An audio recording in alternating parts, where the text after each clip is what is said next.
Okay, just testing if this is live, if everything is working properly. Quite a lot to set up, and not all that much time. But yeah, I will explain what is happening in a little bit. But yeah, seems to be working as people are joining. Jerin Chaco, Ammo Box, Bot Squad, Ridam Lakotia, Aman Jane, Superior Ninja, Ron Weasley, Gospodin Tuzarski. So hello everyone. Glad that you were able to join in.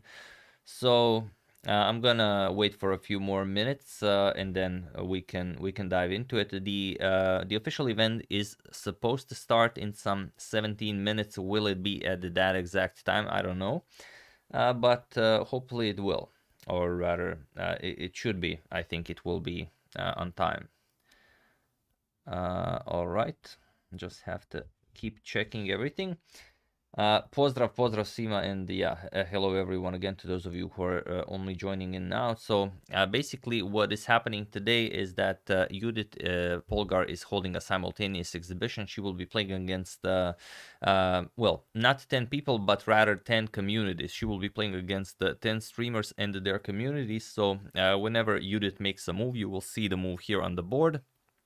And then you guys are welcome to discuss and suggest any moves, and then we are going to find the one that we enjoy the most. Most likely it will be an attacking move of sort, and then we are going to play that. So it's not like Judit playing against 10 of us, 10 streamers. It's rather Judit playing against 10 entire communities. That's the whole point of this.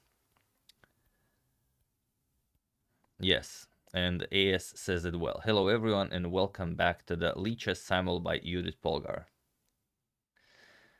Yes, hopefully she will play the Evans Gambit. How to deal with cheating then? Well, so many people we will be suggesting. In the end, I'm the one who will be deciding on the move that we will play. So hopefully we're gonna play the most interesting one at all times. No, it's not rapid. There is no time control. It is a correspondence game, and well, as Judith makes her route, we just have to make the move before Judith reaches our border. That's kind of how it should be happening. We'll see how it's played out here, because Judith is not playing against actual people. She's playing against automated chessboards. We will be making our moves here, and the chessboards are connected to the Lichess website. And then once we make the move here, the pieces will move by themselves on the square of chessboard. Is it possible to show the letters on the board? It is possible to show the letters on the board. I don't know why they are not visible here, or they should be, but yeah, here they're not. Maybe they will appear after a first move is made. Not sure. But yeah, it should be possible to see this. But yeah, even in the Lichess interface, there are no square letters and numbers. Maybe they will appear once the first move is made. I don't know if this is a theme preference or anything like this. Yes, hashtag better than Beth Harmon. She will beat us so bad. That's what we are expecting. Yes.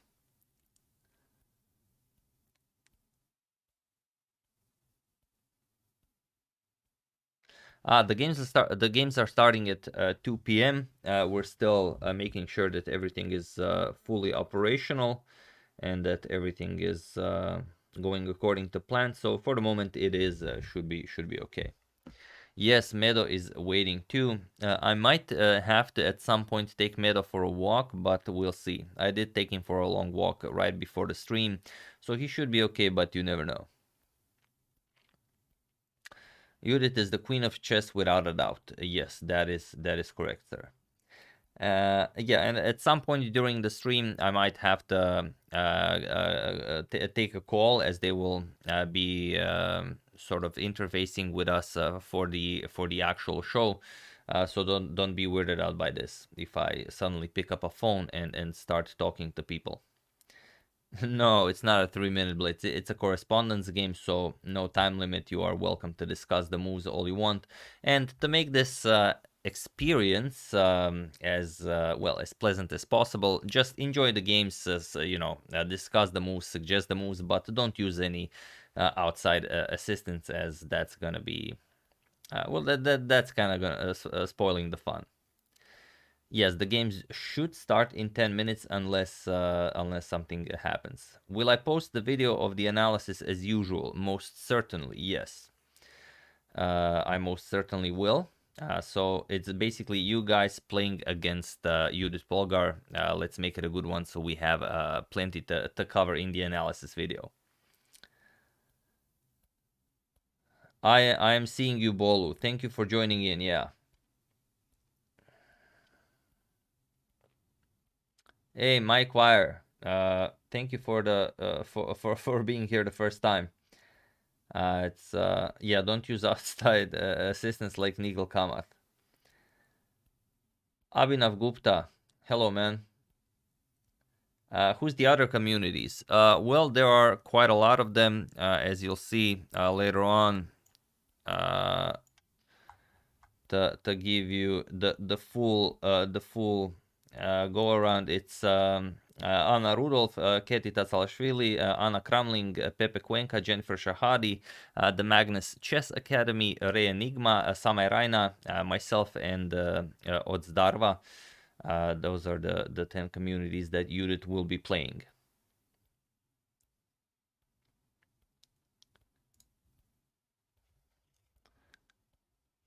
All right.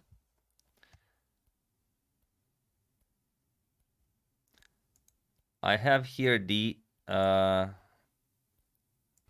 we'll see here. Can't show this properly live to you, but I will just check on the official stream. Okay, so it still hasn't started.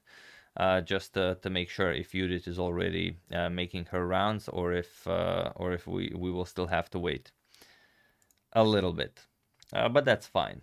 I'm always more than happy to just enjoy reading what you guys write in the chat. Sometimes I don't have all that much time to do this, so now that I have the time, it's always a pleasant experience. If the quality of the video isn't up to your standard, maybe you just have to increase the quality, because it should be fully operational.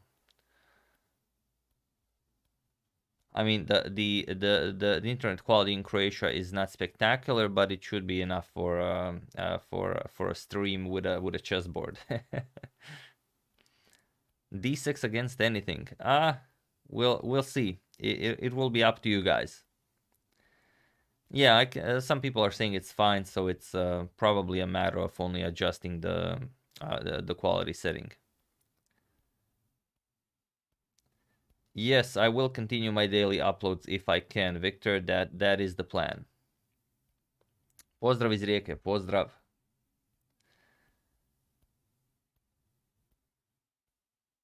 You think she will play more of the Reti opening? She might. It is very popular and it's very flexible, but I think she will open with a different move on every board. That's kind of how simuls are done. I think it might be like 2 or 3 knight to f3s, maybe 2 c4s, and something like that. It is 11 boards. Will the Evans Gambit be on the board? If she plays e4 against us, I will of course allow for the Evans Gambit to appear on the board.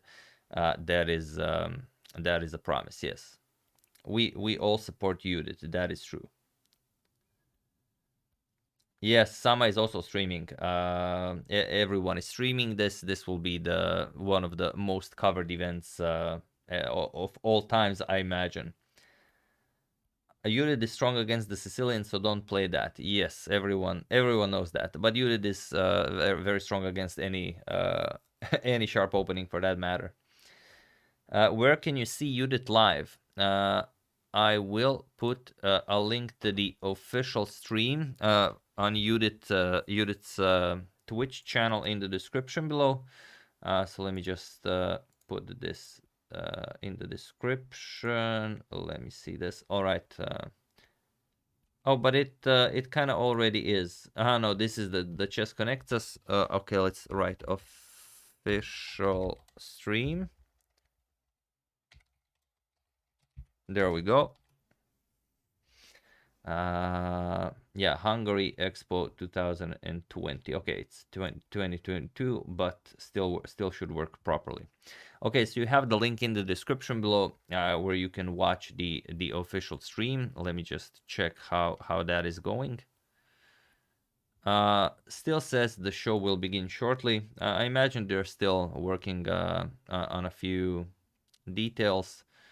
It's quite a lot to cover. What do I mean by 11 boards? Well, Judit is in Dubai. She's on the Hungarian Expo, and she has 10 boards, or rather 11 boards. I don't know. 10 boards are for online play, and the 11th one is for an occasional viewer. If someone visits the expo, they can play some moves there. And we're gonna be making our moves here via the Lichess interface, and the chessboards there, the square of chessboards, are connected to the Lichess interface. So when we make a move here, the moves will automatically be made on these boards for Judit to play against. So Judit is basically playing against 10 chessboards with no opponents in front of her, as we are all here in our homes very, very comfortable.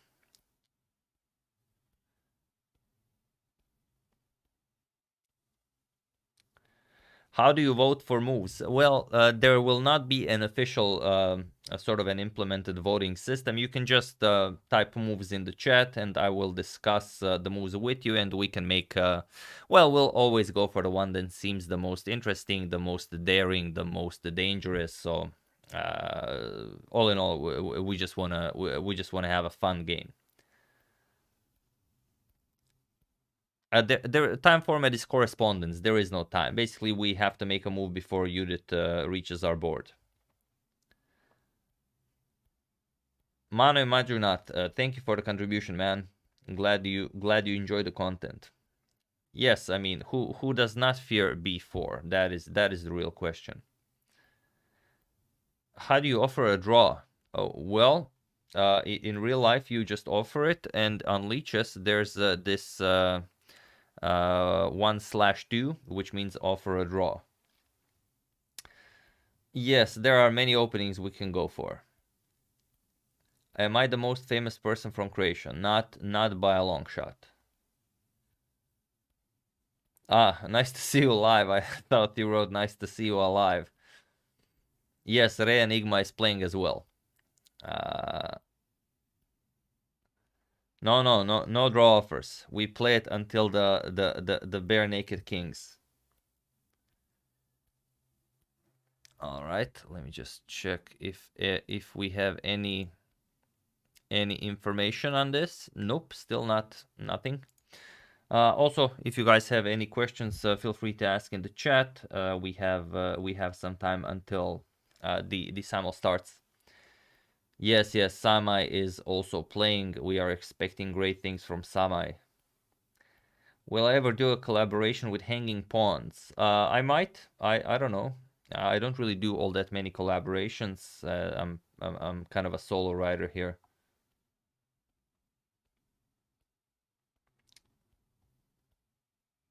Is Judit also streaming? Well, she will be playing, so she will not be streaming herself, but it will all be streamed on her Twitch channel, yes. Which you are welcome to follow.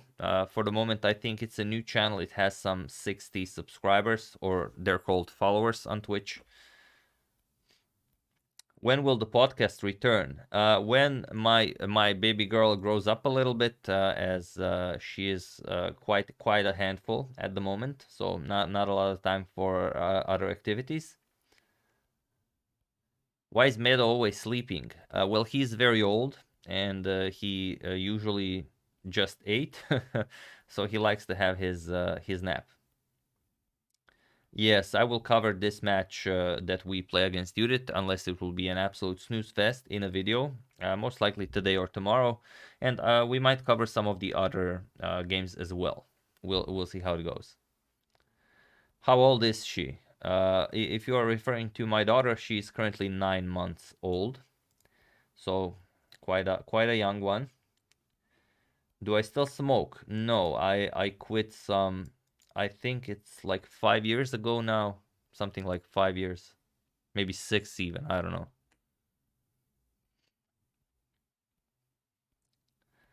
Yeah, I can see a lot of you are writing that we should play the Evans Gambit. However, we are playing with the black pieces. So if Judit throws an e4 at us, of course, you guys are welcome to suggest e5, and then we are gonna try to go for the Evans. But then we're going to be playing against the Evans Gambit. Do you guys really want that? And yeah, I think if we face e4, that we should go for the Sicilian. That's gonna be the craziest game, and as Judit is such a fierce attacking player, I think we're gonna have the most enjoyable game for to watch and even to cover later on.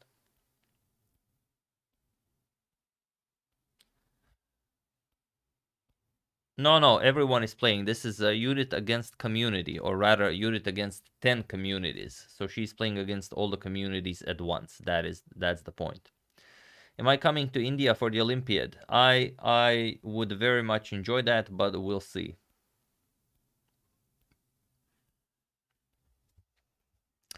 Play the Hyper Dragon. Yeah, Hyper Dragon is one way to go about it. We'll see.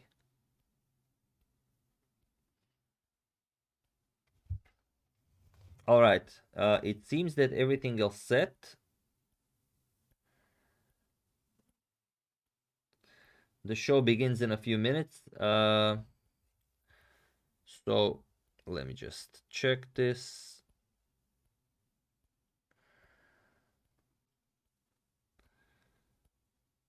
All right.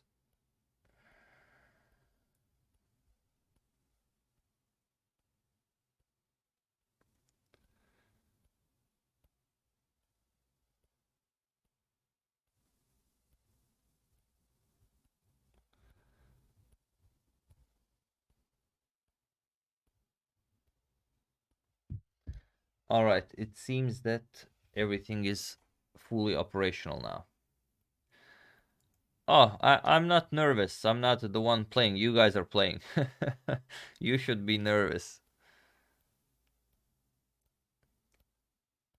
Yeah, when Judit makes the first move, then you guys are welcome to suggest any move, and then we are going to see what fits us best. If it's a Queen's Gambit, you would like the Queen's Gambit to be accepted. All right. Yes, I control one board. That is correct. Yes, neither of those are all very good ideas on how to get destroyed quickly by Judit. But I imagine anything we play, the outcome will be the same. So we might as well enjoy it the most. Is it possible that we face 1b3? It is possible. I've done some work on 1b3 for white and black, so we might be able to survive a little bit in the opening. But like I said, I'm not the one playing this. I'm just transferring the moves. You guys are the ones playing this. Yeah, of course. No engines. That goes without saying. Yes, as more people are joining, more people are asking, are we going to play the Evans Gambit? That is impossible as we are playing with the black pieces. What was the process of choosing who controls those 10 boards? I think the process was just, celebrate chess, and that Judit gets to play against as many people as possible. So I imagine they invited streamers who have large communities, and that's pretty much it, I believe. Yeah, later on, of course, we will make an analysis of the video. And yes, you are correct. You guys get to play Judit today. No, you cannot cheat even a little bit. If I even smell cheating, I will play such a silly move that it will all be ruined. Yeah, but that's kind of not the point. I mean, it's silly to even discuss such things.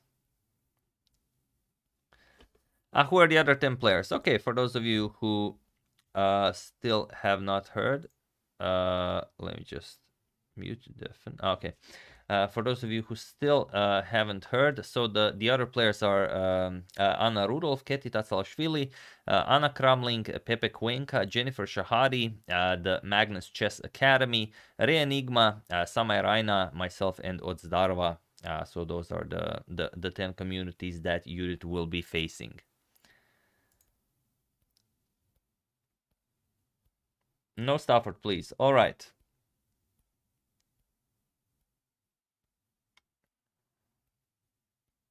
Yes, yes, of course. Judit Polgar is playing. She's the one playing against all the communities.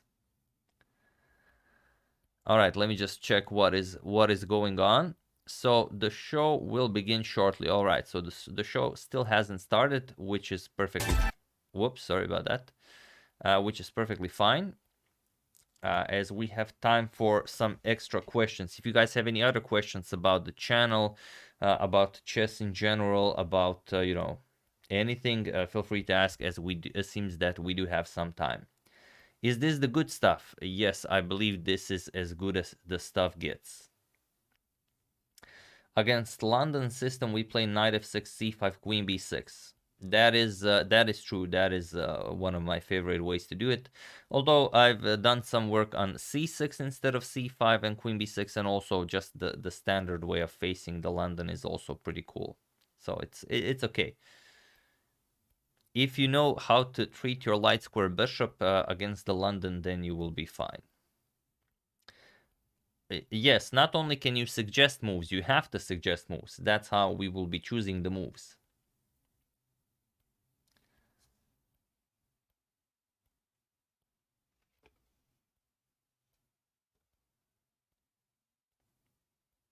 How did I decide to start the channel and quit partying? I never started, I never quit partying, and I did not decide to start the channel. It was, you know, a process of both just nicely blending and then, you know, tending to the channel overtook partying.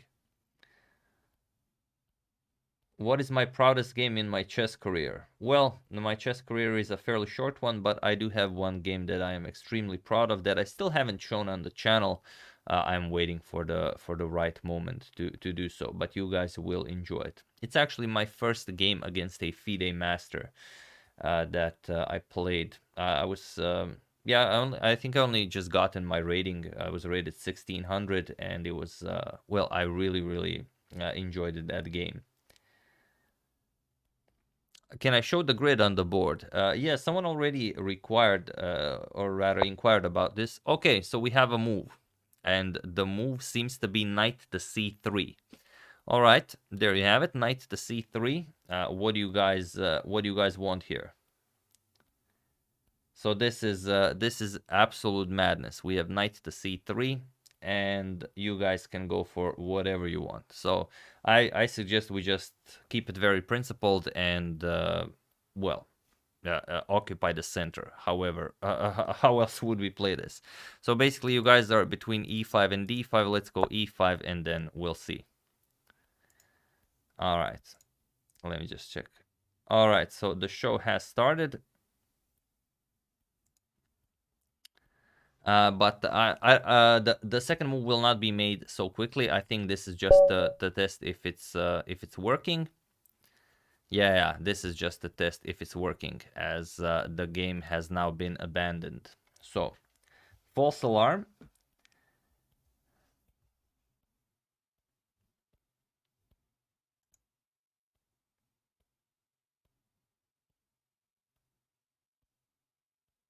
I did consider doing polls, but YouTube does not have a poll option for some reason during live streams. So we are sticking to suggestions. Yeah, she resigned already. Yeah, that's true. Yes, you guys were simply too strong.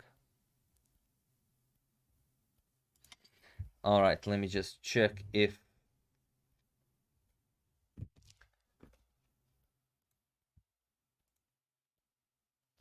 all right, so still nothing. I think first now everyone will have to introduce themselves. Let me just check this. We're just gonna do things like this. It's your move.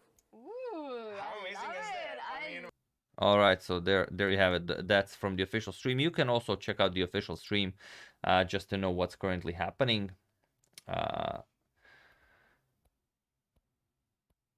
Yeah, knight c3, e5, and we win. That's that's true. How can you see the other games? You can see the other games by. I actually have no idea.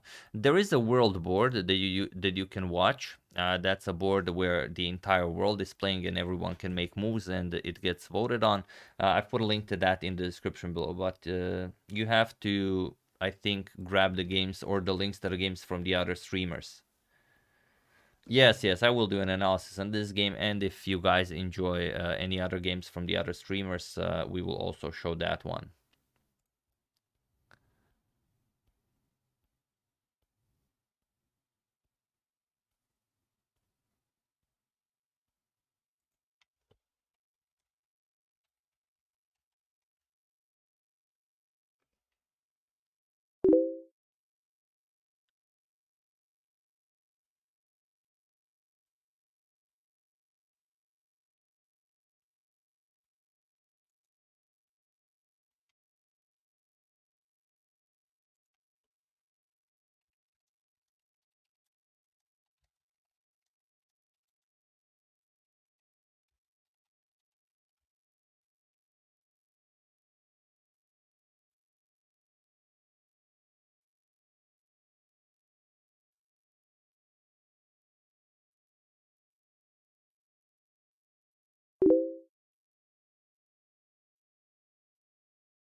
All right, sorry, just setting something up for the actual actual stream. No, it did not crash. We're just preparing everything. I have to mute my microphone on the other microphone that I'm using, so should be operational now. All right. Let's just see what's happening on the actual show. All right, so basically now Judit will have, you know, an introduction. She will have a few words with each of the participants, and then we are going to start the games. Although, yeah, I actually don't know why this one was abandoned. That's actually really weird.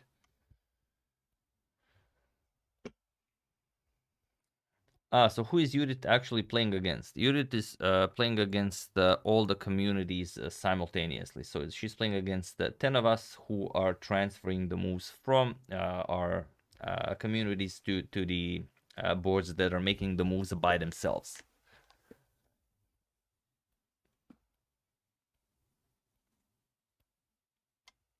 How many push-ups can I do? Not a lot. Not a lot.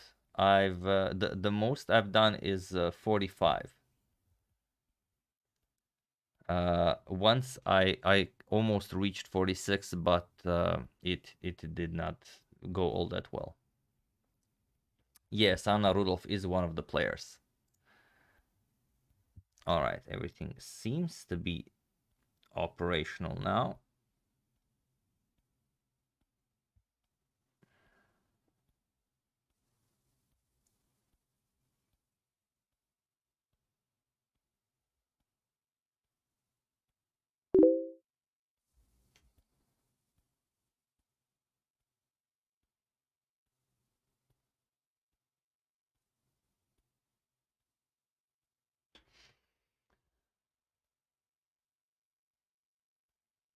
Hope to see a queen sack. Yeah, we all hope to see a queen sack.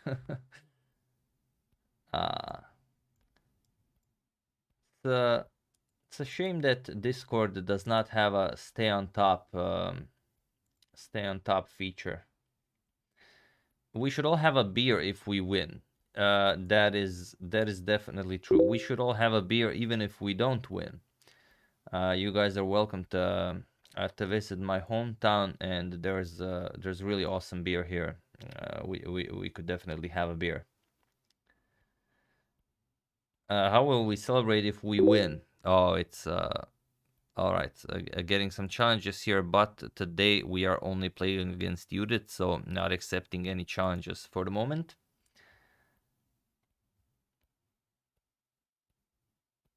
Some are underage. Well, obviously the offer is meant only for people who are of age to consume beer. That is 18 or 21, depending on where you live. All right, so getting some challenges, but today is not meant for challenges. Or who knows? If we finish really fast, then we could do some challenges. We're probably gonna, even if we lose or if it ends any other way, we're gonna be following the world board for the rest of the stream.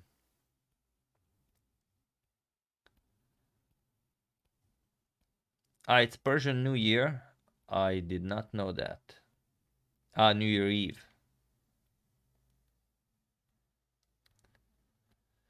Is my name Anthony? No, but it is sort of a variation of the name. The time control is infinite time, or as we like to call it, correspondence. Judit has all the time in the world, so whenever she feels like it, she makes a move, and then we also make a move. Okay, let me just quickly check how everything is. All right, so playing some promotional videos now. Very nice, very nice. Maybe we can even show it. Nah, you guys. Nah. Let's not do that. I'm just gonna mute it. There we go. But yeah, but it's basically the commercial for the Dubai Expo. You guys probably already have seen it during the World Chess Championship between Magnus and Nepo. It's very, very nicely done. The video. I have not seen it in person, but the video is very nice.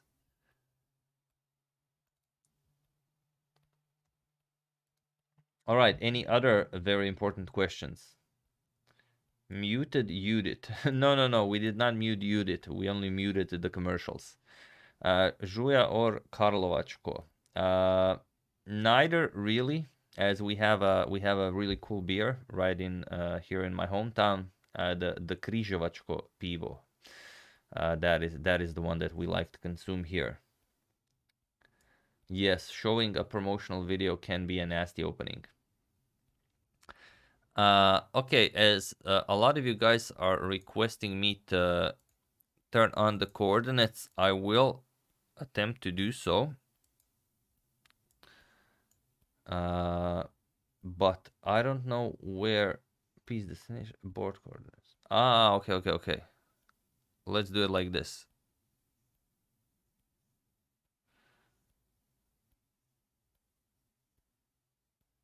Should be visible now. Do you guys see the coordinates now? Yeah, no idea why this was turned off. Yeah, good of you to notice this. This would be very annoying. Yeah, for those of you who don't know the board by heart, you should practice it. It's very important to notice, but it would be quite challenging. Yeah, you probably just don't see them. They are very small here, but you can see right in the lower left part there's the A, B, C, D, and then on the right column there's the 1, 2, 3, 4, 5, 6 all the way to 8. No, the game will not restart from this position where it ended. Probably the game will restart from an absolutely new position. But we're still waiting to see.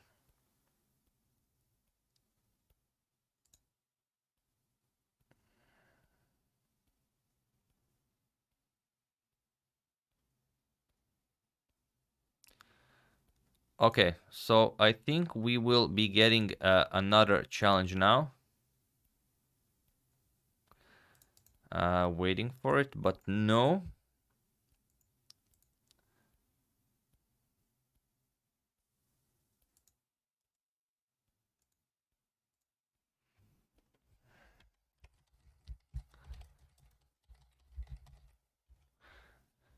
Okay, sorry it's taking a little bit longer, but there is quite a lot of progress here, and it's you know, it's coordinating everything with so many people, and you know, definitely not easy.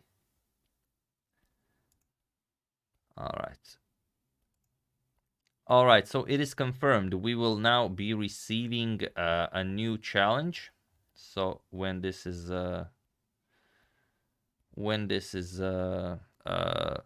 completed, okay, let's see. Is it? No, that's not the one. That's someone just sent that.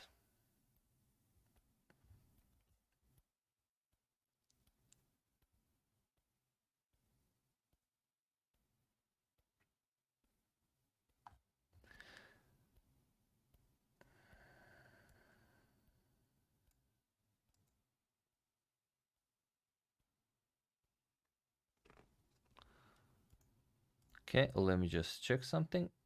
Okay, still nothing here.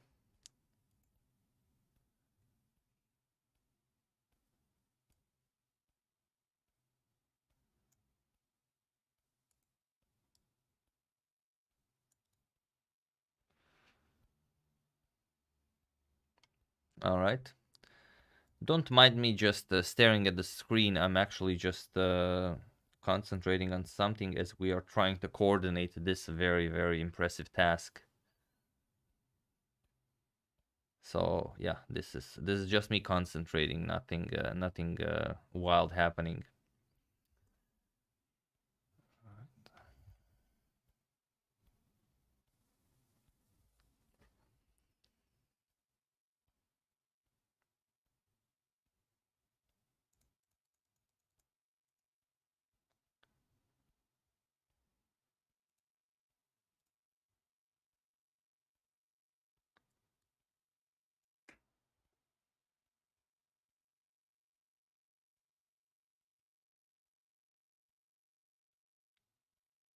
Yeah.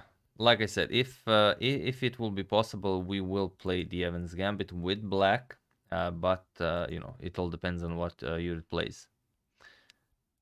Speaking of the chess, ready, Judith, that view that we just got for a moment with the circle of chess. All right, so there we go. It's about to begin.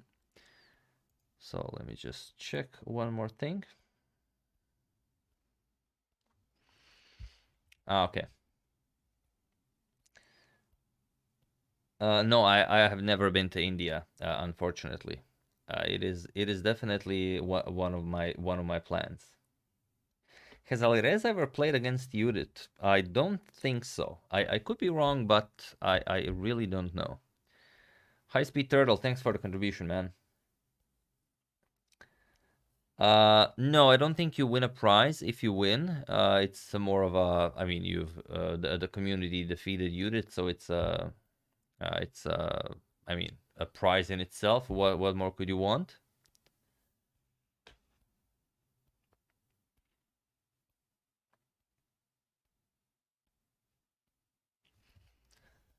No, this is not the Bone Cloud, yeah.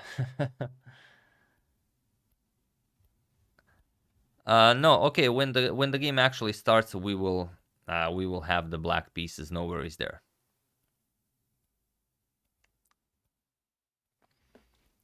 What's a community? Isn't it just the world? Well, there is one board that's a world board where anyone can make the moves, but here we will be playing as a community against Judit, and then she will also be playing against 9 other communities. Can we win today? It is very unlikely, but it is possible.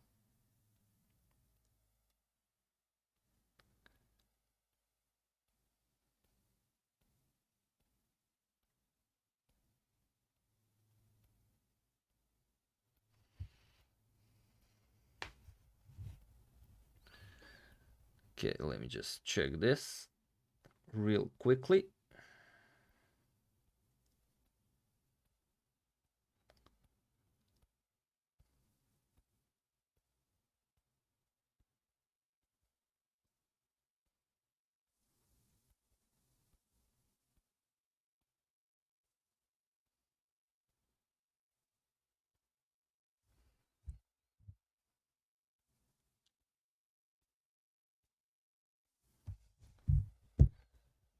Yeah, that is the biggest and most relevant question. We can only play the events if Judit opens with e4 and everything else goes our way. Otherwise, not likely to happen. But we are definitely gonna try and play the most impressive game.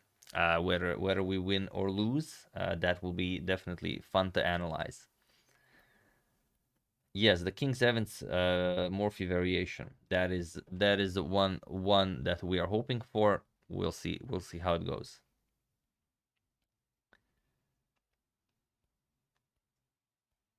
The chat is actually in slow mode, so one person can only write something every 30 seconds, or at least it should be, because I have turned on slow chat.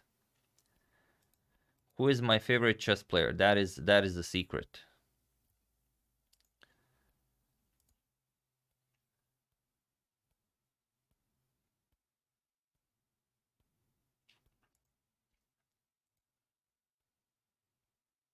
Oh god, that wasn't required, but let's see that. You hear us?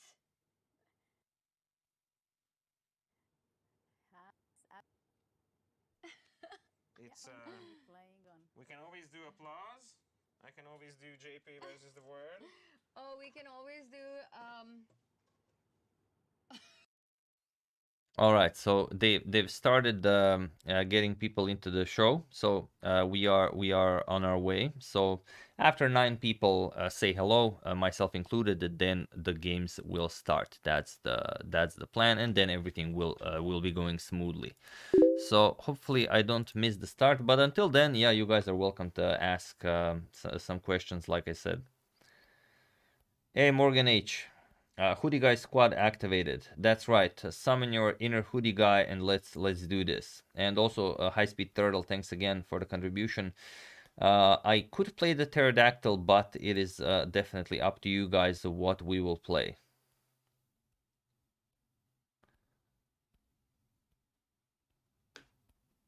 Who is playing here? For those of you who are just joining in, the entire community is playing against Judit Polgar. So everyone is welcome to suggest a move, and I'm the one who ultimately chooses which move is to be played. So we are probably gonna use the craziest looking ones, and definitely not some sane ideas. I should wear a hoodie for luck. It will be a violation of the hoodie principle. We only wear the hoodie when we don't know who our opponent is. Otherwise, well, the past 4 years of me wearing hoodies will have been in vain. The invited influencers and their communities are playing against the strongest female chess player. Okay, so maybe you guys can hear this. This would be a good thing to hear. Judit Polgar. She will be located in the Hungary Pavilion at the Expo 2020, and the influencers can control the chessboards remotely from their locations. Want to be part of it? Follow the stream on your favorite influencer's Twitch or YouTube channel and help them to pick the best move. Can we beat the world's strongest female chess player of all time if we join forces? One board, thousands of players. Judit will be in the Hungary Pavilion at the Expo 2020, and you can join the game online. Make your moves on the virtual chessboard, then the computer will accumulate the votes, and after each move it will make the most popular one on the physical board. How can you join?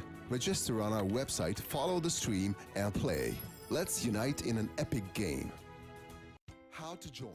Yeah, that is the link that I've put in the description below, so you guys can just you can play on this one, but here you guys are only allowed to suggest moves, and I will be the one who ultimately picks the move. But on that link, you will be playing on the 11th board, where if you make a move, that move is counted as a vote, and then the move with the most votes will be the one that's played. I imagine that will be the hardest one and the most precise one, but we'll see. It's hard to predict such things. How much longer? Oh, it should be happening any moment now. Move with the black piece and confirm the move in the... Yeah, okay, still some commercials. Yeah, if we get a chance, of course, B4 will be on the board. That goes without saying.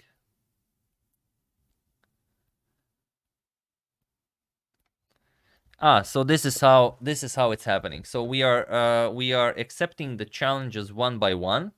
We are currently we are last. Okay, we are 9th and not last. So we do have some time before and then we exchange a few words with Judit, and then we make our move, and then the games continue, where we will probably have around 2 minutes to make our move, as I imagine Judit will play the moves very quickly.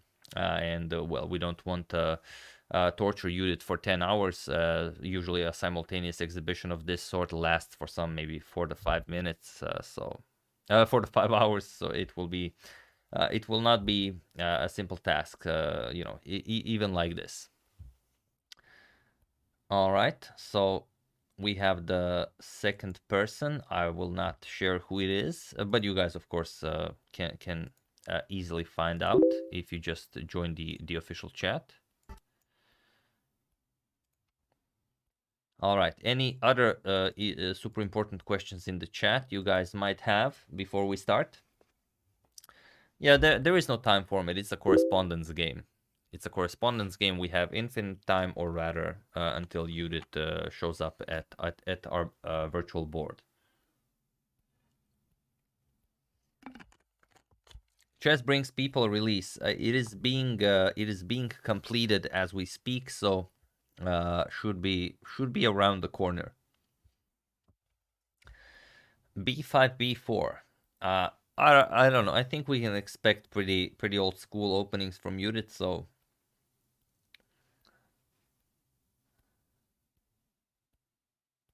yeah, is the result of the voting not just the majority move for the world board online? Yes, it is. What do I think of results if Alireza plays against Judit? Well, now, if they play now, I imagine Alireza wins, but Alireza wins against anyone. So if it was a classical game with Judit in her prime, I would go for Judit, but I'd probably go for Judit against anyone in her prime.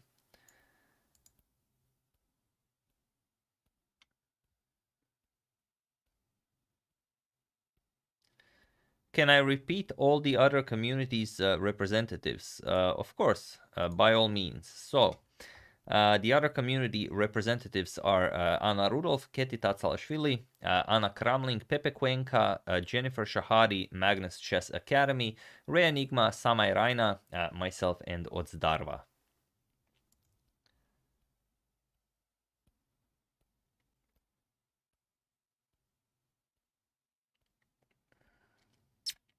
So world board is just gonna be Judit versus engines. I imagine it to be so. But who knows? You know, people might just go there and make a move for fun. So your guess is as good as mine. Not everyone is of a devious mind.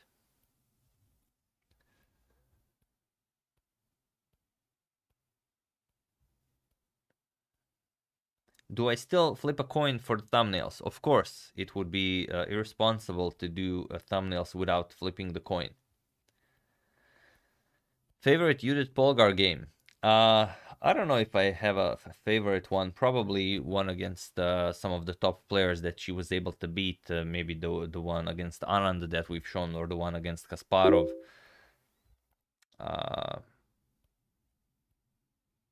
As it's really a spectacular feat of defeating someone like that.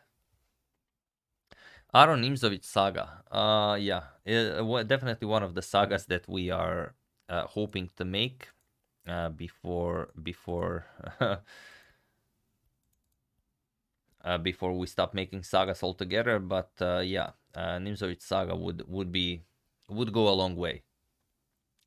But I'm still preparing my next big saga, which is not the Aron Nimzovic one, but rather a fine continuation to the Morphy saga. So we'll see if we reach the Nimzovic saga. Who is Rey Enigma? No one knows who is Rey Enigma. That is a complete mystery. Okay, let me just check who is speaking.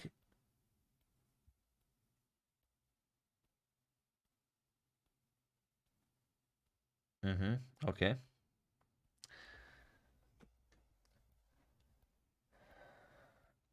Yeah, Andersen saga also would go nicely hand in hand with the Morphy saga, but we are currently doing sagas on world champions, and Andersen, although he is definitely considered to be one of the greatest players in the world, or maybe even the greatest player in the world before that brief, Morphy flash.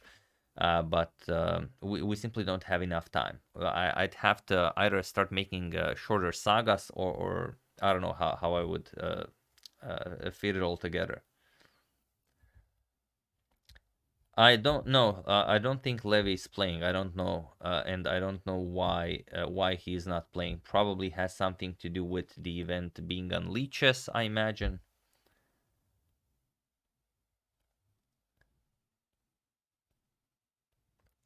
No, I still have not bent forward and apologized. We're waiting for me to mess up something to do that.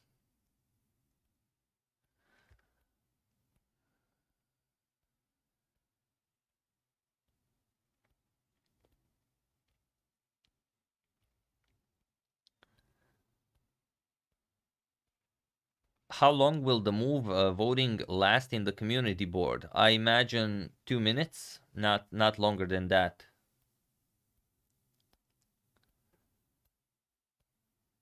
No, she's still no, these are not the actual moves. These are not the actual moves. The game will restart and we will be having the black pieces, as the one who holds the simultaneous exhibition has the white pieces on all boards. Judit beat Topalov in 26 moves with the King's Gambit. That's very interesting. I'm positive I have seen the game, but I just can't remember it. But I'm pretty sure I haven't shown it on the channel, so might be a good one to show on the channel. Yeah. Will I do a mini series on the Fischer versus Posky rematch? No, but I was planning on do really like a continuation of the Fischer saga, only at 60 frames per second.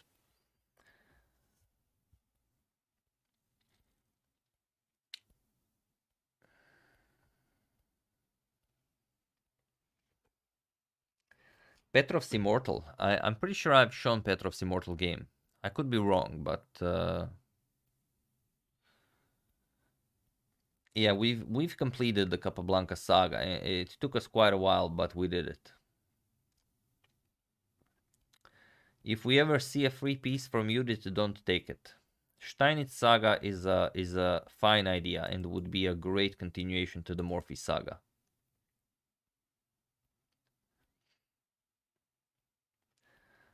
Oof. Yeah, maybe next year we upgrade to 240 frames per second.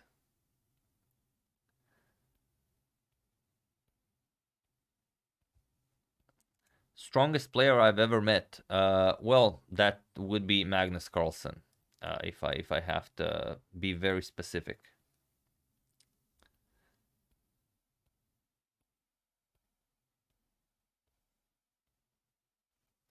It's been far too long since I've mentioned my excellent subscribers. That cannot be further from the truth. I pretty much mention it every video. If I don't, I am deeply sorry for that. Yes, those are Final Fantasy VII figures in the back. Figurines, if you will. When will I start Arjun Erigaisi saga? Well, he already got his brief saga. We're not going to do serious sagas on someone who plays a few games.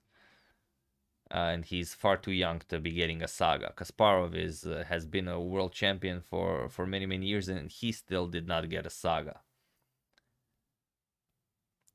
Yeah, 64 frames per second would be good too, yeah. Okay, let me just check what's happening in the actual show.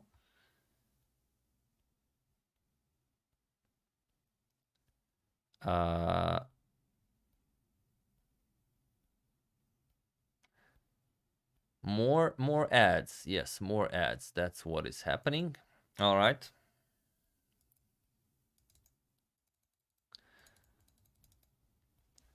Yeah, okay. So even though the games do kind of start at 2 p.m., I imagine it will be closer to 3 p.m. when the games actually start. But who knows? Yeah, Ivanchuk Saga also would be a fine one. Please change chess set for wooden. I think everyone enjoys this one the most. Why are you live? Why wouldn't I be live? This is a live event. Will I put Vidit from Vidit versus Rapport from yesterday? I don't know if I will have the time. I imagine this stream will last for some 5 to 6 hours, and then we already have the second day of the Charity Cup. So if it's a great game, I still haven't inspected it closely. Then I will most likely cover it after the event finishes. I have not shown Petrov's Immortal. All right, I will definitely look into it.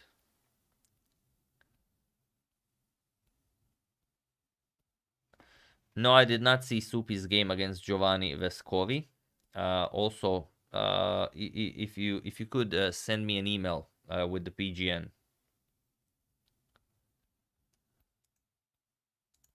All right.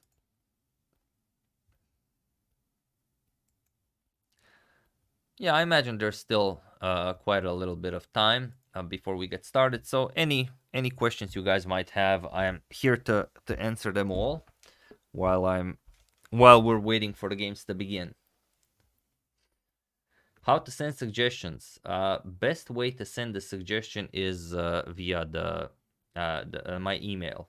That is or by comments, just YouTube comments. That's also fine. Medvedev is 15. He celebrated his 15th birthday a few days ago. All-time strongest chess player, in my opinion. That is impossible to answer. There is no one answer for that question. Can you do a brief biography of Judit? No one can do a brief biography of Judit. That would be impossible. What position do you play in League of Legends? I go for fill, and whatever needs to be filled, I just fill it. But mostly I get support. But I don't mind playing support, as Alistar is my favorite character. But that's only when I play, and I haven't played for, well, a few years, really.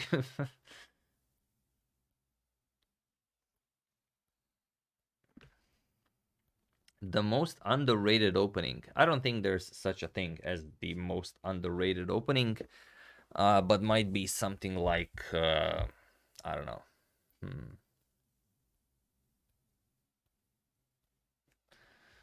No, I don't think in modern chess there are underrated openings. Mero is behind us. He's having a nap. Effingeller. Yes, Effingeller is quite the legend.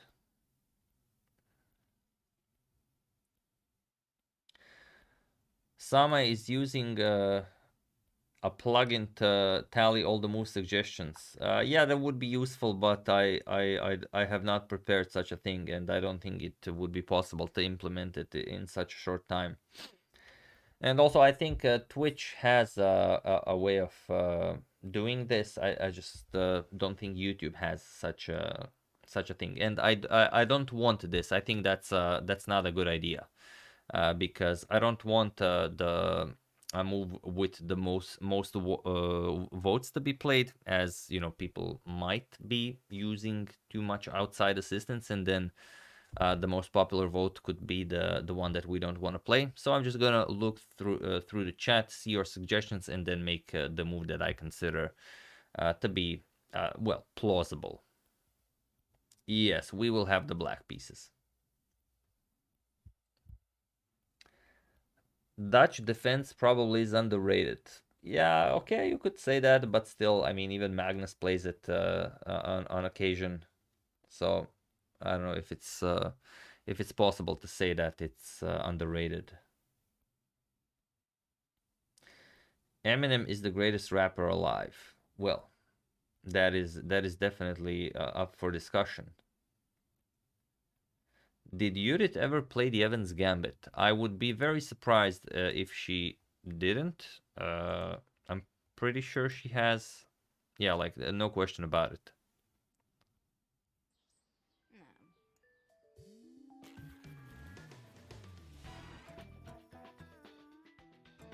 All right, still some ads being played, so we're gonna have to wait a little bit longer.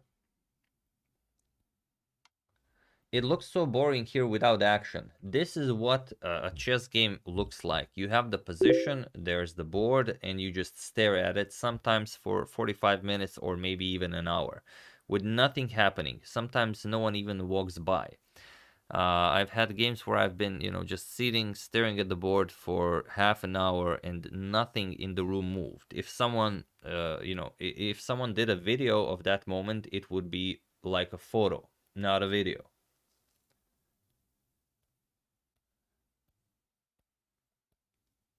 What Judit likes to play? I mean, she's one of the strongest players ever. She plays whatever she wants, and she is good at it.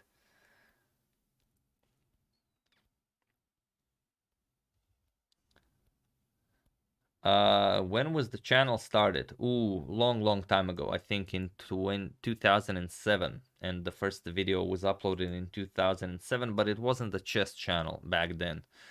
It only became a chess channel, I think, 2015, maybe 2016.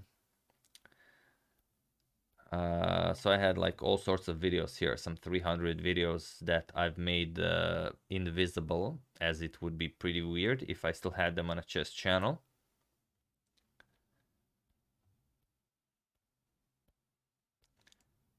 Will we ever get a Tal Saga? Well, you did get a mini Tal Saga, sort of a his candidates, the 1959 candidates tournament, of course, the most important candidates tournament ever, and his match against the Botvinnik. So that the games there are incredible to enjoy. And you guys are welcome to check it out. I have a separate playlist for the 1959 candidates that was played in Bled, Belgrade, and Zagreb, and also the separate playlist for the 1860 World Chess Championship match against Botvinnik. Like really incredible games with commentary from Tal himself, from Botvinnik, from some other very strong players. The problem is those are old videos and they're at only 30 frames per second, but it's something that we have to live with.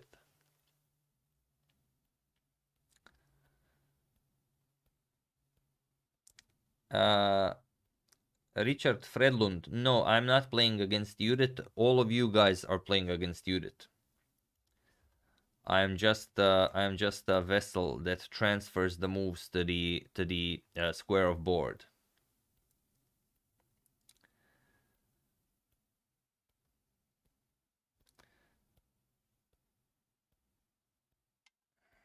Yes, those are all. Was Fischer the most intuitive chess player of all time?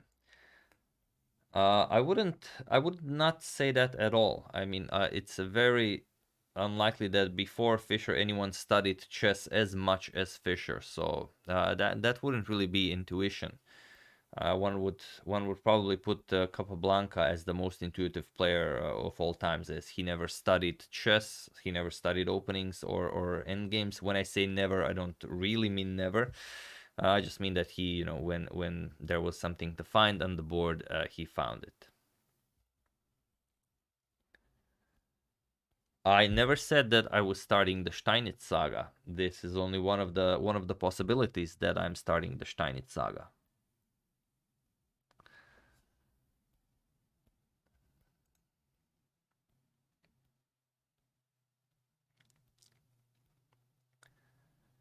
Favorite current Indian young chess player? Well, I would have to go with Pragyananda if you guys consider him a young player, or do you mean like really young? But I guess Prague would qualify for that. Yeah, Sultan Khan was pretty intuitive too, and he had such a short chess career that no one really ever had the opportunity to prepare to play against him. But yeah, definitely a meteor like Tal himself. If he remained in chess, who knows what Sultan Khan could have achieved.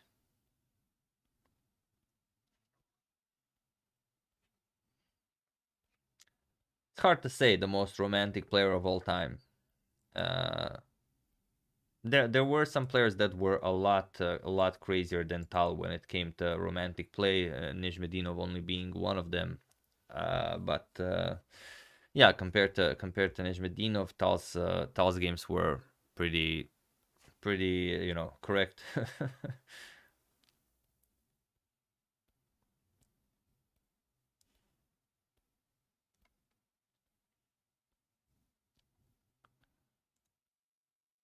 All right, let me just check what is happening with the moves. All right, so we have a second guest in the studio. Yeah, it will take a bit longer. So on to questions. Yeah.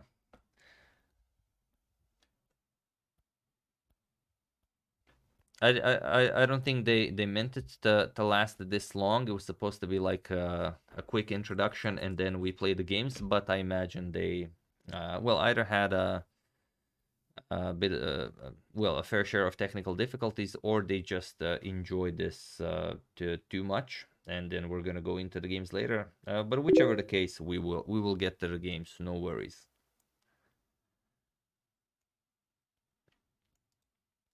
What's my favorite movie? I don't know if I have one. Like, I do like to rewatch some movies more than others. But yeah, I wouldn't say I have a favorite one.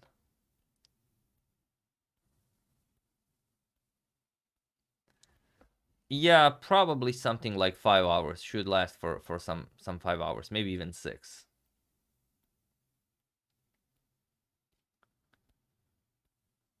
Is Ivanchuk the best player for Magnus's style?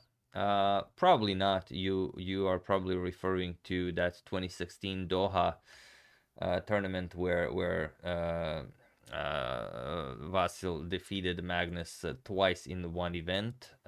So while it is possible, I wouldn't say that maybe best to counter Carlsen's style.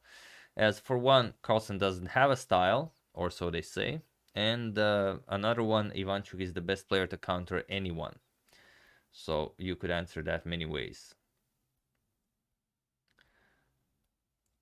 I live in Croatia and I also am originally from Croatia, yeah. No, I don't play the guitar. I did play it some 20 years ago. Is it 20? Maybe 18 years ago, yeah.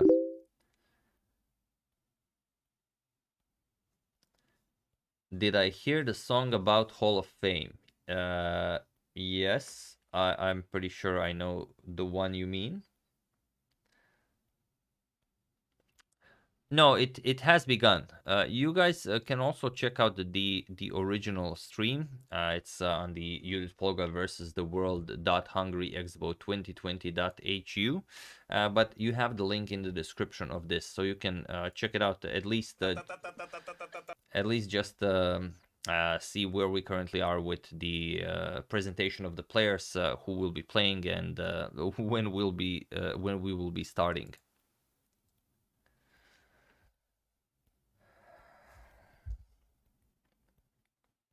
Why Fischer never played e5 against Spassky's e4? I imagine no, I don't think he was afraid that he could not prove his article about the King's Gambit, as I don't think Spassky would employ the King's Gambit in a World Chess Championship match. I think it's just that it's what Fischer usually plays. So, but yeah, okay, you could say that Fischer played everything. I don't know. Probably something that he decided that would be best to play against Posky. Maybe he decided that Posky was more solid against in e5, e4, e5 than in a Sicilian or in the Alekhin's defense. What's the one game everybody should know? Oh, there are many games everyone should know, but yeah, I mean, Paul Morphy versus the Duke and the Count, the legendary Queen to B8 game. Yeah, that's the one that everyone should know. And whenever you are, explaining chess to someone who might not be in chess all that much, but at least he knows the moves, that's the game you want to show him to really get his interest and maybe get him to play chess. Or the famous Greco Miniature, like we could even show it here. Can we? Okay, I never really use leeches for analysis.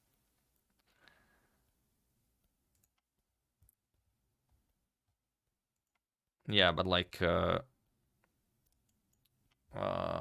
yeah, like e4 b6, d4, bishop to b7, and then white plays this bishop to d3 move, and black strikes with f5. That's the famous Greco Miniature. And once, well, it seems like you cannot capture because the g2 pawn falls, but then you're just gonna capture and allow black to capture this because now you have queen to h5 check. And now after g6, we're gonna play pawn captures, and now, of course, it seems that you cannot capture because you get checkmated. So here, black plays knight to f6, attacks the white queen, and now we just say, okay, we don't care, pawn captures here. We open up a discovery, we deliver check to the black king. The queen has to be captured, it is the only move, and then bishop to g6 is checkmate. So this is, I think, one nice miniature that you can show everyone, and that everyone will be really impressed and will be very, very interested in maybe starting to play chess.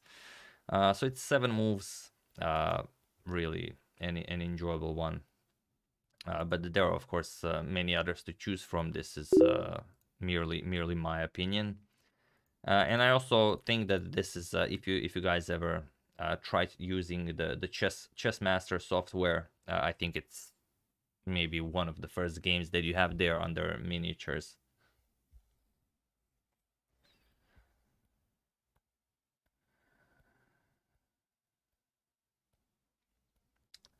How to learn the coordinates of chess for beginners? Well, just say the moves as you play them. That's, I think, the easiest way. Why don't I show my games anymore? I don't have all that many of them. I don't play all that much nowadays. Barely even have time for YouTube.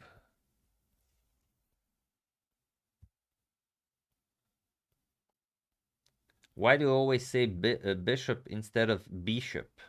Or, I don't know. I like saying bishop. Probably in proper English it would be bishop, but I don't know. Bishop sounds right to me. Yeah, I've already mentioned that my favorite game is the one that I've played against FIDE Master when I pretty much just started playing chess. I read 2 books, one from Capablanca and one from Tal, and I thought I was very impressive. And then of course when I played, I saw that wasn't the case, but it's still one of the nicest games I've played. But I will show it fairly soon. So I am saying bishop right. I don't know then why some people are bothered by my pronunciation of bishop.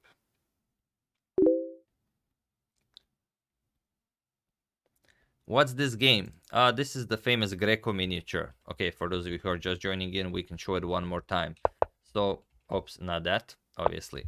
So white will grab the center, and if black goes for b6, then we grab the center, bishop to b7, bishop to d3, and black tries to trick us. He says, all right, you cannot capture on f5 because your g2 pawn is hanging. But we say, nope, that's not a problem at all. You are welcome to grab our g2 pawn. Black captures, and now we end the game. Queen to h5 check. This is not over by a long shot. Black can still defend this. However, if black plays g6 and after pawn captures knight f6, then the game is over. We are happily sacrificing our queen with pawn captures here. And now after the queen is captured, we just deliver this beautiful bishop to g6 checkmate. So yeah, a nice Greco miniature. How did your life change after becoming a dad? Well, you sleep a lot less for one, and not a lot of free time. That's you know, the downside. The upside is that well, you have this beautiful, wonderful new creature around. That's you know, that's better than anything you've ever seen, basically. So it's a nice trade-off. When will the matches begin? That is a good question, and I don't think there is an answer to this just yet. Thank you. I am trying my best to pronounce Indian names, but all the other names as well. All right, let me just check where we're at the Favorite opening is the orangutan. That's one before, I think. All right, so still presenting the players.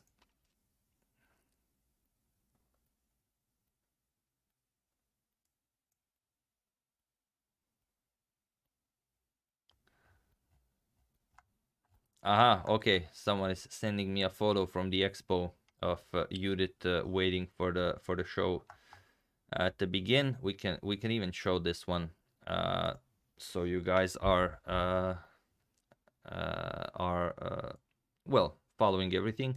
Ahmed Atea sent us this, so thank you for that. Let's just check it out. So here it is. Let's insert. What is this? Oh no, that's we can't use this one. We'll just put it here so you guys can check it out. I mean, you guys of course can check it out just by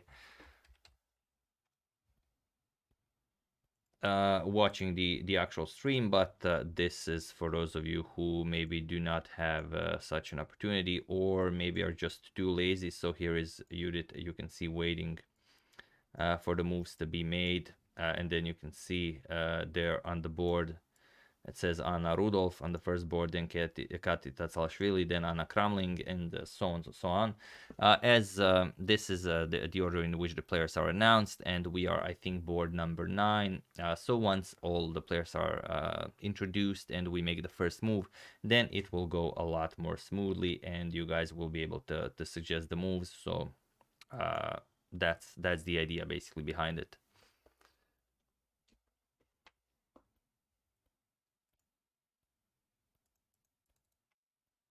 If any of you are near the expo or in the expo and have some other photos you'd like to share with us, feel free to just, you know, share with us, and I will gladly share it with the community. All right.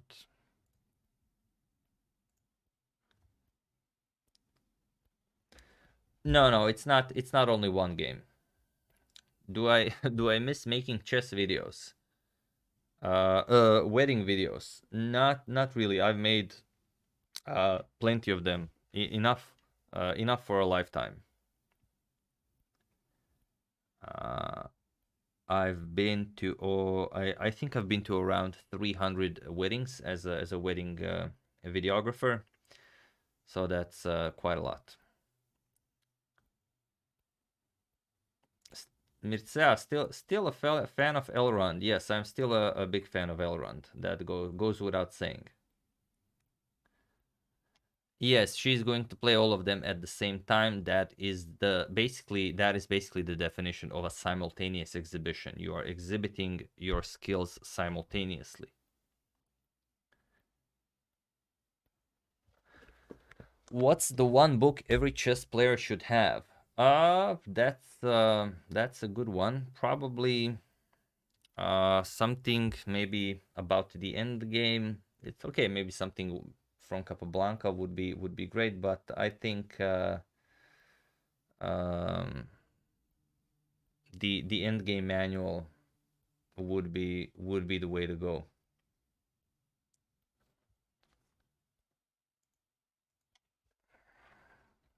Yeah, Dvoretzky's endgame manual definitely is. If you had to choose one book, I would go with that one. Of course, there are many opinions on this, but I don't think if you had to choose one better than that, you don't go. Yes, Silman's endgame course, okay, would be the other recommendation. I'm still as I haven't studied Silman's endgame course, I have gone through the Dvoretsky's endgame manual. I cannot vouch for Silman, but I know what people are saying about it, and yes, they are saying that it is an incredible resource.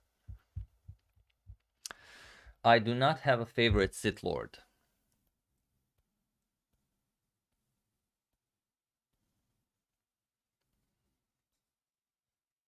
How did I prepare for this match? Well, I made sure that everything is fully operational and that you know, my internet connection is stable. And well, I'm not the one that will be playing. You guys are the ones that will be playing.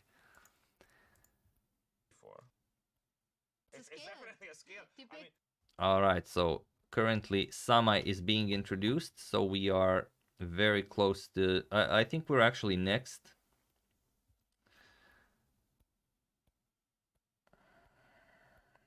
Yeah, I think we might be next. And then one more, and then it's starting.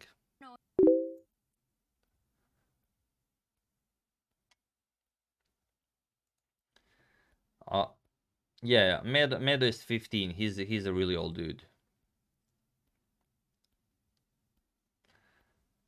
All right, I think it's very close to the beginning. So prepare yourselves as the games are about to start, and then we accept nothing but the greatest of moves. Yeah. How much time we do before submitting the vote? The moves have to be played fairly quickly, so yeah, the board will be flipped if we are black, of course. No, you should suggest here in the chat, as I have YouTube chat here, Lichess chat here, so it will be. I mean, you can suggest anywhere you want, but I would prefer the suggestions to come in the YouTube chat. Ah, we are now featured. All right, that is great.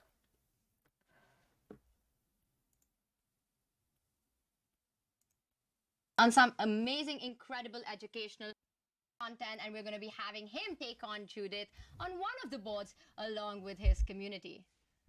all right. Having that said,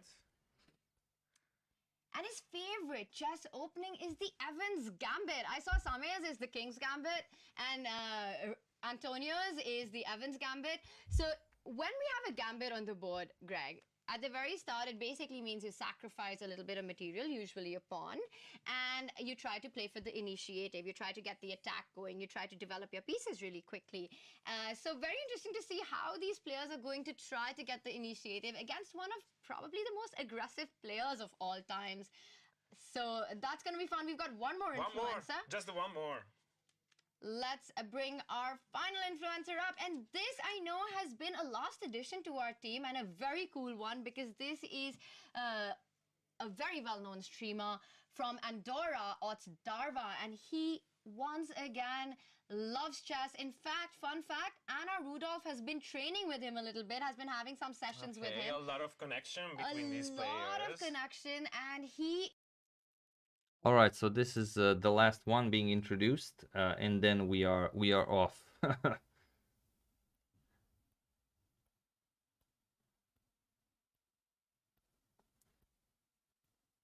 Yeah, Tanya not only interrupting other commentators but other streamers.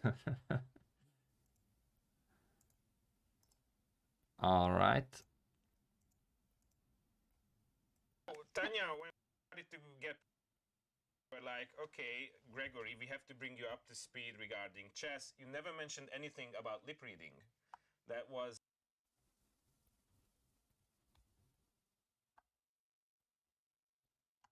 not part of the briefing that you gave me back in the day. Okay, I don't know if you guys can also hear this. I tried to make it... Oh my god, the frame rate.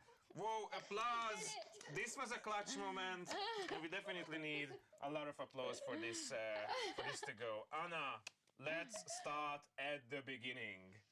What is happening inside your head right now? What is happening within your community? Tell us all about it. I'm just so happy to be here. I'm really nervous because I never had to play against Judit. I was trying to say why I think it was still sign language that Judit has been my role model growing up in Hungary. She was my greatest idol. As a kid, I had her autograph. I played against her in a simul. I studied her games, and then we became teammates on the Hungarian Olympic team. I'm actually wearing the uniform today. That's where we became teammates, and that. All right, so they have a little bit of introduction more, and then I believe we we will be ready to start. But yeah, it's a long event. It took really a lot to set everything up, so we can't just have the games and that's it. There also has to be some sort of a introduction to it and well, whatnot. Who, according to you, can we call a European Tal? That is a great question. I believe many people would be qualified to be considered for this criteria, but it's hard to say. I heard that Ognjen Cvitan of Croatia in his younger days had a style very, very similar to Tal.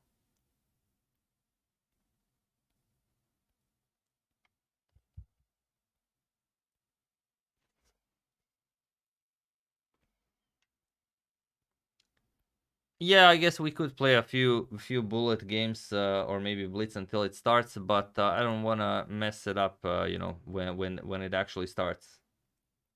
No, the simul hasn't started. It started and then we abandoned it just to see if everything is working properly.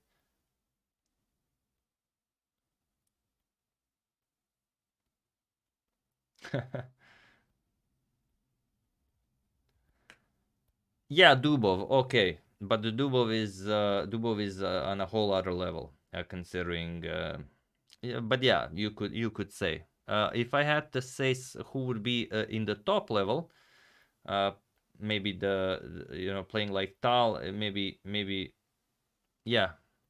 It's hard to find a better pick than Dubov. Rapport is definitely out there. Although if you ask Rapport, he says that he's not even trying to play complicated chess. He just says that he's trying to play a precise and accurate chess.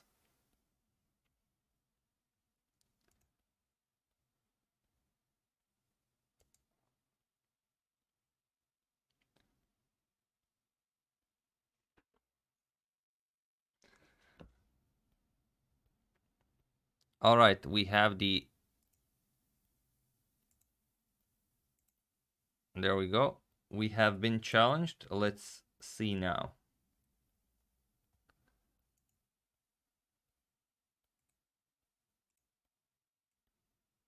Against Judith, because as I said, now we are colleagues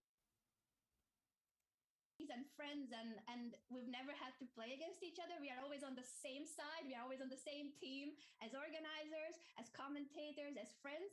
So this is the first time since my childhood that I'm playing against her. And I'm just glad that the tomatoes will take over and I don't need to take this responsibility of or having to play against her because she's. Thank you, Andrew strong, Dubanic. but Thank no you very tomatoes much. always. We are fine. We are fine. So what We're I'm fine. gathering from all of this, and I just want to show some fancy things that we can do with the show, is that wherever Judith is about to sacrifice, you're gonna be Watch out, it's my move. Panicking. I will be panicking, right? So that is gonna be the point where you know bad things are bound to happen. Yes, we are ready to panic. We've practiced that too. A wholesome panic. A wholesome panic. A wholesome I like the panic. sound of that. Panicking Very, tomatoes all very over the friendly, place. supportive community just panicking together. But it's nice to show some emotional support between each other when all of you guys are panicking, right? Yeah, to And be part Anna, of one this more as a question team. that I have in mind is, as you know, during your game, there is going to be a certain situation where you might want to use that one token that you have asking for help from your opponent, asking help from Judith. What are your feelings about this option? How are you gonna use this? And you, what is the style of doing it? Like you guys playing, and then all of a sudden, let's basically turn the tables. Judith, tell us all about what you think about this position. What do you think? What is the situation where you would want to use that chance of yours? I think certainly chess-wise, it would be in a very complex position where we would want to ask Judith about her upcoming plan and how she's planning to destroy our king side and going for the checkmate. But in terms of the call, I was also just thinking I haven't had time to catch up with Judith in such a long time. I might just call in to say hi. Okay. Well, sounds a little bit luxurious, but then again, the wholesome tomatoes might not need that edge after all. We will figure it out. We will. And Anna, before we let you go and get back to the game, I want to ask you that are you happy with the way the opening's gone and the outcome of it? Yes, the French defense is obviously the best opening in the world. I'm not biased or subjective here, and I'm It's a happy that we fact. got that on the board. All right. Well, stay tuned about all of this, but I think we have word about our next Anna, thank you so player. much for So, Anna, joining us, and say all the goodbye. best to the Thanks so much for wholesome having me. tomatoes. Thank you guys, and have an amazing time at the show. This is such a huge event, and I cannot wait this to be part of a world record too, potentially. So we are writing history here. All right. Fracture limb, best of luck. See you later. See you guys. Bye. Let's have another. We're going to have Anna back shortly as well. We'll get an update probably from her will. on Let's different have a- positions. We've got one more influencer with us. We've got Ketty joining us with her community. Let's get an update on how things are going there. Hello, Ketty. Well. Another nice setup. Love it. Hello. Huge applause to her as well. Hello. Hello. See you as well. Oh, wow. There's Is a... there a crocodile? Is that your mascot for today? Oh yeah, not today. This is our mascot for the channel, and it's actually a chess theme. It's a chess. It represents pair of bishop, the strength of the pair of bishop. Don't ask me why. It's just a long story. So, Ketty, are you hoping to get a pair of bishops in today's game? Oh, we hope to survive. We hope to Ooh. survive as long as possible, because guys, while you were talking, we had a little bit going on over here, and we have a bet between the influencers, and the bet is the chocolate. So the one who stays longer in the game wins the chocolates. Oh, wow. So we really want to stay longer. Wait a second. So all the influencers are in on this, and the one who lasts the longest wins a chocolate. Is that what it is? So far we're four, but Yeah, I think it's everyone's welcome open. on this Everyone one. can join. Yes, I we wonder really who's- do love chocolates. 100%. Katie, I see your position. You've had a Royal Lopez. Are you happy with the opening and the start of it and how your community has handled it so far? I I don't play this. I don't play Ruud Lopez. I don't play Ruud Lopez. I play Sicilian. But I have seen a lot of Judith's games in Sicilian, so that was not an option for us for sure. We don't want to be checkmated on the king side. And this is the moves my chat actually voted. On this side, you can see here some options. Those are the options we have for the chat, and they're voting, and we're making the move which gets most of the Oh, votes. so you are doing it the democratic way, okay. And yes, you know what the but fun I still thing? have to control because they want to play some king moves, which I'm not going to do. Okay, so there is a limit to democracy even on your channel. Like up to a certain point, if folks are suggesting nice moves, then let them have it. But then again, you have to cross the line at some point. Yeah, no Yes. Bong Cloud here either. And I have to say that this opening approach that they've had, the chocolate bet, so far, Katie, seems to be going well. Seems to be going really well for you. Yay! Yeah, I mean, look at her. She's super excited yet. But you know, you can never know when Judith is gonna be all like, Checkmate in 3 moves. you can actually never know. Judith is an amazing person. She is sweetest person you can imagine. But when it comes to the chessboard, It's a little different. It's a different vibe. It's a different vibe. Yeah, Judith's quite brutal over the chessboard. Now, Katie, I remember we were all in Dubai. Katie was there as well for the World Championship match, along with Judith. And at that time, we could have never imagined this event coming together and all of us celebrating chess and playing from across the world. You've gotten into streaming. You have this amazing community of yours that, you know, often interacts with chess, and you play different games in it. What does this mean to them to get this opportunity to play against Judith? I think all of us are very excited, and I asked my chat just to remind me where they are from, and we are from all over the world. And this is surely one-time life opportunity for all of us. Because it's not easy to play against Judith, and I also liked some sort of like No, team seems he play. changed We're his mind. all of us together in this, and yeah, they are very excited. All of us are very excited for this opportunity. Okay, and I'm just gonna ask this question to everyone. So, Katie, I'm really concerned about how you're gonna handle that one opportunity that you can have to ask Judith for help. How are you feeling about this? I'm ready. I'm ready, guys. I'm ready. All right, with a heart-shaped thingy. Okay. Yeah, it's a little over hard here, just to be nice, but we have this card, and we're obviously going to use this opportunity. Yes. Katie, are you bribing Judith with the heart? Is this what's Yes. happening? Yeah, that would have been my follow-up question. Katie, we are about to say goodbye to you. Hope for the very best. And we hope to have you back with us really soon. All the best to you, Katie, for the game. It's getting exciting, and we'll see you soon. Thank you. Thank you. Cheers, Katie. Coming up next, we have a connection to Anna Kremling. Anna, is that right? Are you with us right now? There she is. Hello there. Chat has been going crazy about you, demanding your presence. So there, we delivered. Anna, that's awesome. How are you doing so far? What's it like to be?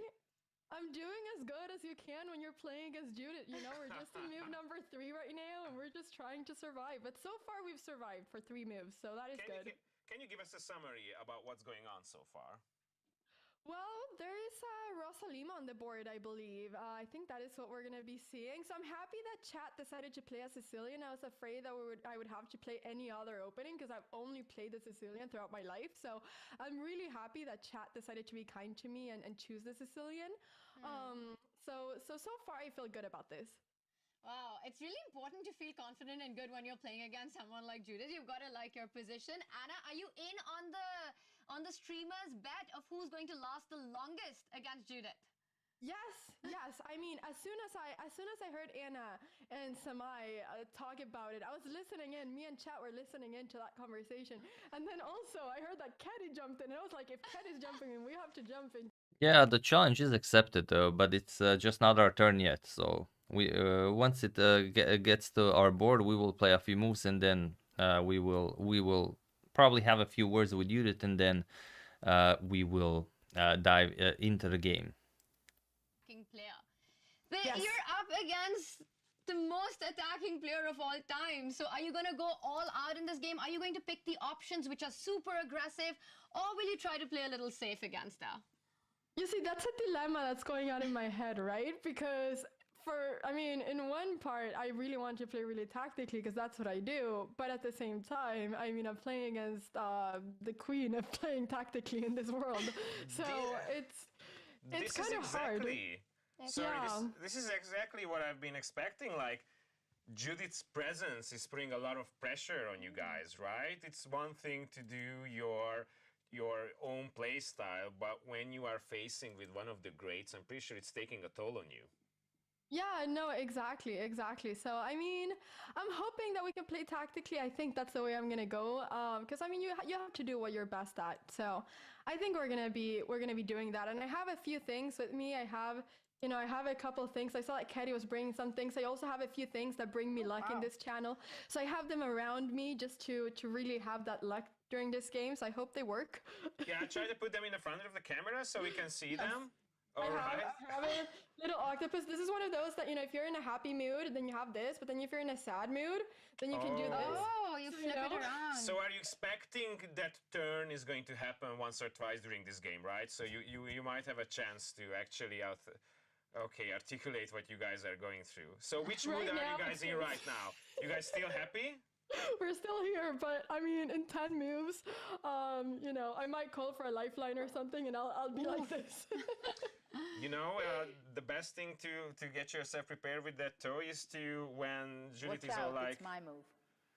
Judith is gonna be all over the place, right? Yeah, when she says watch out is when you want to start calling in that lifeline. Anna, all the best to you for the game, and we'll catch up with you really soon and find out how the progress is going so far. And hope you get that chocolate. We are letting you go, but just because Pepe is ready to join in on for our next short interview. All right, Anna, bye. All right, good luck, thank you. Meanwhile, cheerio. Meanwhile, just one quick comment based on the chat. So as you can see, many of the players have already started their game with Judith. What we are doing is basically building up the momentum to start the 11th worldwide table. You can still join in on the fun. So as you can see, this is a coordinated thing. We haven't started that game, not because of any technical difficulties, but because this is the outline, the agenda of our show. The other streamers are already doing their bloody battle against Judith.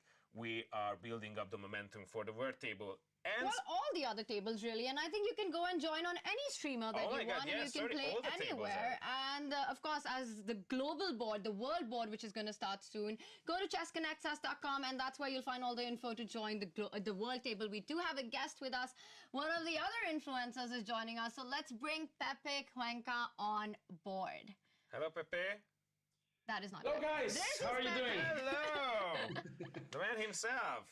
Yeah, how are you guys doing? So far? How's it going, Pepe? Are you enjoying the position? I'm enjoying so much. Our community here in Chess24 Spanish, they're so excited, already suggesting moves, openings, and stuff like that. So we are really happy. Pepe, I remember at the match in Dubai in November when we were all there, the Spanish pavilion was such a big part of the celebration of chess. And I feel that in Spain and online, the Spanish community is always so thrilled and excited about a game and a chance to play against any of the top guys. Or in this case, a woman. Yeah, they're extremely excited. In Spain, there are so many chess fans, and you can see that whenever there's a super tournament in Spain, it's so much crowded. You cannot imagine. So, of course, today this is a one lifetime opportunity to play against Judit Polgar, and we know, and it's extremely great. Yeah. Pepe, we've been asking the different influencers how they're approaching the game. So because it's against the communities, right? It's against the players and all your followers. So how are you going to do that? Is it going to be a mix? Do you have a poll system going on? Take us through how you're going to pull that off. Well, actually, our community is going to play, as you say, we're going to propose some moves, and they're going to vote. Actually, and they're already being extremely aggressive because they decided to go for the Najdorf variation of the Sicilian, so they're going all in against Judith. But I don't know if this is a good idea because Judit is such an expert in this opening, so we're gonna suffer a lot for sure. Wow, and all in against Judit with the Knight of opening. I think this one's going to be a fiery match. Now, by popular demand, Pepe, you know what the chat wants, you know what the audience wants. Can we have it one time? Sure, yeah, that's it, right? So we're gonna enjoy a lot, and let's see what happens. No, we can't let you go without the world famous ratatatata. Ah, you want me to say ratata? Of course, yeah. Let's go for it in 3, 2, 1. All right. All right, Pepe, thank you so much, and we'll be keeping an eye out on your board and discussing it soon, and we'll have you back with us. Definitely. All right, guys. Thank you. But in the meantime, we're about to jump in on another hype train. This time we have a chance to talk to Jennifer, right? We've got Jen joining us, and her board is very special. It's an all-girls, all-women's board. It is the Year of Women in Chess, and Jennifer does a lot of work for promoting and encouraging girls to take up sports. So I think this is to take up chess. And she's done brilliant work around it. So I think this board is so critical. Hi to you guys, and we also know that for Judit, this is an important cause. And I think we've got Jen with us. Jen, can you hear us? I don't hear you anymore. Yeah. Hey. There she is. Hey there. Hello. Hi. Hi, Jen. You seem really relaxed and laid back and chilled for someone who's playing against Judit right now. Yeah, something is suspicious. Jennifer is there. Look. It's here. Hello. Sorry, guys. Hello. Yeah, there are still a few people in the introduction, and only then will we get there. But yeah, I imagine we will also get our chance to talk a little bit. So if you guys want anything special said, now is the time. And then I can transfer it over to the live show. Okay, so we do have a move. We have e4 on the board from Judit. She made a move. Now what do we play against e4, guys? This is it. You guys are welcome to suggest anything in the chat, and then I will, of course, decide. All right, everyone writing moves so I can see. So, okay, pretty much everyone is suggesting the Sicilian Defense, so I guess we go with c5. Okay, let's get destroyed properly. All right, so c5 it is. All right, we're gonna go with c5. All right, as sharp as possible. So only extremely sharp moves will even be considered.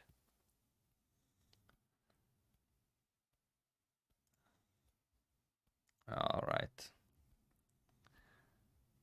We'll see how long it takes for the move to be made. Sicilian in today's times, yeah. For a simul, definitely.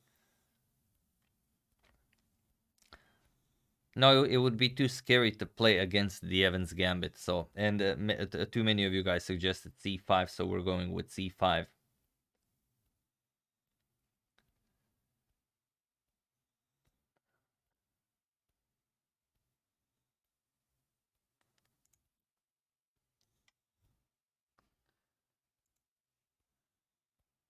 So I imagine it will take around 2 minutes for you to make her round. A Sicilian in this economy, yeah.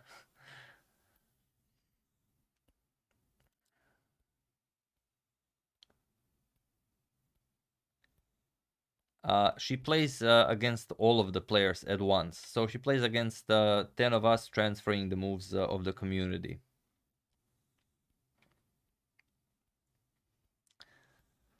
How do you say this is a completely new gaming creation?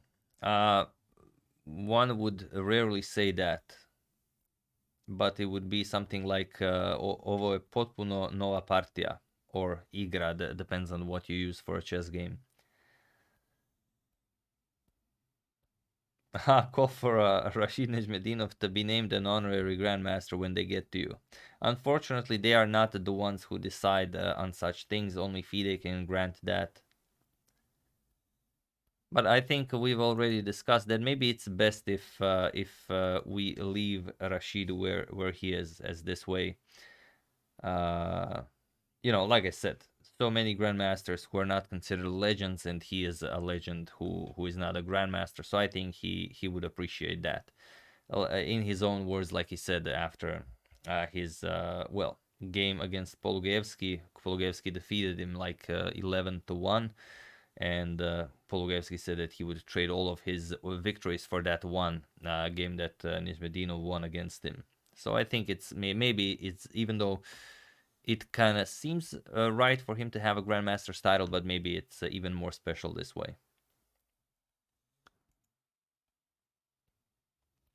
All right, so who is next? As well, right? Are you with us? Daniel from the Magnus Carlsen Academy. There.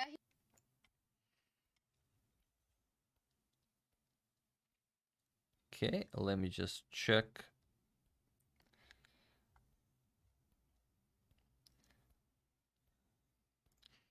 Yeah, I thought maybe there will be.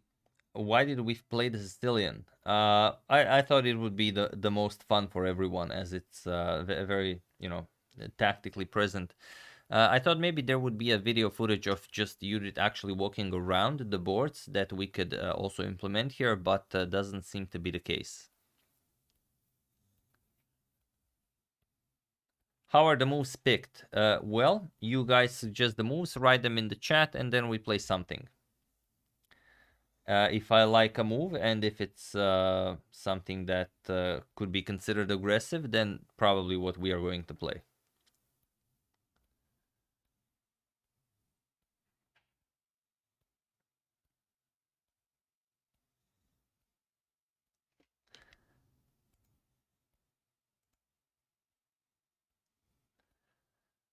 Will I revisit the game of the century? I don't think so. I think we've done all we could there. I could remake it in 60 frames per second, but I don't know, it just doesn't seem to be all that necessary.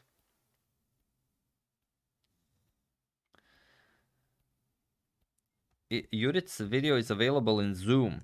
Oh, could be, yeah, could be. But I have the Zoom on my phone. I was afraid to enter the Zoom with my computer, as to not use the same internet for my stream and for this. Thought maybe it would be too big of a strain on it. But yeah, I will check if this is the case. Yeah, okay. Judith's video is on. Yeah. That's that is true.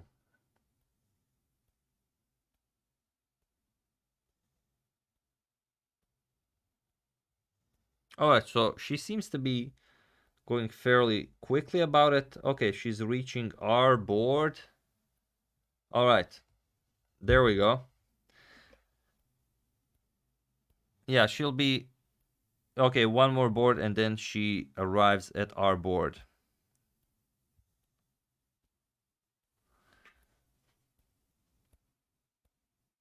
Why is everyone playing the Sicilian? I think it's because, I mean, it's Judit. Judit plays e4 against us. I mean, what are we going to play? Yes, everyone here in the chat is playing against Judit. That is the... That's true.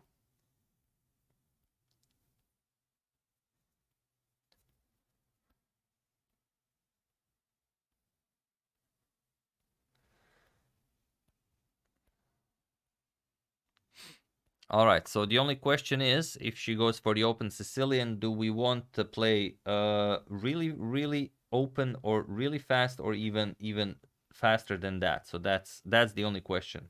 But you guys will decide on this.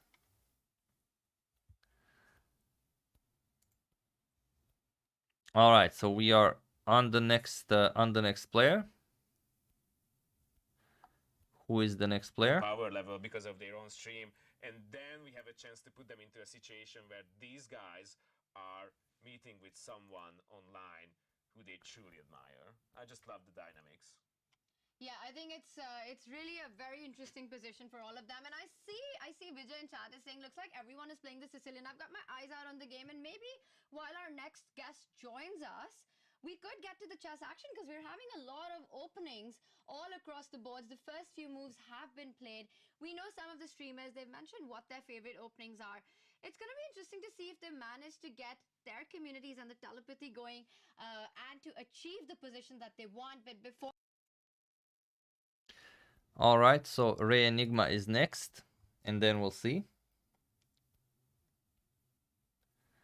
Rami, thank you, Rami. Yeah, you guys want the accelerated dragon. I think Judit would be extremely happy if we played that against her, so maybe we should go for that.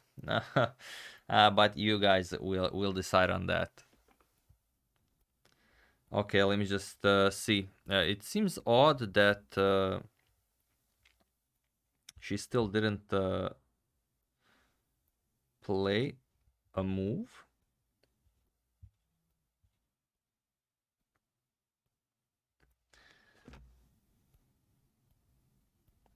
Yeah, maybe our move just wasn't transferred to the board. We'll see. It's funky business, all this stuff with the actual boards. Okay, she's going. Okay, she's next to our board. Is she gonna make the move? All right, she's reaching out for a piece. Could be a knight. I don't know. Could be a knight. Seems that she played something, but we'll see. We'll see. If something moves, then she played it. If not,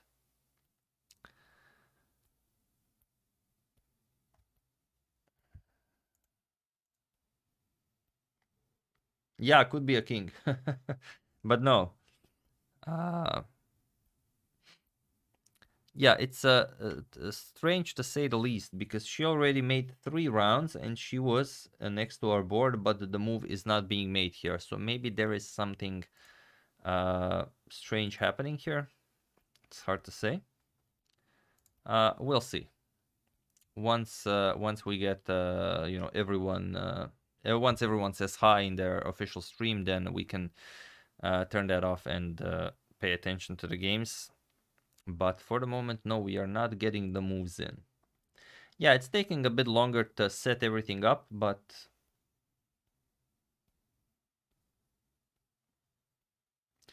no, I don't think it's a glitch in the connection. Definitely. Yes, you should just push pawns against the dragon. I remember Bobby Fischer saying that.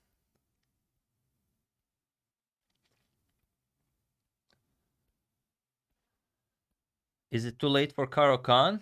Well, sort of, yes.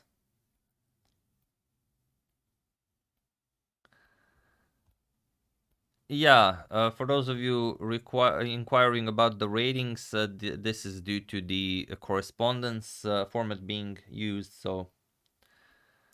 No, I don't think refreshing it would help. Not at all. Leeches does not lag, so I don't think it has anything to do with that.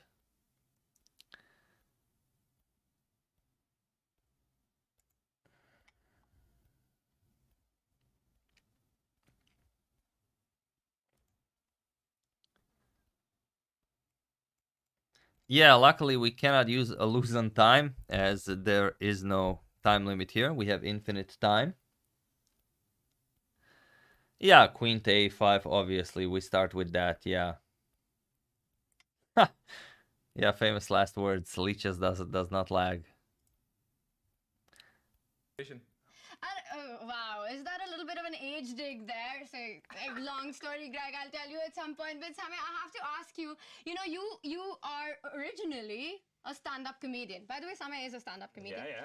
And then you went on to streaming during the pandemic, and then, you know, you have done so much for Indian chess. And now here you've given your community an opportunity to play against Judit. It's been such a crazy journey for you. I mean, does it even feel real sometimes? You know, you mentioned stand-up, but honestly, now I've been a streamer for longer than I've been a comedian. So those Alright, lines are getting that's an blurred interesting now. turn. So stand-up And- comedians become chess players and streamers. Chess players become poker players. A lot of crossovers happening Yeah, here. yeah, I can see a pattern over here. Samir, I know that secretly you're a major Judit fan. Yeah, big one.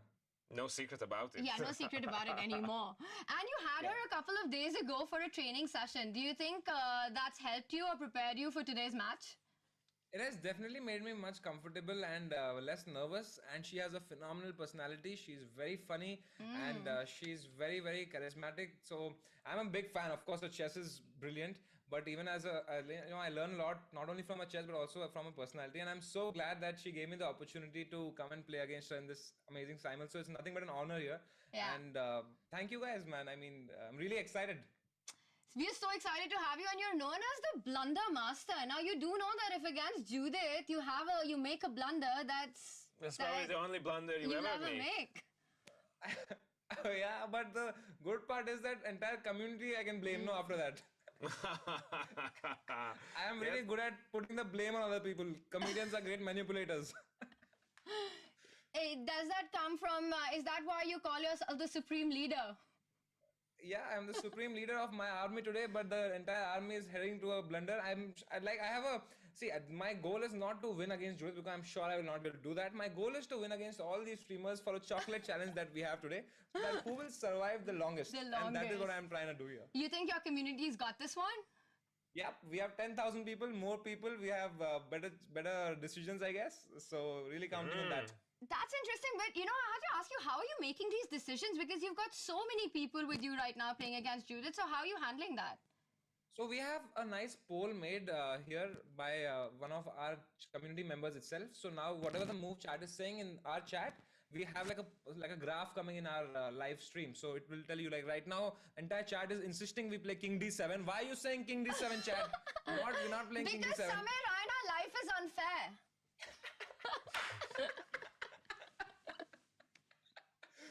That's an inside joke. That's very funny. All the Alright, chess players are becoming funny, man. What do we do now? Yeah, there's no need for any stand-up anymore. But Samir, there's always some need for stand-up. I agree. Unfortunately. Unfortunately. Darva is waiting for us. So we're going to have to let you go right now. Make sure to listen to the right members of your magnificent community. And, let's check the next interview. Thank you so much for joining in. All the best, See you later. All the best, to you guys. See you guys. Bye. Bye-bye. Wow, theirs is a really fun community as well. It's just imagine. banter full on. So going to be interesting to see whether they get that move King D7. I know they're trolling somewhere with that. And we've got our next influencer with us. It's Darva. Welcome. Such a pleasure Thank to you. have you on our show. How's it going so far? Cheers. I think this waiting is making things a little bit worse on the nerves. I come from a slightly different background than most of the other influencers, so there's quite a lot at stake, I feel, but I'm very excited. I'm very happy to be here. We're so happy to have you as well. Now, the one thing about you and your streaming is it's so much about fun and having a good time, and it just feels like a bit of a celebration. How did chess happen to you, Darva? Because you were a bit of a chess enthusiast. How did that come about? To me, chess was something that I learned when I was very little, but I never really had any friends or teachers or mentors to help me develop it. So it was just mostly forgotten for me until I was in college and my lectures were so boring that I needed to do something. Okay, we are next on the show, and then after that, I think we continue with the games. Although Judit is making the moves, it's just that the moves are not appearing on our board. So maybe she's waiting for us to get a chance to get into the show, and then we continue the game. Could be that. Other than that, I have no idea, but we'll see. We'll find everything out. Opportunity to play against Judit, and the other one wants to listen to the people that asked me to play Bon Cloud. Luckily, the wiser wolf is winning so far, and I'm gonna do my best. That is such a nice way to approach this. I love how all the different channels and how the different communities and their leaders are taking it so far. And I have an eye out on your board, Darva, and I have to say that, are you in on that community challenge, the influencer challenge of winning a chocolate? No, I understand that I am more of a baseline. My game might be interesting to look at compared to the others because I am an amateur player. Now, obviously, Judit is a very strong player, but some of these influencers are either very big time chess commentators, analysts, or strong players themselves. I am nothing like that. So when you look at my board, you're going to see a lot more what it would be like for a normal person that just knows a little bit of chess to play against someone as strong as Judit Polgar. So We yeah, asked this that would be question. exciting. We asked this question at other tables, but I think in your case, it's even more important. I call it the frenemy moment, the frenemy situation. You know that at one point during the game, but only at that one point, you have a chance to ask for Judith's help. Now, since you are so humble about the way you approach this whole thing, how are you going to handle that one situation? When's going to be the time when you'll be like, okay, this time I'm gonna use that frenemy moment and ask for her help? Well, I'm pretty sure I'm gonna see struggles in this game that I also have seen before. Like, All right, so we have the second move on the board. We can go for it. Knight to f3. So now you guys get to choose. What do we go for? What kind of Sicilian you want this to be? And after this, I think will have a short chat with Judit, and then I think we continue just with the games. Just have to make sure not to miss this one.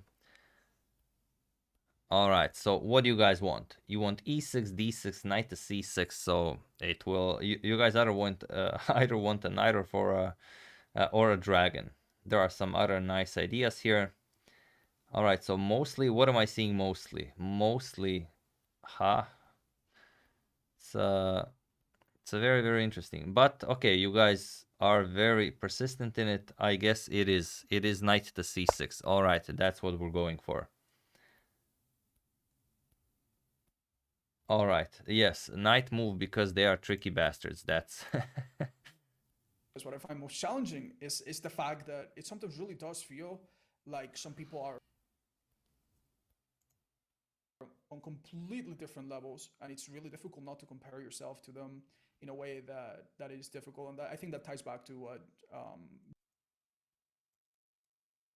Judith was talking about earlier in the previous interview. And as the ancient saying that is really goes, difficult. Easy to learn, hard to master, impossible to beat Judith, right? These are the steps that you are going through. Okay. Thank you so much, Asdarva, for joining us. And it's so nice to hear how much you just enjoy playing the game and still want to get better at it. And we wish... I cannot disappoint Anna. She's coached me a little bit. I want to do this. And if I'm going to lose, to do it in the most graceful way possible and enjoy it and learn as much as I can. So all right, that's where my mind's at. Thank you for joining in. It's time for you to get back onto your board. Okay, I need to do that. All the best. Your move. Cheers. Wow, so that was amazing. That was our roundup of all the influencers and how they're feeling about the event so far. Yes, Greg? Absolutely, and some of you might have joined in on the fun a little bit later, so I think it's important to bring you guys up to speed. This is Judith Wears the Word, and in these last couple of minutes, we had a chance to catch up with all the influencers and how their community is doing in the opening. The 11th, and from a certain perspective, the most important board, will start in a few minutes because we still have a few things to show to you. Like the games themselves, I think it's time to get to the chess action. We've had a little chat with all the influencers, how they're feeling, how they're going to be deciding on the moves and their strategy the moment that they'll ask Judith when they need her help. Let's take a look at the actual action that's going on the board and which influencer is going to win that chocolate. All right, so it seems that we are still not on. So I guess we are just continuing with this. All right, so d4 has been played. I imagine we take c captures on d4. Captures. There's no other way to go about this, as everyone is agreeing to this. All right, c captures on d4. Yeah, I don't know. They said that I should get ready for the introduction, but I guess they are probably going to insert it somewhere else. Not really sure. Yeah, we'll get back to you.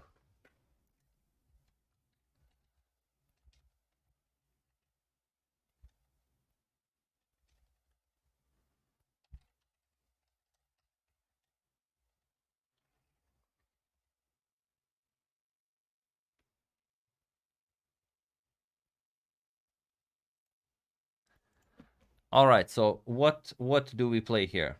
E5 next. Ah, okay.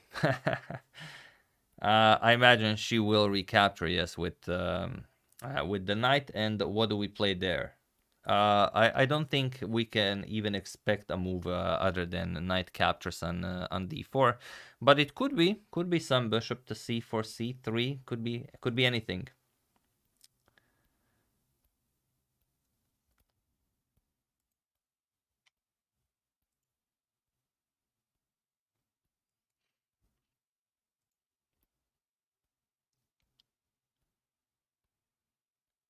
No, of course. Why would we play something solid? We play something aggressive, and then whatever happens, happens.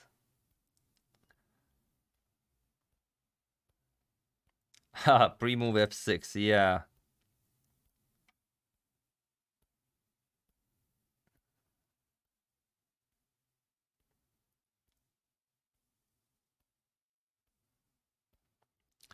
Knight f6 next if white captures. Oh, you want it to be, all right. You guys want the dragon or no dragon? Okay, you guys decide.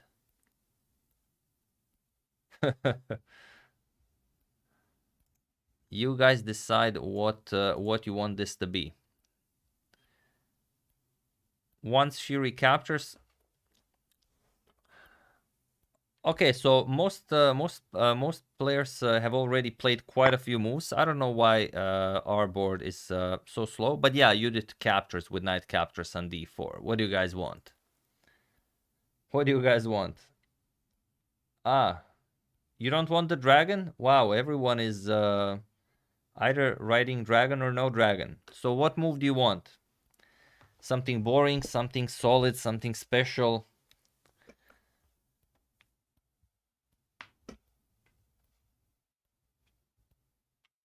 I don't know. You guys suggest the move, and I'm gonna decide on it. No dragon, riding no dragon is not a move.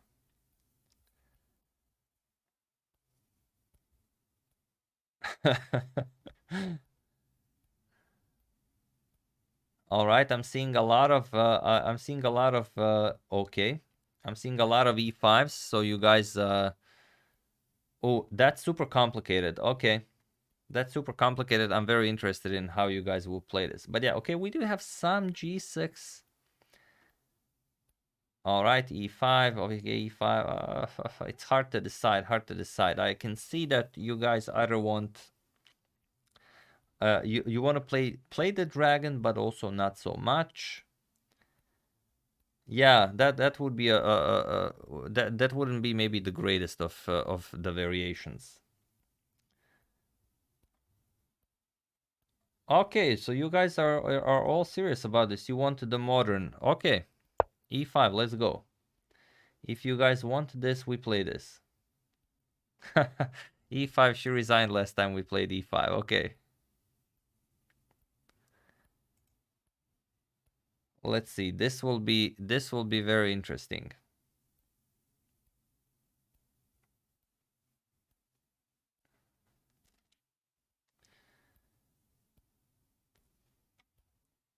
Yeah, okay. It doesn't necessarily mean that I'm going to choose whichever move is mostly shown in the chat, but I will go for the more interesting choices.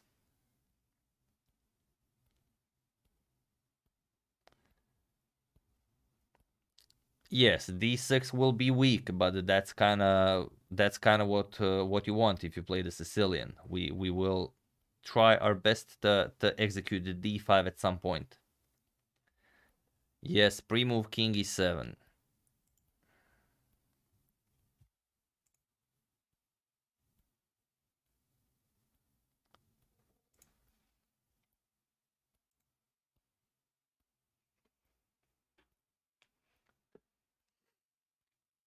It's well, it's I would not call modern to be weak. We've seen it quite a lot in some very top tier competition. Yes, we will of course make a video about this game. Of course we will. It will be the grandest of videos because well, the player with the black pieces will be all of you.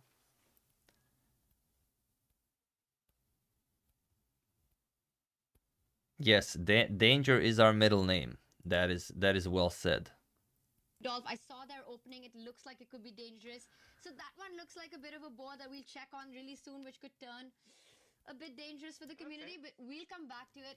Let's get an update on the Anna Cramling board. Yeah, I don't know if they skipped the introduction or they just moved it to be used later on. But it is a little bit weird, yeah. Why is the community board still inactive? I have no idea. Let me just check. Ah, yeah, the community board is still inactive. But yeah, okay, we'll see. Maybe E5 was not as popular while Judit was still an active player, so who knows what she will play against this line. But I mean, she did follow the every active event in the World Chess Championship live while commenting on it, so I think she will know this very nicely.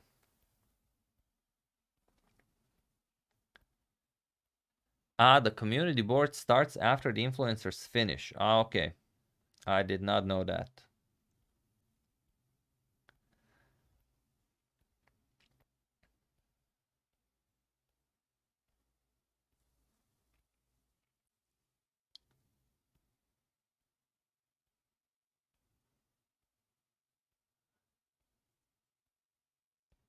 Oh, that's a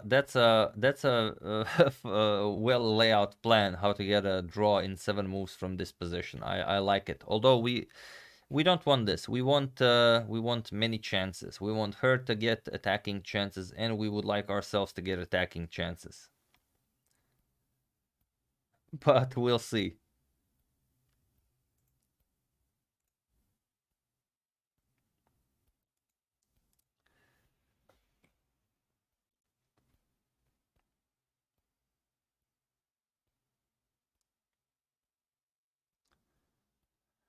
I don't think that we're gonna see capturing the knight. Yeah, I don't think that's gonna happen. Yeah, of course. She will go knight b5, then we're gonna go d6 and so on. Yeah, we're already crushing. I think we totally confused her with our opening choice after 3 moves. Yeah.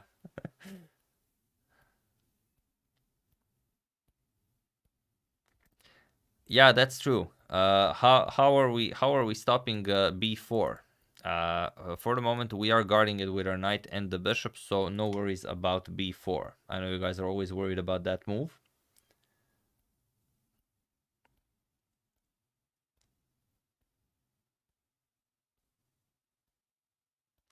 Yes, the most attacking move is always queen h4, although here I don't see how we would benefit from such a move. All right, Judit makes a nice move here.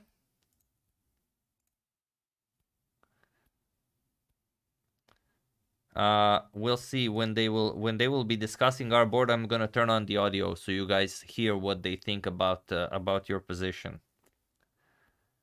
Could be very interesting.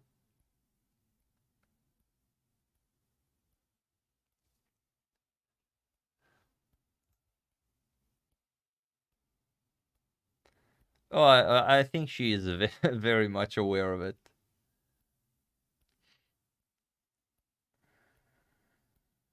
Is there anything left to be done? Yes, that is a good question.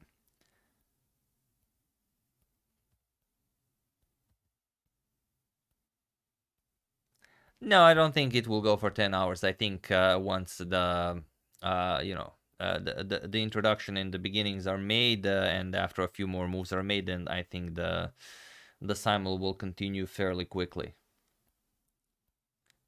Panda, I know you subbed after shortly, but I know I've seen you a lot, quite a lot.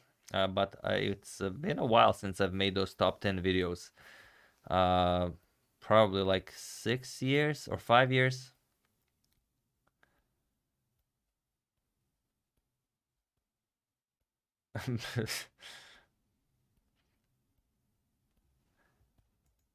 Tell you about Medo. What would you guys like to know about Medo?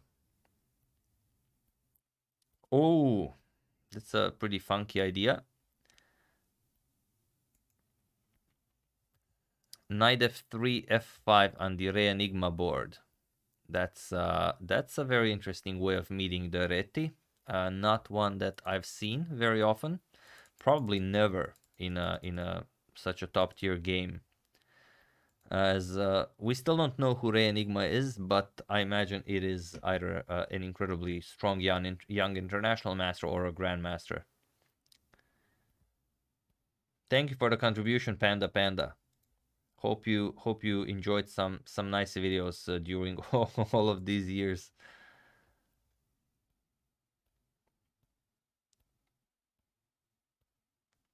How am I enjoying life as a father? I am enjoying it very deeply and very, very profoundly.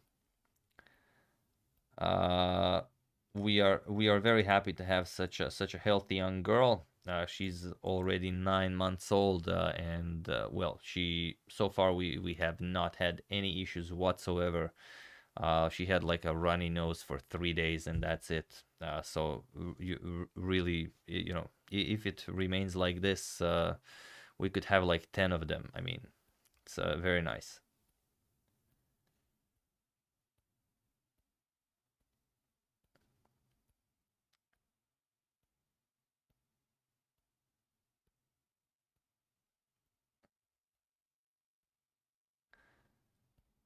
Yeah, Enigma could be a GM, and there was a lot of discussion about this. Is he one of the GMs, or is he one of the younger international master, or is he actually more people? I've even seen someone making an analysis about Enigma being actually 4 people at once. So I think it's hard to actually decide. I don't know. Was he ever seen like in 2 places at once? Was he ever seen like in one country today and another country tomorrow? Or, you know, could be interesting.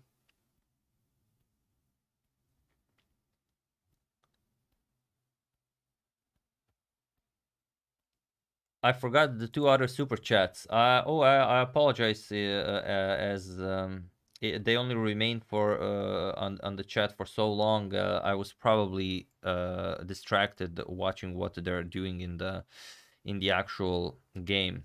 So sorry about that. Okay, but Judit is very close to our board.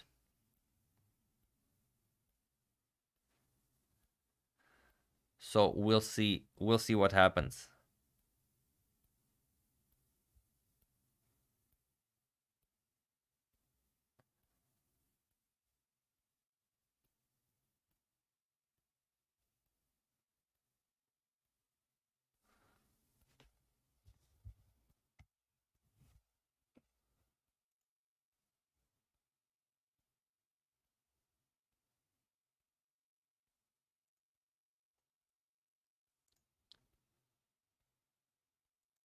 Oh, yeah. Try and guess Judith's move.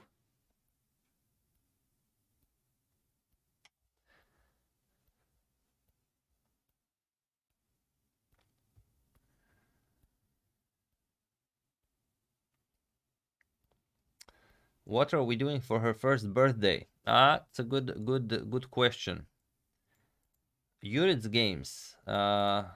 Yeah, okay. I guess we could do the Judith Apollo King's Gambit game. That'd be nice. I think. I need to do a video and analysis of my daughter's first game. I think she's well, not very close to playing her first game. Might take a few years.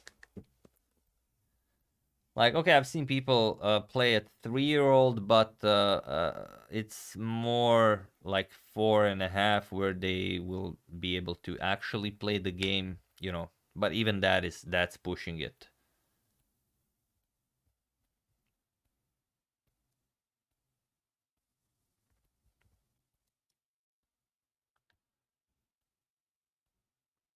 All right, Judit again walks to our board and doesn't play a move. Maybe the move wasn't yet transferred. That's kind of weird.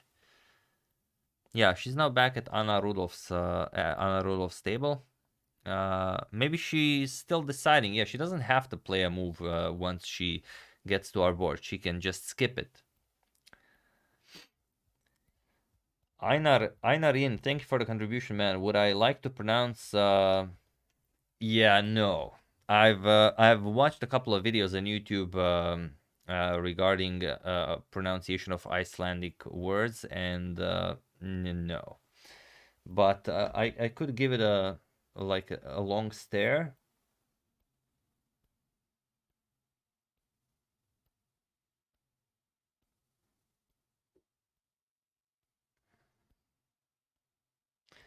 Ejafjala Jokul. That's the best I got. Ejafjala Jokul. Ejafjala Jokul. Although I don't know what the O with the little dots is supposed to be in Icelandic, but I'm pretty sure even this is nowhere near.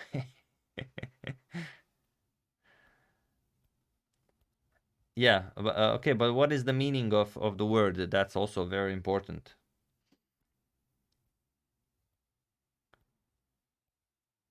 Hey, Carlos Gaspar, thanks for the community. King E7 for the community. Okay, we'll see what unit plays.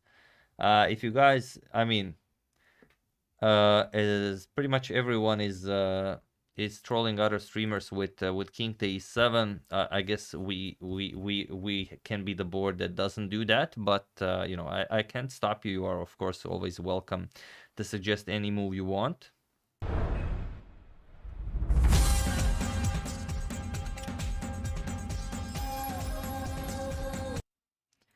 All right, some fancy music there.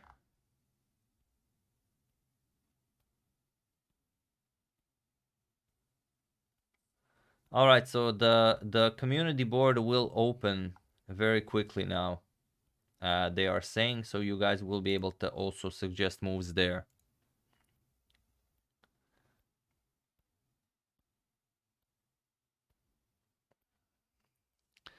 All right, so I guess we could also implement the community board. Sure, why not? While we're waiting, we could also put the community board in. Okay, let's just load this up.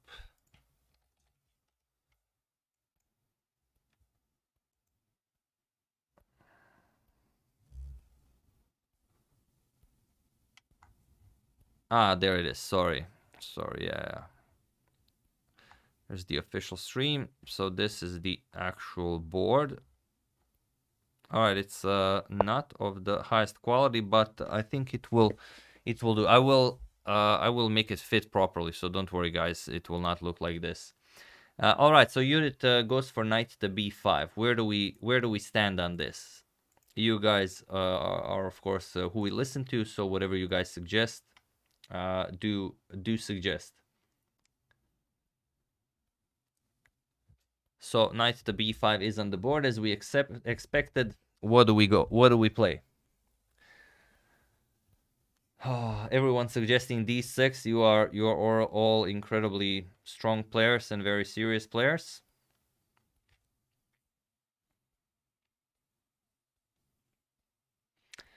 All right, so Judit knows theory better than all of us. So maybe we try something other than what everyone knows. Okay, I'm getting a lot of king e7s, but hopefully we don't play that. All right, queen to a5 check would not be a very good idea for us. Definitely not. All right, so yeah, okay, so we have some very interesting ideas with a6. Yeah, a lot of people going for a6. You really want to play that? You want to play this? All right.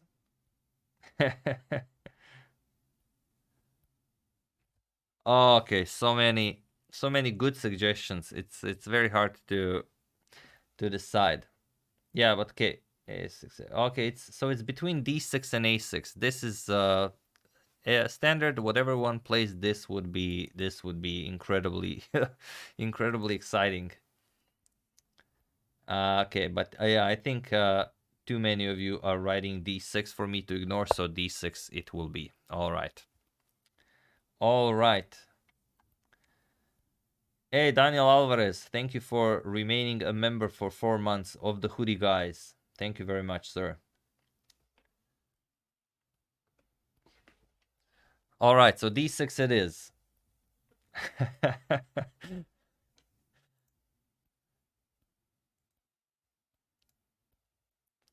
Yeah, a6, we could play a6, then we get our king into the center of the board, and we get an interesting game. It's definitely what we can do.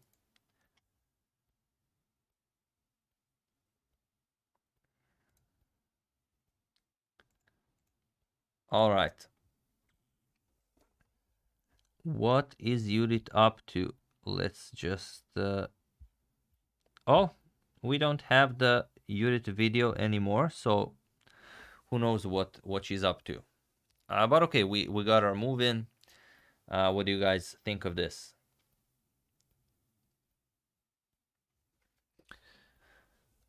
Oh, this will be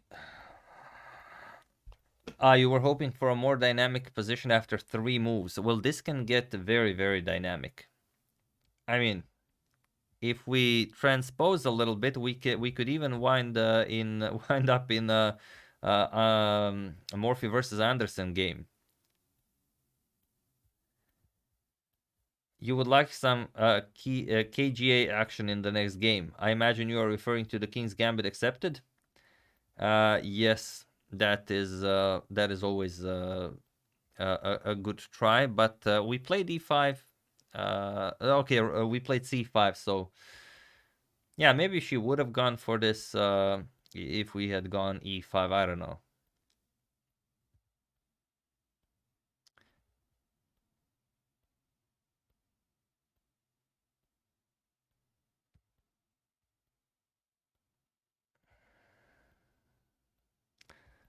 Do I know the lineup for the Zagreb tournament? No, I do not know the lineup by heart. I mostly learn the lineup when I check out the tournament. Ah, this is the name of the volcano that erupted in 2010. Its name translates the... Okay, Aja is island, Fiala is mountain, Jokul is glacier. So the island, so the glacier of the island mountain, or something like that. But yeah, I've heard it's one of the more impressive languages that you could pick up. It's not good for us to be Anderson in the game Anderson Morphy. No, it would not be good for us to be Anderson in that game.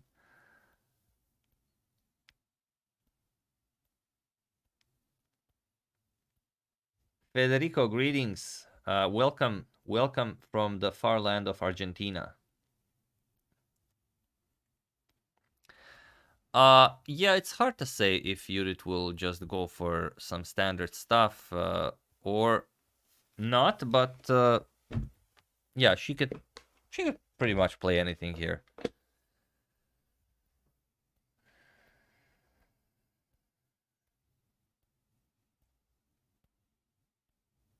Bishop should go to g8. That's a very weird thing to say.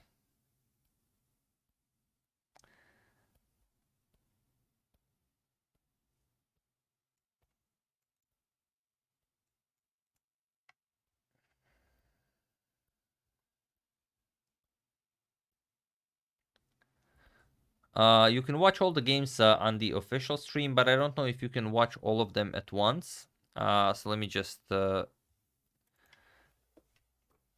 see if the community board is already happening. No, the community board is not happening. Let me just maybe I could introduce it here like this a little bit.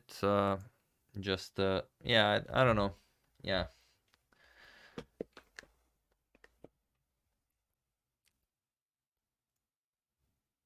All right, so this is what you would normally see.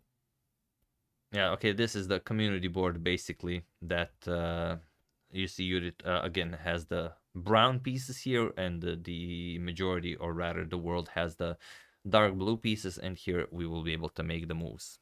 But that's only after it starts, and it still hasn't started.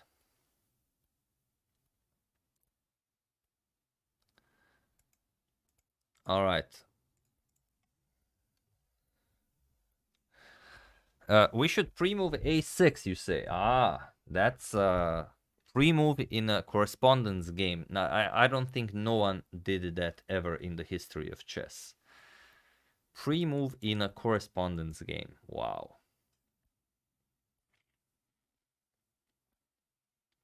Ah, you're expecting bishop c4 and castles from Judit.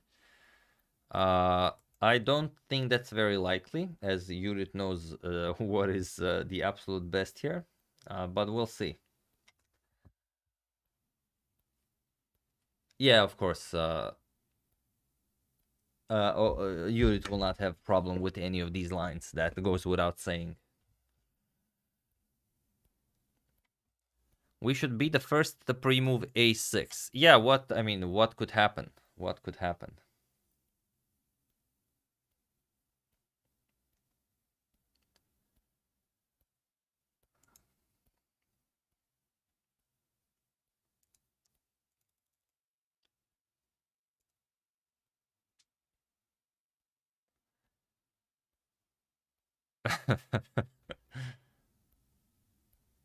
We should definitely create a novelty. Yes, we should definitely create a novelty. Although, when is a good opportunity to do so? Yeah, we don't need to lose the fastest. That's true. That's true. We don't need to lose the fastest. How many moves will the game be for? Who knows? Knight c3, d5 must be stopped. Or maybe it doesn't. Maybe we allow it, like Anderson allowed Morphy to get his knight all the way to d5. He even sacrificed the bishop on e3. Like b3, f5, f4 captures, then Morphy completely annihilated him.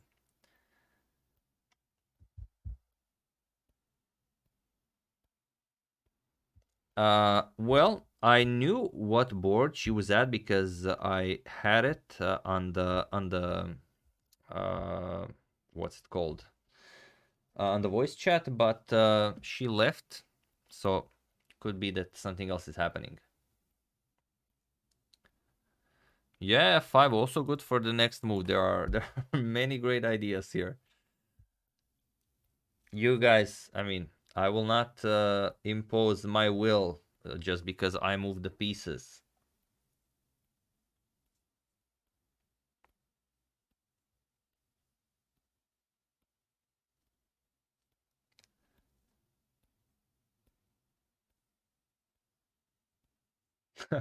We will still be here tomorrow in a queen and pawn endgame.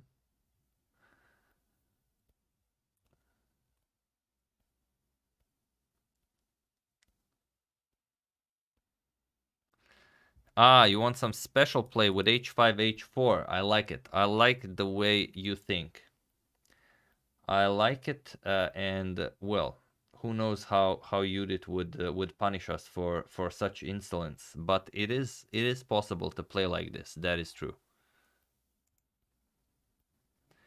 And their communities are playing against female chess player of all time, Judit Polgar. Okay, I just realized I've been pronouncing Polgar improperly this whole time, but it might take me a while to get it done. I don't have this L. I don't think I could pull it off. Polgar. Yeah, no. I will have to train for this.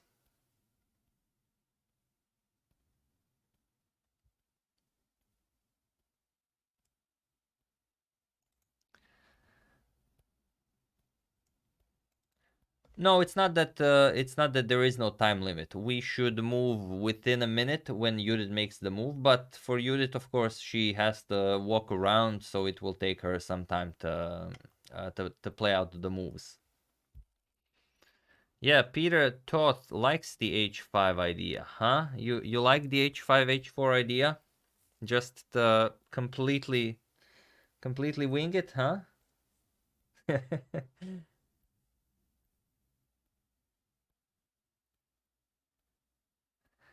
Yeah, of course. We have a suggestion of queen a5 check, and after white moves the king to e2, then we pick up the knight. That's I don't know why she's still playing this position. I think she can just resign this.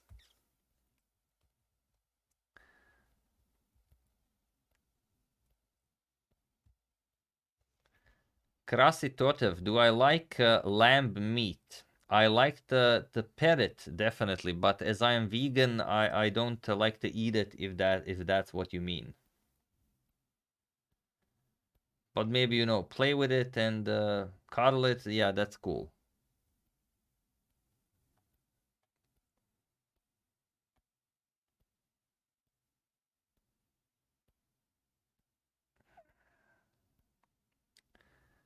Oh, they're saying our board did not make the move? That's very strange. Yeah, but I had my suspicions that maybe something wasn't... that the moves were not being transmitted properly.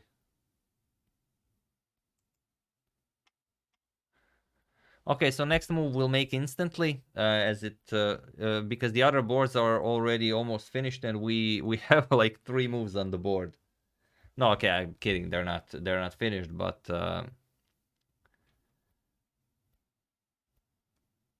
yeah, Queen A5, King E2, and Queen captures on B5. Legendary, legendary.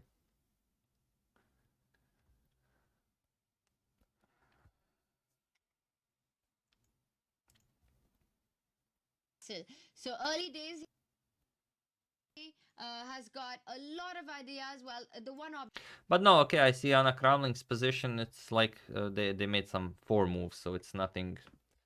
I think it's just that it's for the moment it's going a bit slower as they are. Judit is making interviews after every move on every board, and she's talking to the cameraman. So we'll see. But worry not. As long as this takes, we will make a recap of it on our normal format. The pronunciation in the game you pronounce with a sh like shoe, but he's pronounced like an S with zoo. With an S like in zoo. Zule. Ah, Zule. Ah, oh yeah, that kind of makes sense. Yeah, oh, haha. Zule, yeah, I messed that up. Sorry about that. Yeah, too early to offer a draw.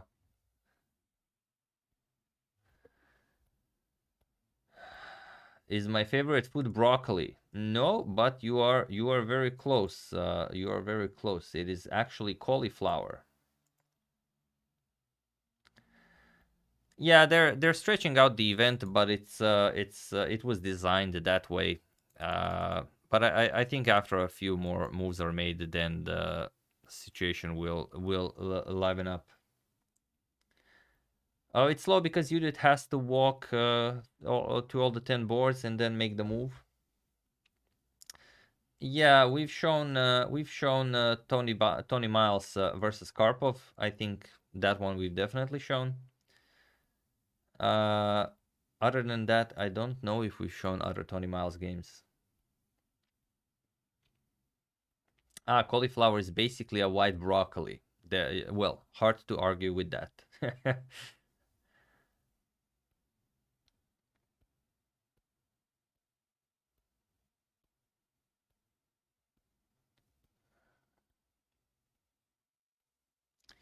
Yeah, we should definitely be aware of some nasty discoveries from Judit. That is true.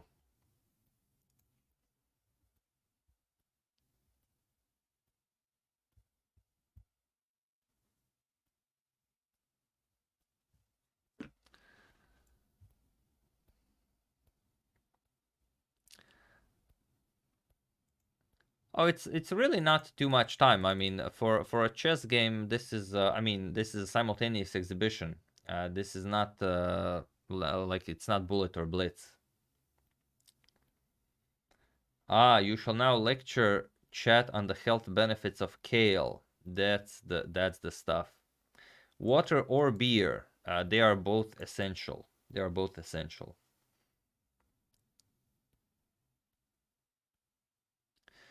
Yeah, a lot of good ideas. So we are still, well, all depending on the white on what Judit plays, but we have knight to f6, bishop e7 suggested, we have a6 suggested, we have many suggestions. We even have queen a5 check suggested, we have h5 h4 suggested.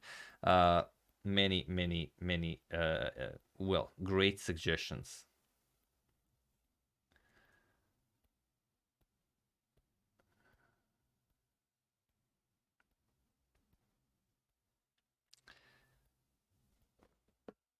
Are we playing at the moment? Yes, at the moment we are playing against Judit Polgar, yes.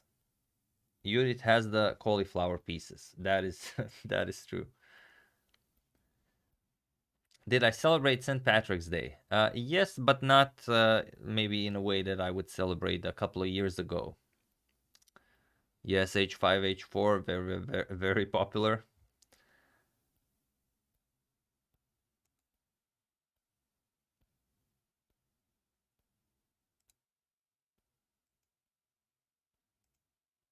a4. So this is a really hit the base which defends the pawn. So you know. Okay, some analysis of the Samai game.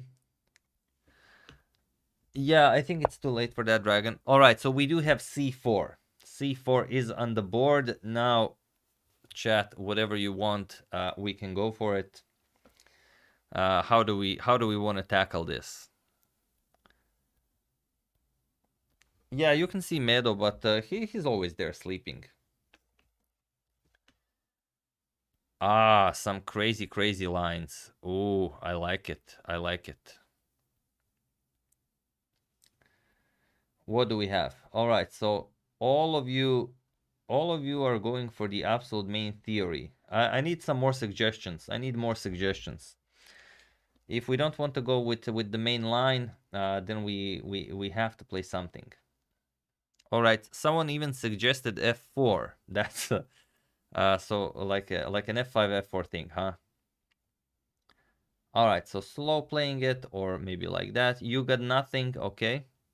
Good, that's good enough. All right, but let's see how Judit does it. All right, let's go for it. Let's go f5.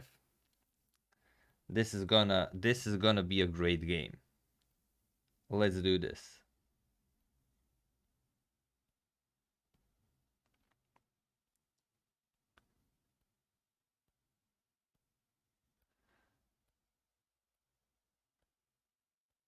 All right, let's see how it goes.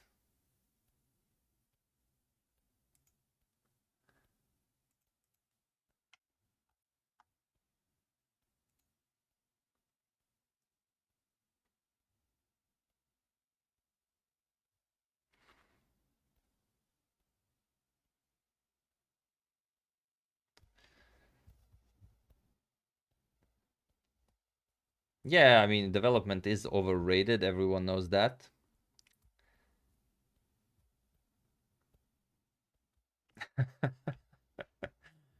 Yes, this will crash the servers definitely. Yes, now we slow play it after f5, but at least we will see how Judit will exploit such a well, insolent idea.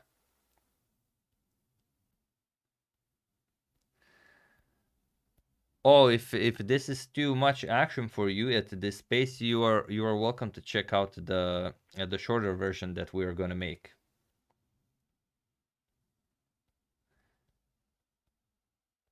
No, too many people voted for it, not for me not to play it. But we can't just play the absolute main line that everyone is just gonna write. So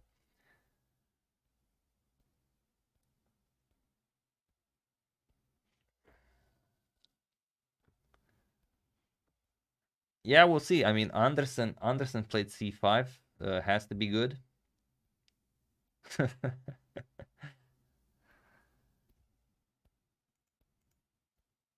All right, let's see where we're at currently. And I think it's time for us to again mention the basics of what we are doing here, because yes, this is a celebration of chess. This is a celebration of great minds and how to connect them. And also, this is a celebration of obviously one of the greats, Judit, but we also trying to create a new world record here.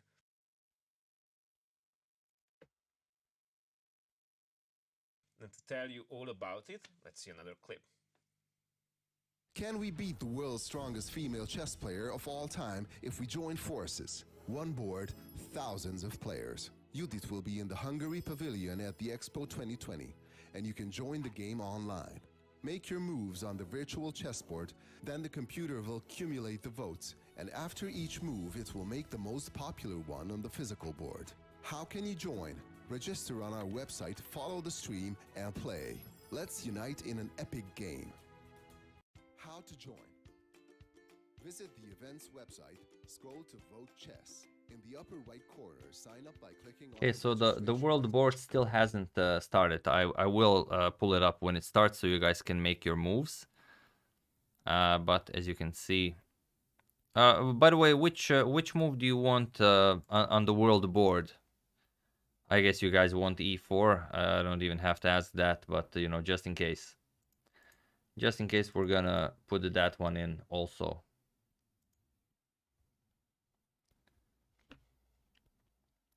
Yeah, bring out the queen to scare Judit. That's a good idea.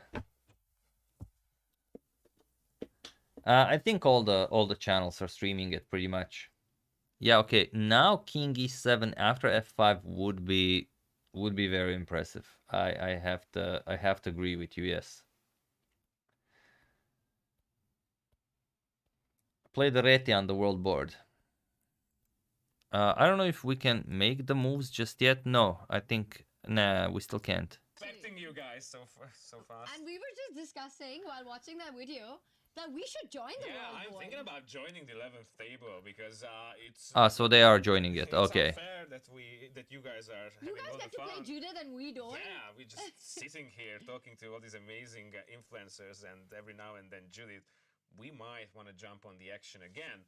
Now, what the producers have told us is that we are really getting ready for that 11th special table to open up. But before we are going to do that, let's just analyze a little bit more, because I know Tanya is never going to be out of suggestions and nice notes that she had just jotted into her mind. So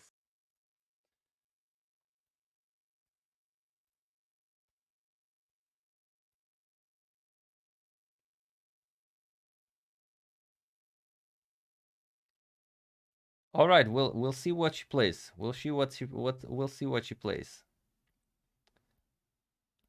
Oh, that's don't snipe. Yeah, no such thing as sniping in chess.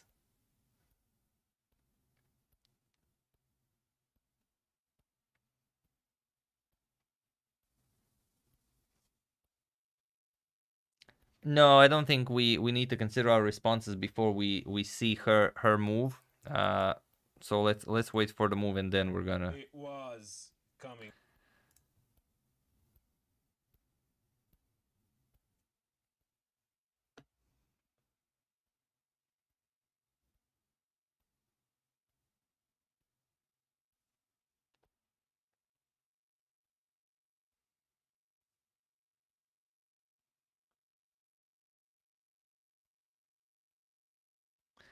Judith will be a pro and snap f5.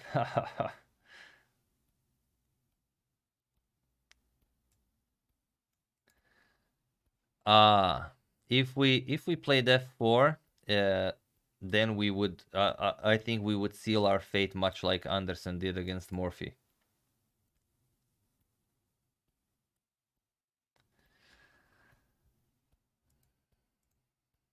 All right. Let's get back to some of the positions.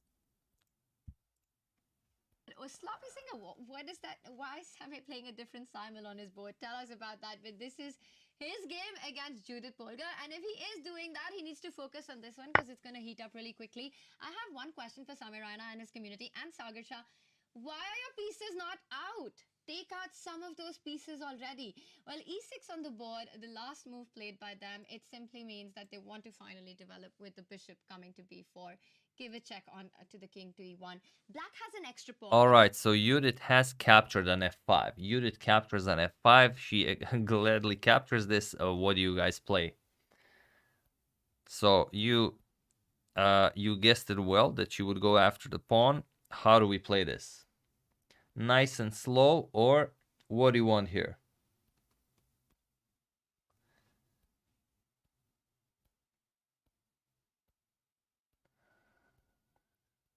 Yeah, I see a lot of you are interested in recapturing. Some of you, though, are interested in just continuing development, which would be maybe more in the spirit of playing f5. All right. Time to sacrifice.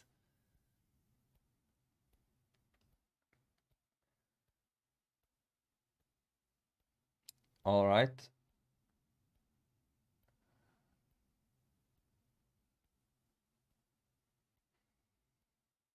Yeah, I think, okay, now it's basically between that and knight to f6, but as most of you are writing this, we are gonna go with knight to f6. All right. Knight to f6 it is. You guys decided it. Let's do this.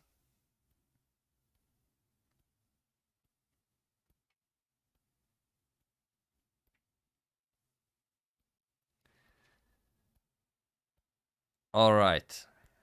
So we are down a pawn and we will see what happens.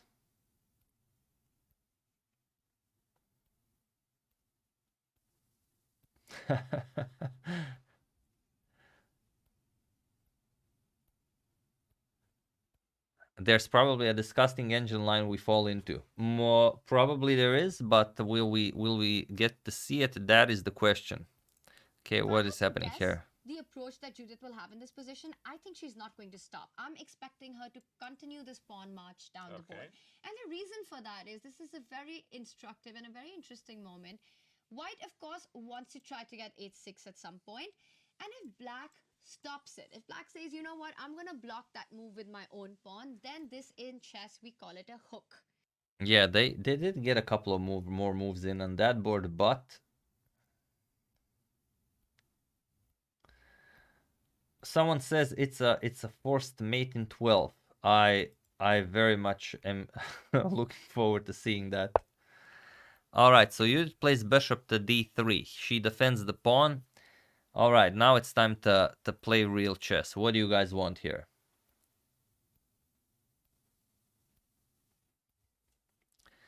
How do you guys want to continue this?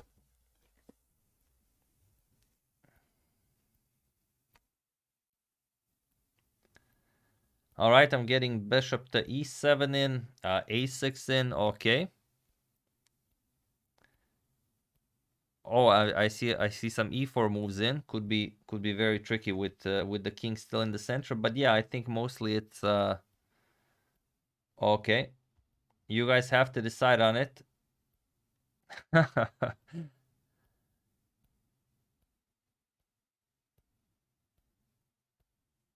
All right. Keep suggesting. That's very nice. Oh, you want? Oh, wow, so many wild suggestions. Wow.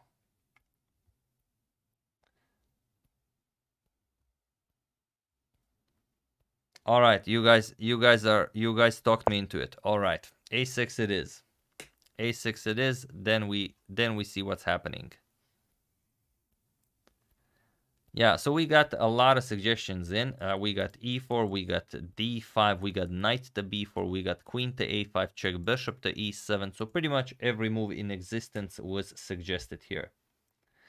But this is kind of a developing move as we are forcing white to move a knight to at least a less active square. So let's see how Judit will punish us here.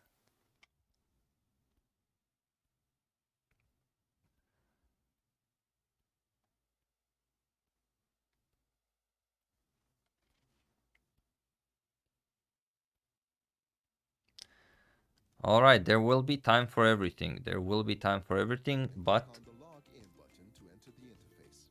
After signing in, you will see the following interface. Judit Polgar will play white, and the audience will play black. You can see the chessboard on the left, and the previous moves will be listed on. all right.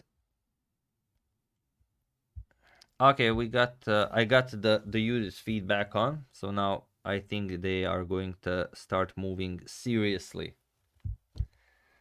Only question is, do we lose first? Well, if we do, it's gonna be a game to remember, and one that we can use to, well, teach future generations how not to play chess, maybe. But this is still a feisty position.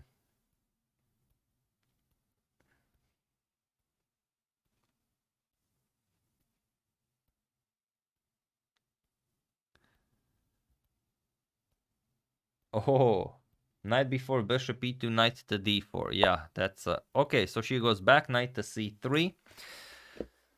Nothing too crazy. What do you guys want?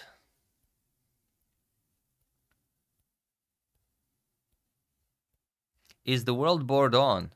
Nope. World board still is waiting to be played. All right. Wow. So many of you insta playing bishop to e7. Okay, this is without even waiting for it. We have to play this. All right.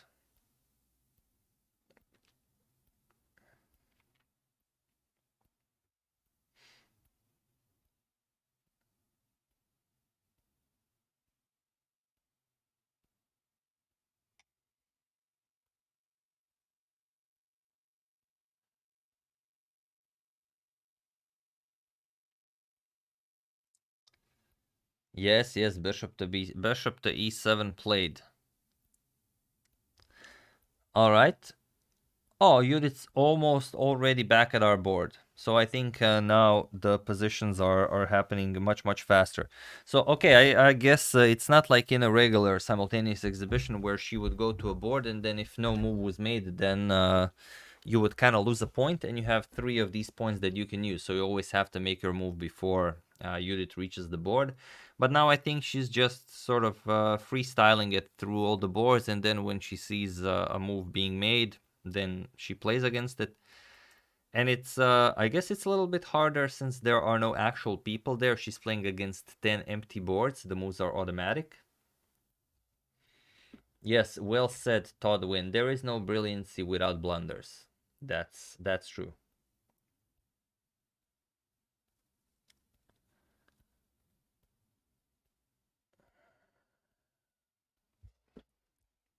Okay, so we have castle as a suggestion and a prepare to castle as a suggestion.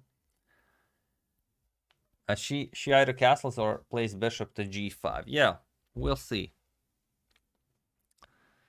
And we'll see what are we going to do with our, well, with being down a pawn, but it's not a, not something that we have to stress about. At any point, yeah, I guess once we castle, knight to b4 can be played, and we can harass the bishop. Then maybe we can, but it's gonna be hard to get the d5 in at any point. But yeah, I see what you guys are saying. Yeah, it's gonna be an interesting game. Yeah, okay, knight to b4 definitely is a likable move, but we should maybe finish development first. Yes, queen c7 is always good in Sicilian, unless it's not. We are never getting that pawn back. It's okay. It's okay. We don't need all of our pawns.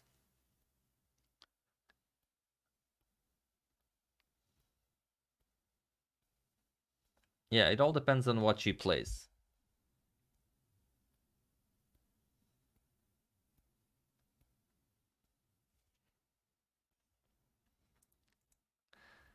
Where are we? So we are Okay, so they are having some more interviews.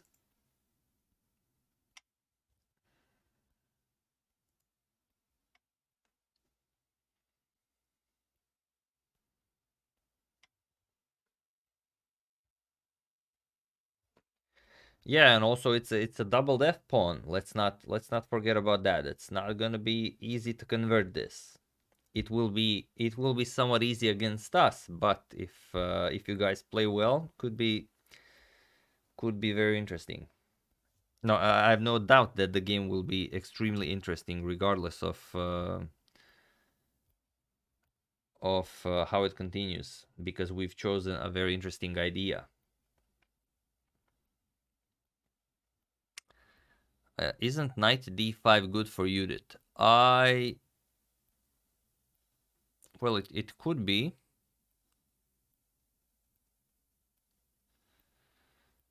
Yeah, it could be, but we'll see. We'll see if she goes for it.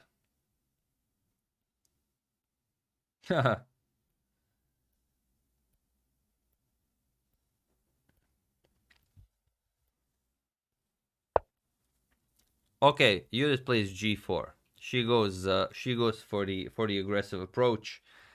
Now everything is everything is in the air. So she is not giving up. She's not giving us that pawn back. She says this is now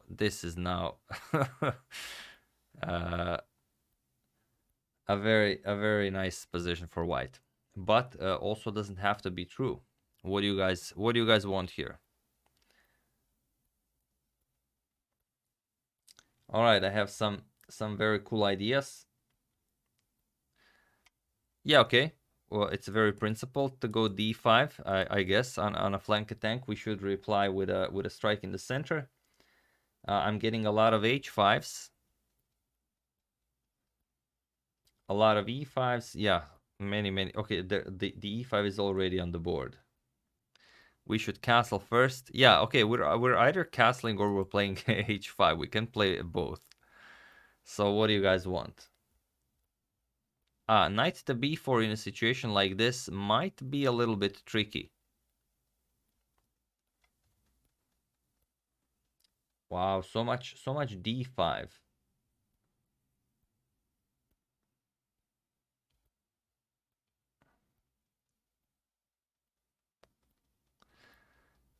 All right.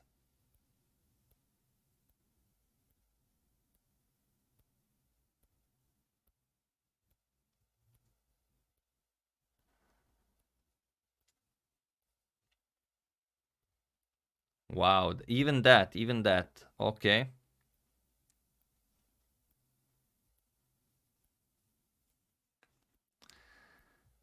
So you want to play this slowly. All right. The h pawn is just I just have to check whether you want it to h6 or to h5. Do you want to really open up the position or play it really slowly? Okay. We are playing h6. All right. You guys win. This will not be pleasant at all.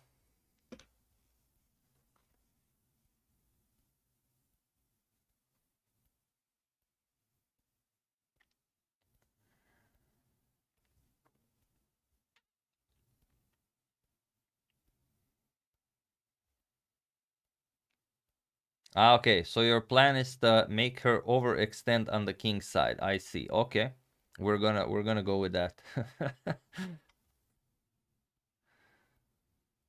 We are done for.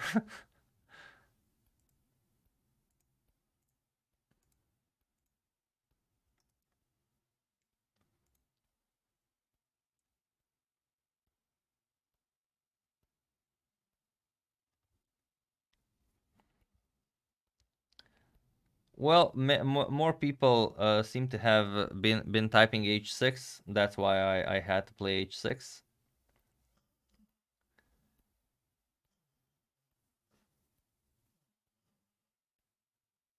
There wasn't a good option, just a less bad option. A lesser option, if you will.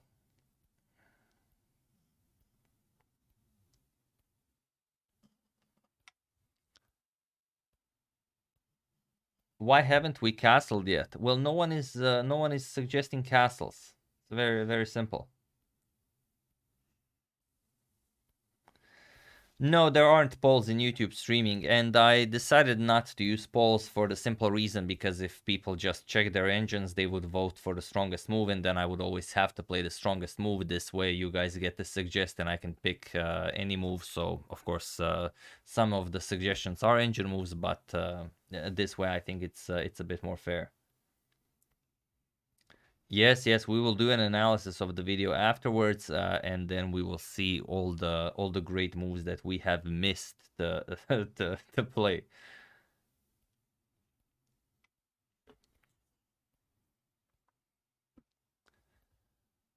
Ah, no castle, no castle. We strike against White's forces. Okay.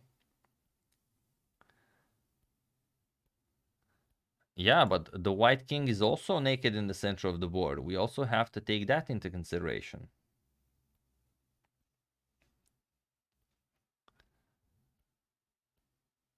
If we ever castle, it must be queen side. All right, a lot of very good suggestions here. But even more important is to make the suggestion when it matters. That's the real important thing. We should surprise Judit and not castle at all. All right. So knight to d4 is always an option. Definitely, that's well said. Yeah, knight on d4 would serve a very nice purpose. But we still have to wait and see what Judit plays. So you are expecting h4, and you are expecting this to be just a nice old school barbarian attack. Yes, I imagine it will be so.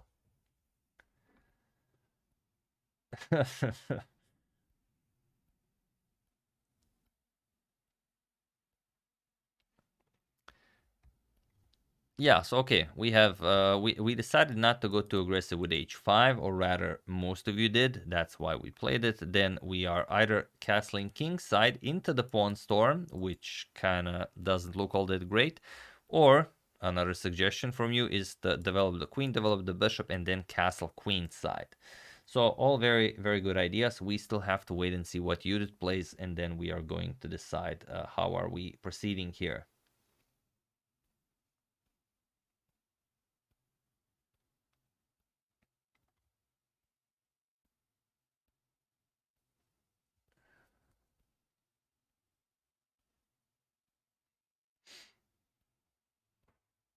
Let's start the king march. Too early a little bit for the king march.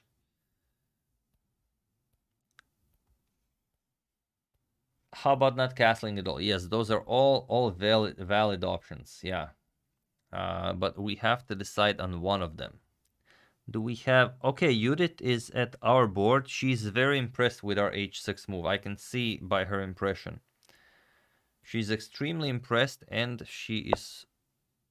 Okay, so she goes bishop to e3. She doesn't go for your plan of just h4, g5, which makes sense.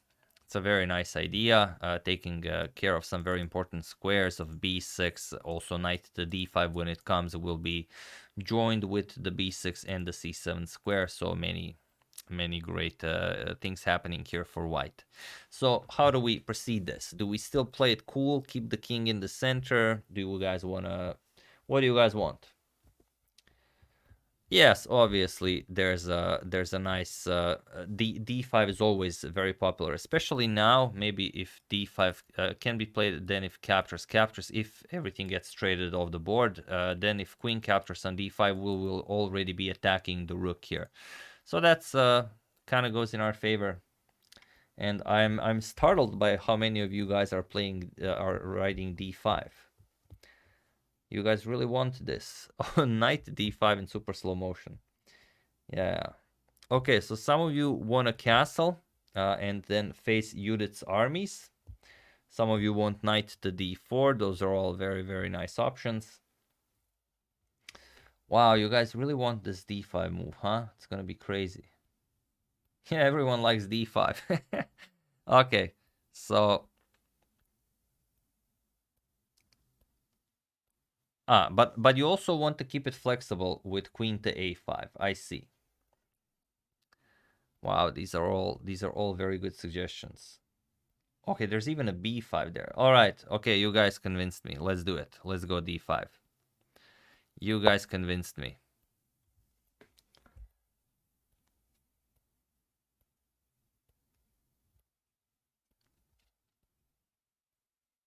All right, so we'll see. This inclusion of g4 is incredibly impressive. Will it prove to be the correct way to go? It's hard to say. Yes, we are striking in the center. We often say that if we play d5 and we don't lose the game, then we are very good.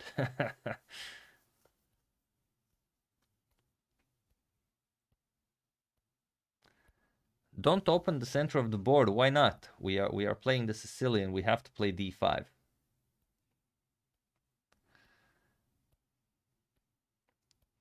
b5 also, yes, b5 was also a valid suggestion.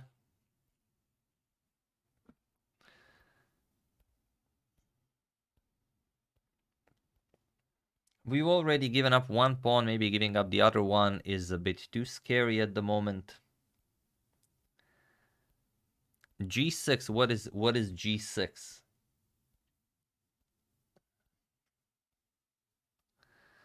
Yeah, white queen can come to d4, although to a4, but it's not a. We don't really have any issues with that.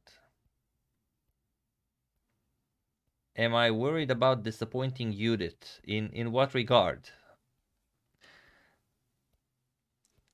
Oh, I did ask Judit, as I've spoken to her before a few days ago. I said that maybe it would be better if we just played, ourselves without the community. That it will be hard to evaluate who is, using outside assistance. But she said that no, she wants to play against all the communities, and that we are definitely able to play a nice game without any weird stuff happening. So that's why this is the format that we went for.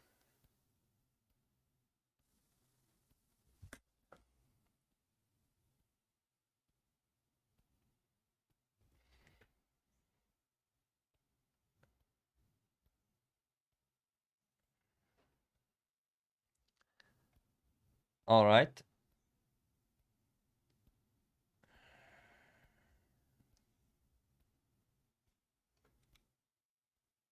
Would an engine play like us? I seriously doubt it. I seriously doubt it.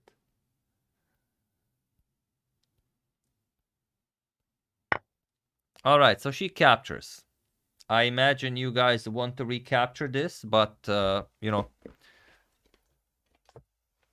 am also waiting on your suggestion. So I imagine you guys want knight captures on d5. Yeah. Oh, just a recapture. Oh, it's very dangerous to ride recapture. Queen captures on d5 is also a recapture. But okay, this is what you guys want. All right, so I think this is pretty unanimous. All right, so this is now very, very, very interesting. It's almost impossible to predict what happens next, as that dark square bishop on e3 is looking very, very odd. Yeah, I'm very much interested in what will happen here.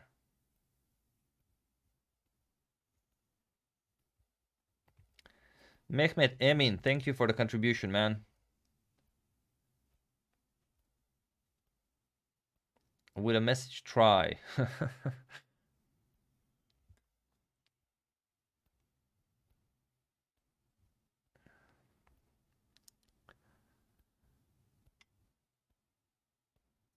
Ooh, that would be f6. I don't know.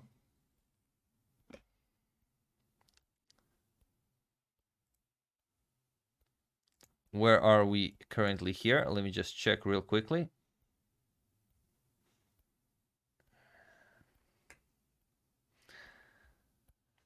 Was waiting to see if they will be Yeah, okay. We can't really show them discussing our position. That would be a little bit weird, as we are still playing it. Yeah, bishop to h4 at some point, I guess, is a valid attempt. Since black is not castling kingside, we don't want to see h4 on the board, so this would be okay. But we already developed this bishop, and there are other pieces to develop. However, I will, of course, let you guys do the moves. Ah, you are saying Judit will... Okay, so the knight captures, just as I thought. I imagine you guys want to recapture. I guess I can recapture this without even consulting with you, because it's kind of the only move. Yeah. Yeah, she missed f6. All right, so we're capturing this.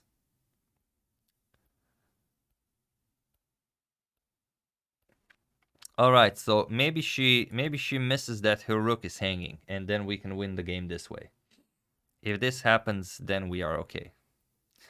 Okay, aside from it being Judit that we're playing, if I had this position like against anyone, I would be very happy, even being down a pawn. Not too happy, but you know, I wouldn't be sad.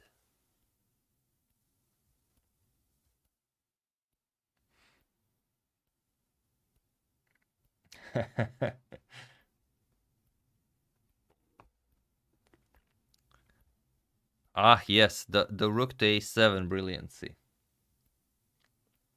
Yeah, I mean, who knows? Okay, she is currently at our board. She is marveling at our position, as we are playing so elegantly and so originally. And she is, well, pondering on what to play. This will truly be a great game. So other than by moving the rook, so moving the rook or castling is pretty much the only option she has here. So we can expect one of the two. No, I don't think she plays knight to c3. No, she will not. She will not let us take the game like this. Oh, so now you are all saying you like our position. Yeah. So far you were just writing, resign, resign, resign.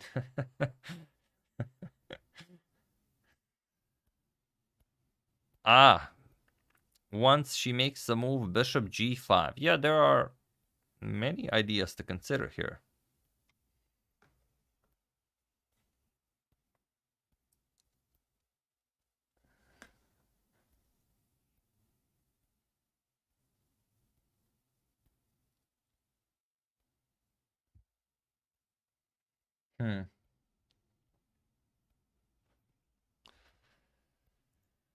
All right, so still no moves on the world's board.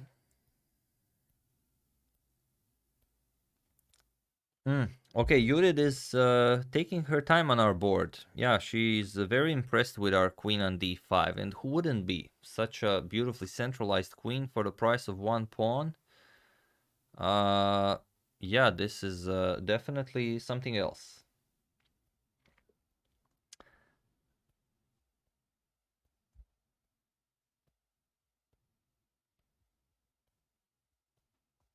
Yeah, I remember when someone said it was not dynamic enough. But okay, it was Judit who made it dynamic by playing g4, even though it was maybe not necessary.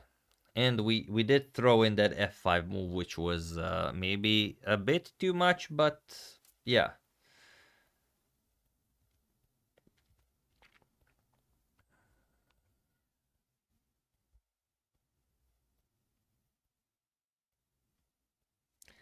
Is there a chance we win this? Highly unlikely, but we are having a good time and we are enjoying our position.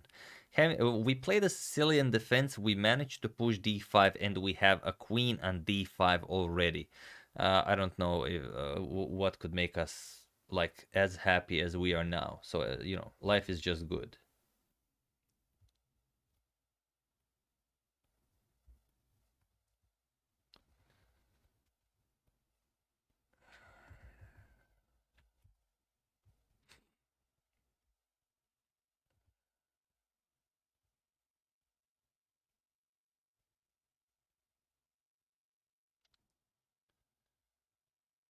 No, she's still at our board. She's really marveling at our position. Yeah, I think this only proves how strong the f5 idea was. f5 g4 h6. Wow, that's really something else.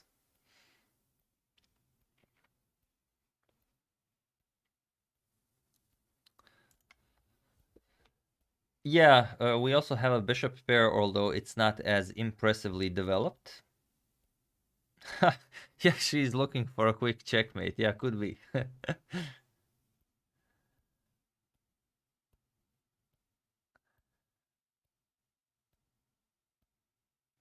Yeah, our bishops are so weak, but that can change very, very quickly. Like once we decide what we will do with our king, anything is possible. Like even a nice b5 bishop to b7, although that might be over pushing it. It all depends on what she plays.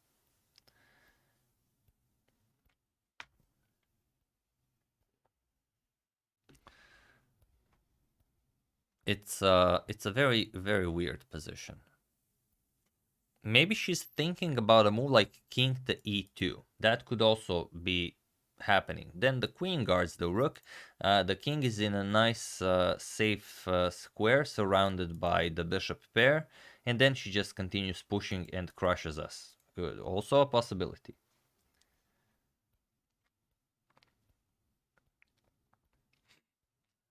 Yeah, f3 is not happening. But nice king e2. I'm not ruling this out.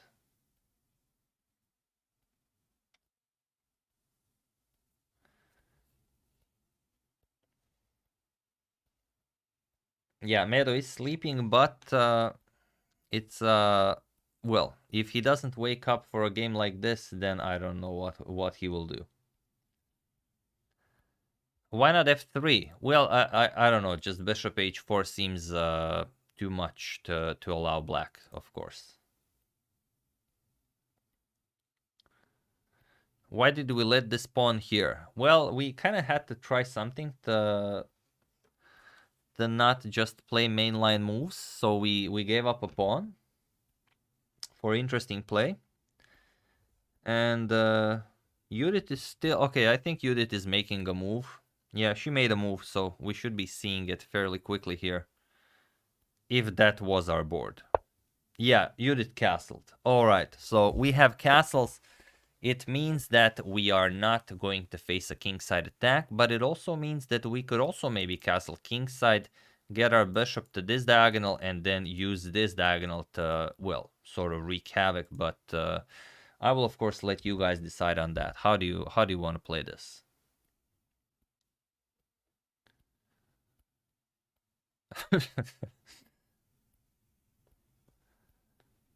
All right, so I'm seeing a lot of castles. I'm seeing a knight d4. I'm not for the moment interested in a knight d4. That would be really weird. Knight b4. We should kind of continue developing. There's really no reason to go for that bishop just yet. Yeah, I mean now. Yeah, knight b4. Wow, everyone, so many people suggesting knight to b4. That's it's an extremely weird move to suggest. So you guys want to trade this and go into an endgame and not play. Wow, that's very interesting. Very interesting.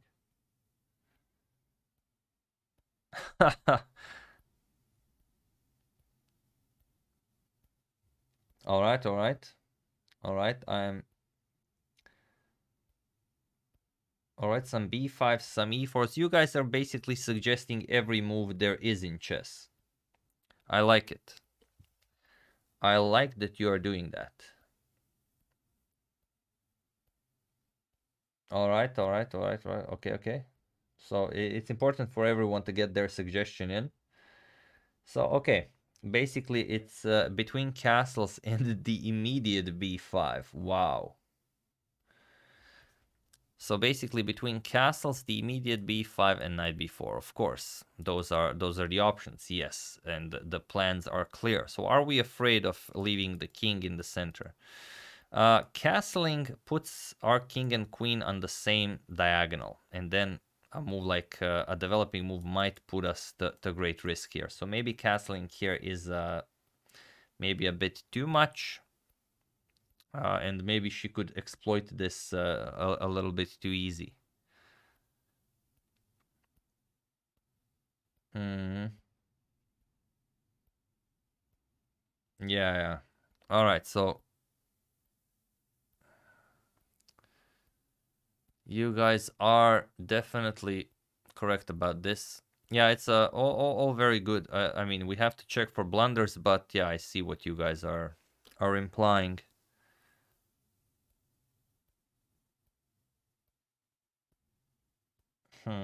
Yeah, okay.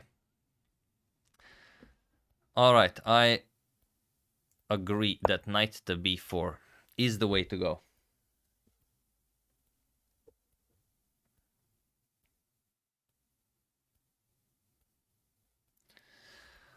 I don't know. I was too scared to play castles. I have to say. I mean, it just did not feel right.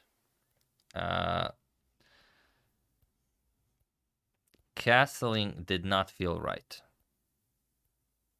Okay, so luckily we don't blunder our queen here, as the knight defends the queen, but castling here, putting the king and queen on the same diagonal with the light square bishop still in the game, it really looked like something we shouldn't do, maybe. Yes, action on the board could be better, but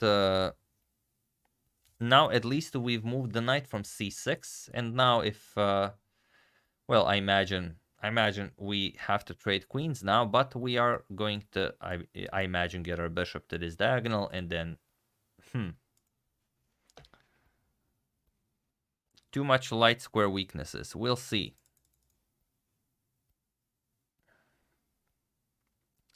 We shall see.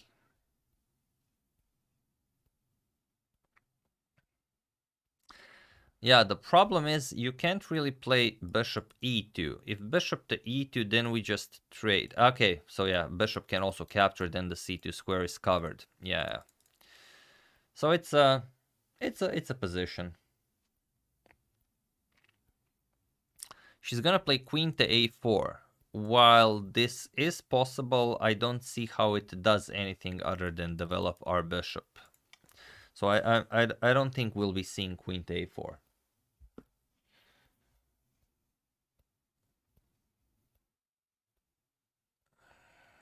Yeah, she will play bishop to e2 or something like this, probably.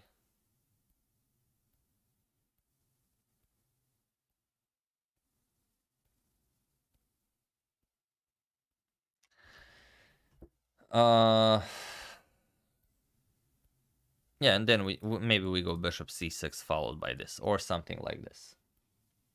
You guys will decide ultimately.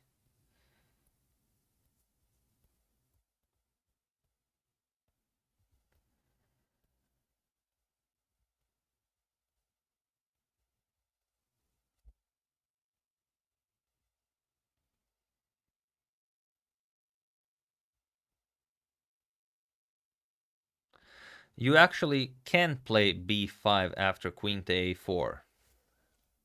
Yeah, if this b5, you can't capture really because the queen is also guarding this. But we don't need b5. We can just play the bishop. I'm not seeing where Judit is currently.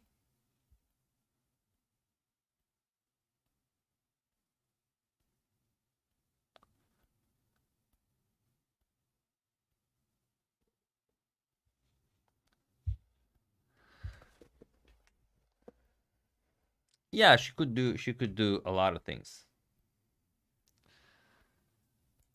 Oh, there are actually games in the database that reach this position. How nice. The time control is correspondence, so infinite time, or rather infinite for Judit.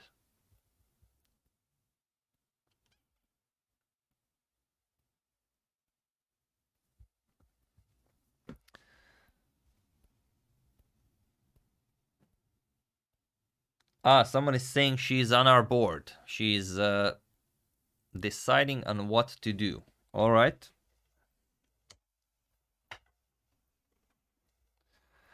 Yeah, obviously, knight to c3 will not be played. We are threatening to win a piece here, so the only option for Judit is to move the bishop, and the only squares to do so are bishop e2 and bishop to c2.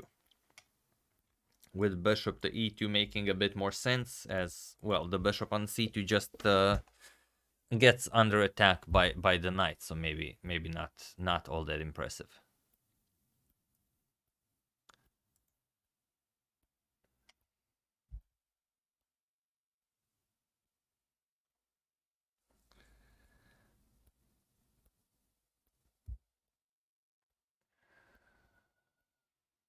Yeah, I'm not thrilled about trading queens here.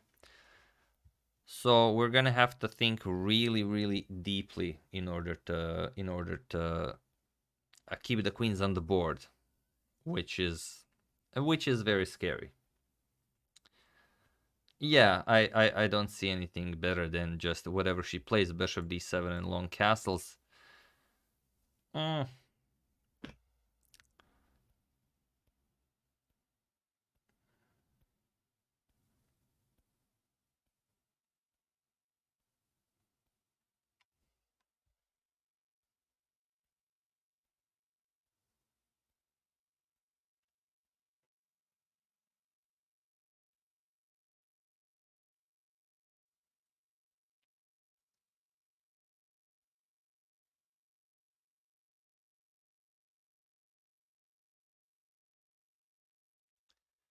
So, yeah, other than bishop to e2, I don't see a move for white. And then we have to decide, do we still keep the queens on? Or do we try to... No, or do we trade, or do we try to keep the queens on? I don't think... Yeah, it's maybe wasting too many moves. Yeah, but after bishop to e2, how do you keep the queens on? It's not easy. The bishop pair is very, very strong.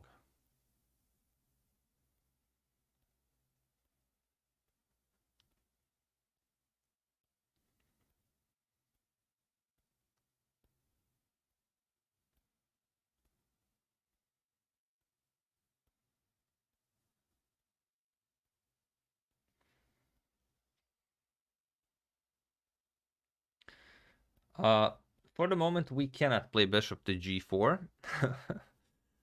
Yeah, we're gonna have to figure out something. We can't not trade queens, but we can't really trade queens. I mean, we are down a pawn, so we don't want to rush any sort of an endgame.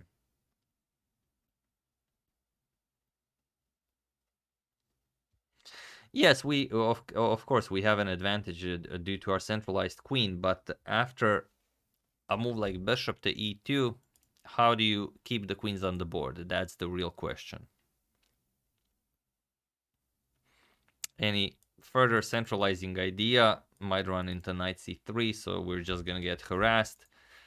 And if queen back to c6, we take away a nice valuable square for our bishop, and also the knight. It's looking a bit weird, but okay, we could consider something like bishop e2, queen c6, then whatever white plays. Yeah, it's just looking a little bit weird.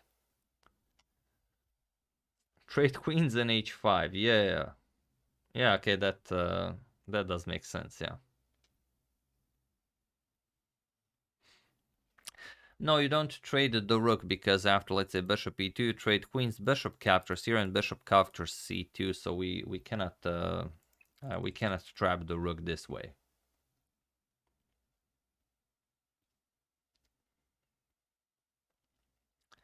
Yeah, that's my thought exactly. After bishop e2, we just go bishop to d7, and well, if she wants to trade, which I don't think she wants, probably knight c3, she will force us to capture, so she gets the open file for for her rook. Yeah, bishop to e2 is played, and then we will be having this maybe bishop to c6 move. So this is possible, but also possible is just that after bishop d7, bishop to f3 is played, and what then? Yeah, it's all very, very interesting. But yeah, bishop to d7. I don't know. You guys decide. You guys decide.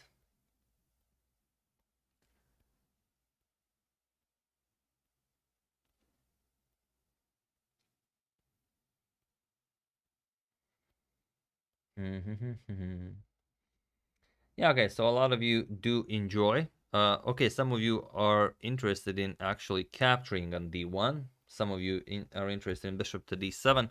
Some of you are interested in queen to f7. That's very, very interesting. Yeah, that's super awesome.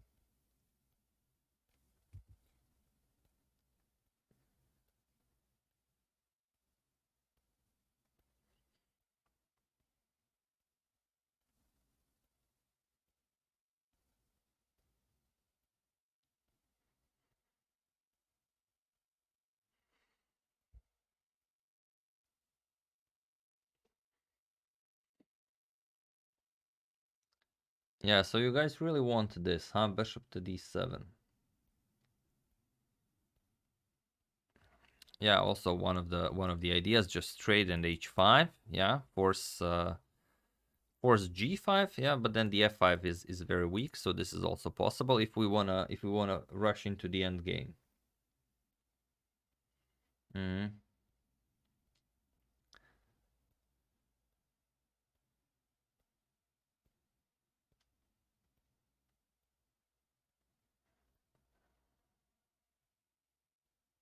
Hmm. Very, very interesting.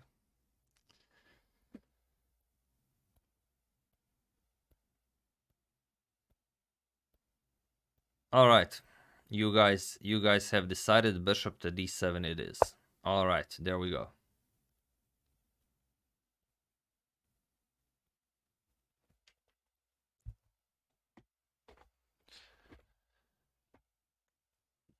Bishop to f3 isn't really all that impressive because we can always just trade, or we can even block with e4, so it's not something spectacular.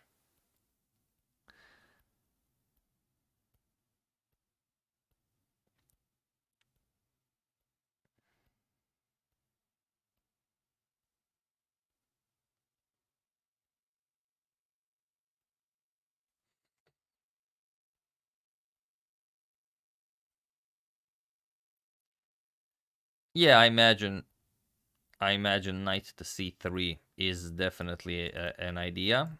It will be a nice tempo on our queen. But that's kind of what we were going for. Knight c3, we capture, she captures, and then we put a bishop on c6, and we are very, very happy with our bishop on this impressive diagonal with her bishop on e2, if this happens. So we would be happy with this. So I kind of don't think that this is what we will see. Yeah, maybe this is... after this, yeah, captures or something like that. Bishop to c6. We are happy being down a pawn with the light square bishop here. Not ecstatic, but I mean, it is Judit we are playing, so we can only be happy with anything we get.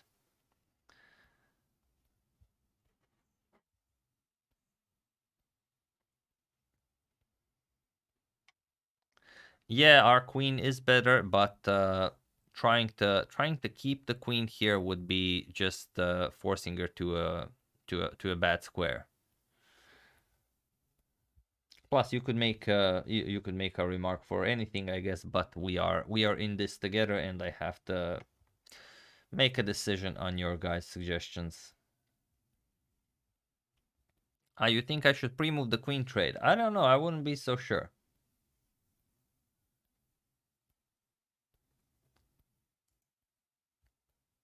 How many games are still on? I don't know. We can quickly check this.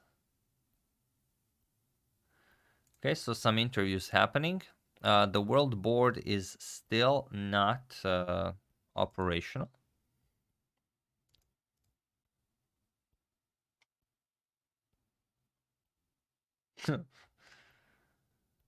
All right. Someone tweeted to me with a photo of their child and cat sleeping on them while watching the stream. So hello to you, sir, Mr. Mario Toma. Thank you for such a nice share.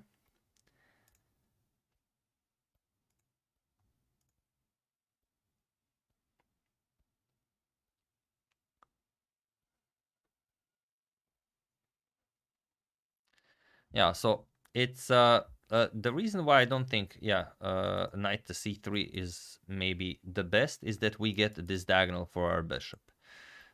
Bishop to f3 right away. It's probably the best, but again, it's hard to say. Then many things become possible. Yeah, then maybe even bishop f3, e4 could be nice. Then you put white in an awkward spot. If queen just trades, the knight captures, then we get a tempo on the dark square bishop, so that can't be very pleasant because we wanna win the bishop pair, and the bishop has to move all the way back, so that would be unpleasant. We get a nice castling move in. So I don't like knight c3 for white. I'm not convinced in bishop to f3. I don't think queen captures on d5 is great, but white is always up a pawn. So we have to well, respect that. But yeah, at some point h5 will be played. We will try to weaken the f5 pawn. We will try to capture this, open up the h file. So those are some of the ideas that we have. Ronaldinho is informing me that our chess club has defeated the opposing chess club with a very, very narrow margin. Very good, very good. We are the greatest. All right, so still no sign of Judit. Some interviews are happening, so if anyone has eyes on Judit, feel free to inform us whether she's I should have worn a hoodie as I'm representing all of you. Okay, could be the case, yeah. We should just offer a draw. I don't know, I might be a bit too quick to offer a draw.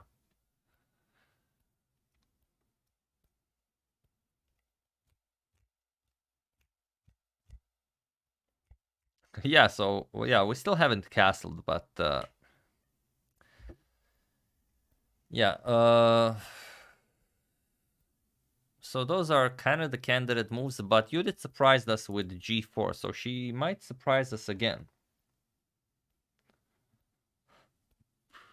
Yeah, so like okay, bishop f3, queen captures, and knight to c3 are kind of the candidate moves, and we are not worried about either of them, as we've discussed.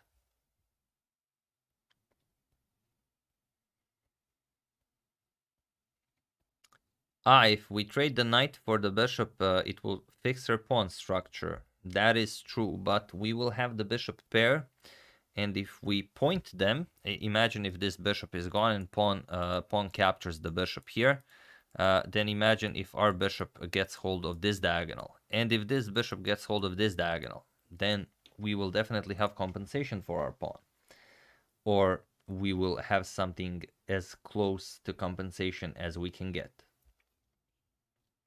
What if she plays a3? Oh, that's a disgusting thing to say. Why would you even say that? Wow. Yeah, that's a3 is the move to consider, definitely. A3 I believe forces a queen trade, and then after bishop captures, which is also kind of forced, we get knight to c2 no longer works, so we can go back here, attack the bishop here, or we can even play knight to d3 if this means something to us for some reason, as the bishop is on d1, so our knight cannot get kicked away right away. We will be putting pressure on the b2 pawn, so too many options here, too many options to discuss before she actually plays a move.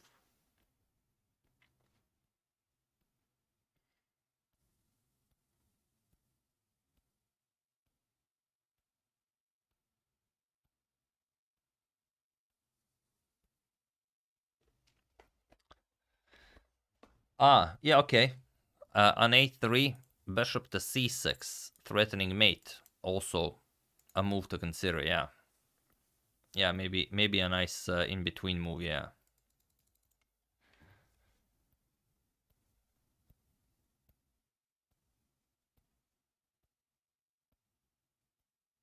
I don't have eyes on Judit, so I don't know if she is at our board, but I imagine she is, as we are playing so elegantly.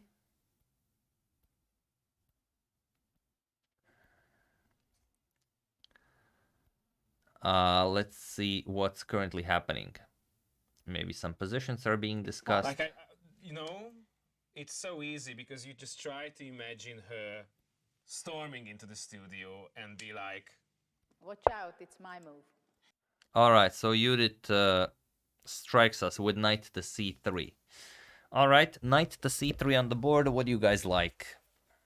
What do you guys like? Do you want to overpush this and keep the queens on the board, or do you want to trade and just position our bishop nicely on this diagonal like we've prepared? So those are basically the options. Someone suggested queen f2. That's a fine suggestion. Yeah, I see a lot of queen captures on d1, queen captures on d1 reluctantly, queen captures on d1, advance the king. Okay.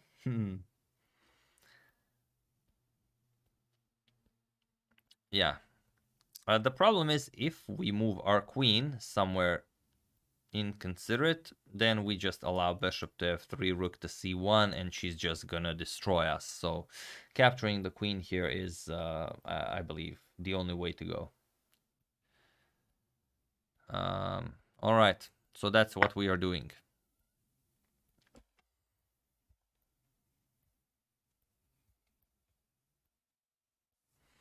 Yeah, but there were very interesting decisions to be made for her. In the sense of, yeah, everything we've discussed, like bishop to f3, also just knight to c3, a3, so all very, very interesting ideas.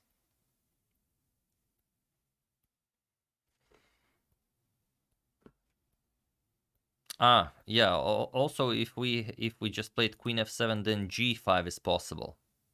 Just opening up this diagonal, which would be very interesting. Okay, so now we are down a pawn, and that is not going away. And we are, okay, so far we only discussed bishop captures on d1 because, well, if knight to c2, then we can win the bishop pair. But maybe there's something that Judit calculated that allows her to just bring the rook into the game. Maybe that's an option as well.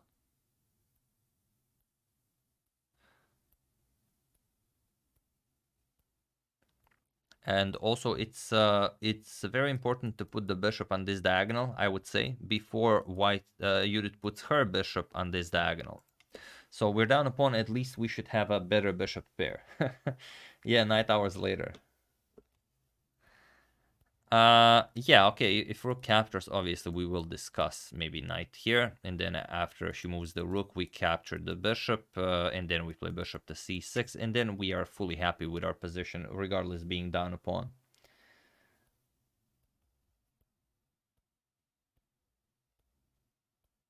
But we will wait to see what Judit plays. I mean, that's the only way to...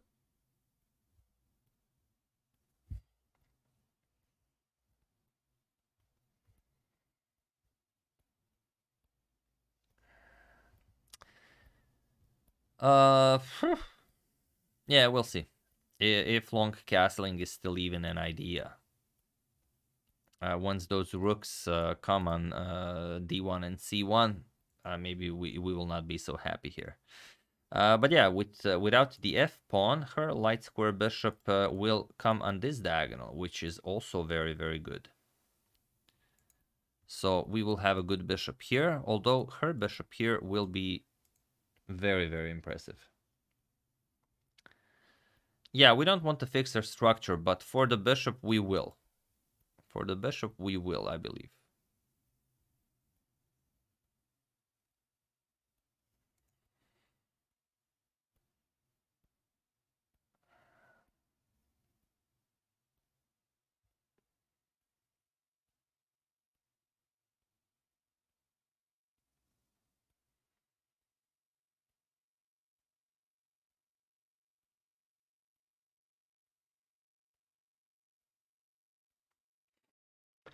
Yeah, all of the moves make sense. We just have to wait and see what she plays, and then we're gonna discuss.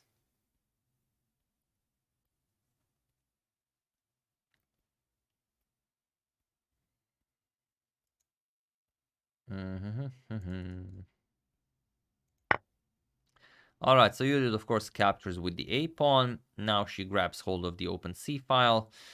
What do you guys play here? Yeah, okay, well, captures with the rook. Why why did we not discuss this? Yeah, we were sure that if bishop doesn't capture, that knight to c2 is just extremely good for us. For some reason, we did not take this into consideration.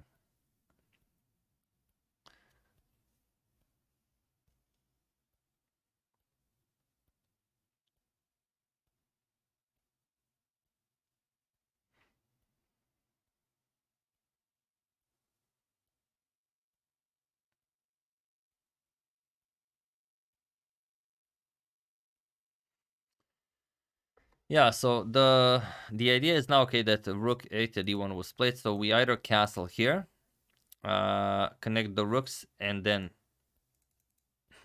or bishop to c6. But if bishop to c6 could be very dangerous. After bishop to c4, our king stays in the center. After bishop c4, cutting our king off, and the rook cutting off the long castles could be very, very tricky.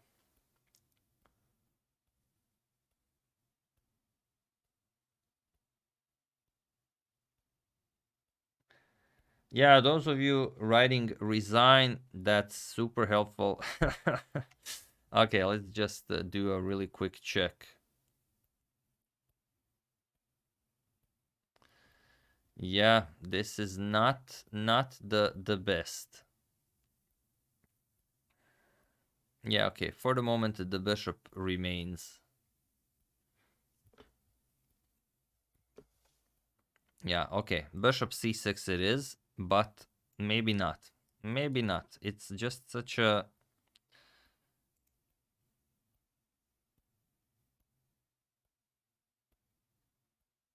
Yeah, okay, I see what you guys want, but we also have to take into consideration something like bishop c4 to e6 could be very annoying. All right. You want it, you have it. You have it.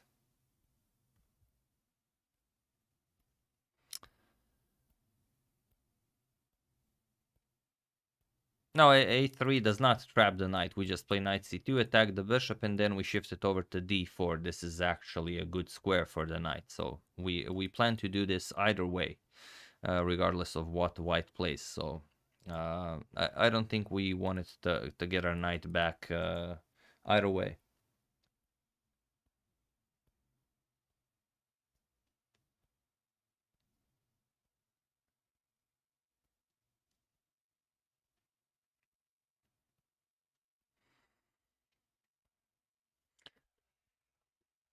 Yeah, I don't know why everyone is so worried about the knight. I imagine the knight is perfectly fine here. Like, just knight c6 to d4.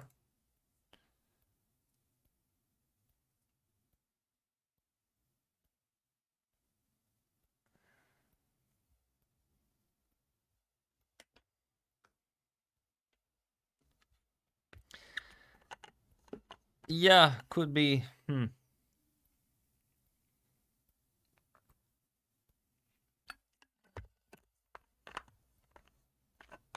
Yes, we have chosen death, yeah.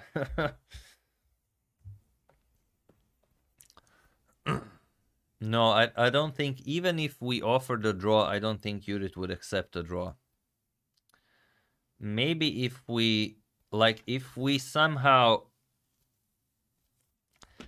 If she actually plays a3 and maybe we play knight c2 and pick up the bishop. So if we win the bishop pair here and offer a draw, she might grace us with a draw, but I don't see it happening. What if rook d2? Yeah, okay. That kind of takes away the c2 square from our good friend the knight, but then we can just play rook d8 and we are happy with this. Maybe. Yeah, rook d2 might be an issue. Yes, why didn't anyone say anything about this?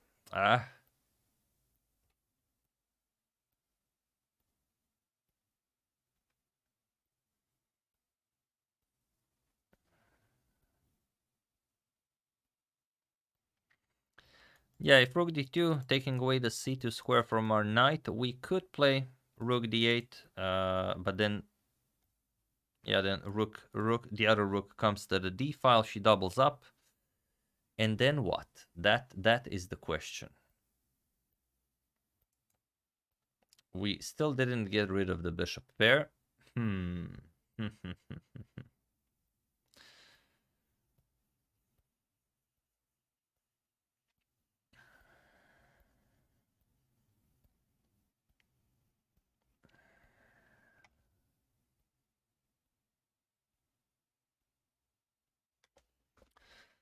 Yeah, we're gonna have to try somehow. But yeah, but okay, it's our plan all along. We're down a pawn and we wanna try and trade knight for bishop. That's our plan. So if she plays this, we can offer a rook trade, and if she goes to double up, then we can play. Not much. Not much indeed. So our best bet is that she doesn't go rook d2, or maybe there's even a stronger move we are not considering.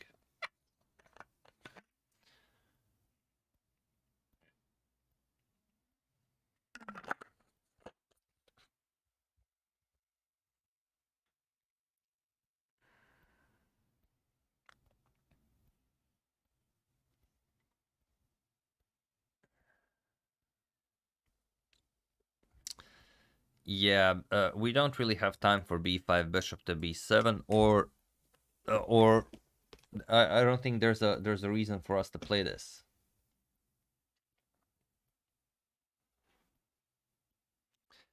Yeah, okay. Obviously, a5 is always an option, and then we can just go back if such a move happens. We don't want to play it, but yeah. As long as our bishops are doing a fine job of guarding these squares, we don't have to worry about the rooks doubling up on the d file all that much. What we have to worry about is that at some point she will probably manage to trade off those bishops, and then we will lose control of these squares, and then her rooks that are doubled on the d file might be very, very good. But that's you know, for the future to think about this. So we will only be worried if we see rook d2 on the board. Other than that, yeah. I mean, of course, there are other moves to be worried about. Yeah, if rook d2, yeah, we have to start considering some crazy ideas like a5.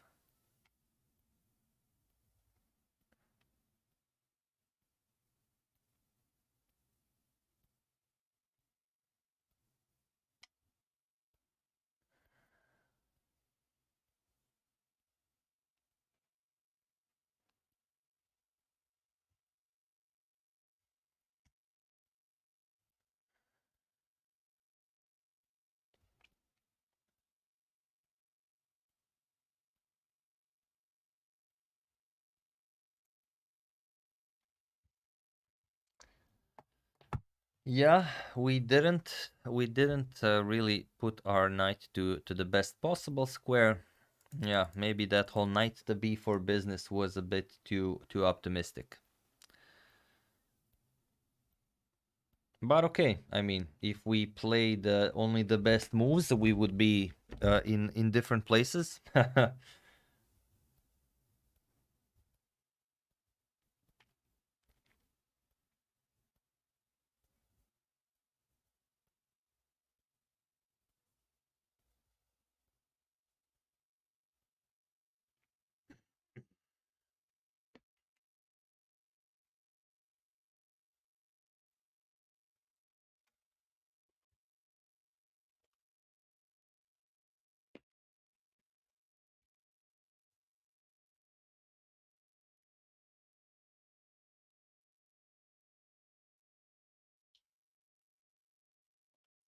Right, so still no moves, no idea what is happening. Let me just check.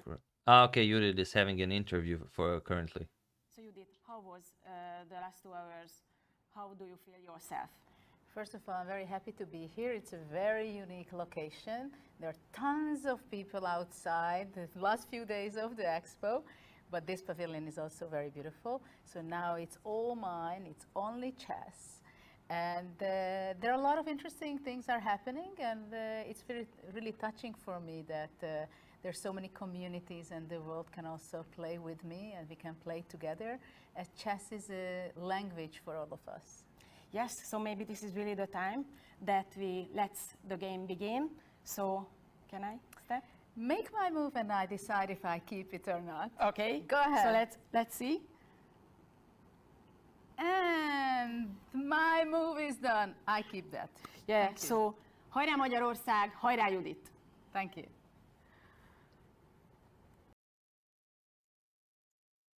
Okay, so as you've heard, the first move has been made on the world board. That's why we've been waiting a little bit. Yeah, and the e4 move is here. So while we're waiting for Judit to make the move on our board, you guys are also welcome to vote on what you want to play on the world board, as there is a vote in progress. So we can do both of them at once. Okay, but first, Judit makes the rook to d2 move as soon as she finishes with the interview. All right, so before we decide on the world board, what do you guys want here on our board? The situation is not spectacular, but we have to decide on how to approach this.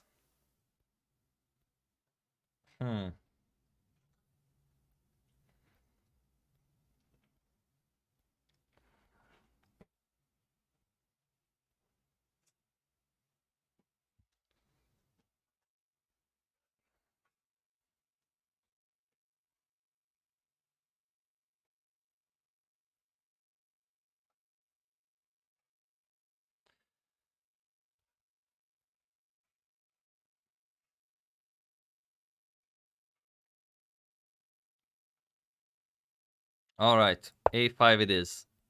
Although it's a terrible move to make, our position is now officially worse. But we are the ones that made it, so we will have to suffer through it.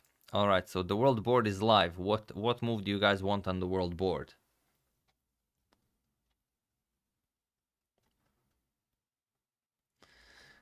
we are not getting a draw. That's for sure.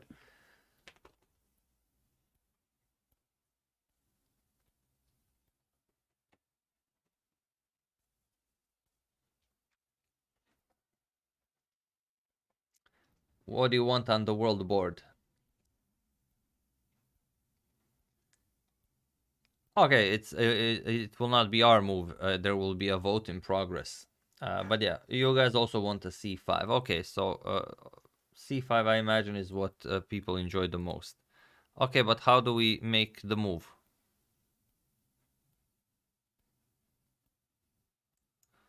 Why can't we make it? Maybe I have to reload the page. No?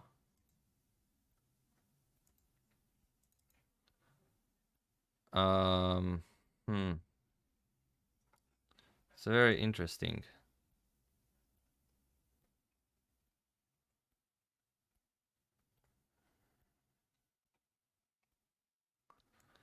The board does not allow us to vote. Is there any... Oh, I don't suppose you have to register first or log in. Yeah, I think maybe you have to log in to this website to be able to make the moves, as the moves are not happening. No, I'm not logged into this. But okay, it's an e4, e5.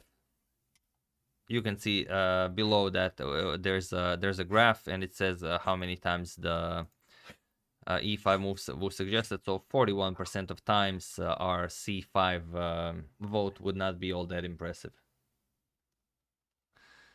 Yeah. She's too scared to let us play white. But no, seriously, for those of you who might not know this, the person who holds the simultaneous exhibition is always white on all the boards, so that's not even a question. The website is, I've put the website in the description of the live stream. You can just click on it. It's JP VS the world, or Judit Polgar versus the world .hungary expo 2020.hu, and that's how you can play this. Yeah, but it seems that you have to register, or might be some sort of a way of voting that I failed to grasp.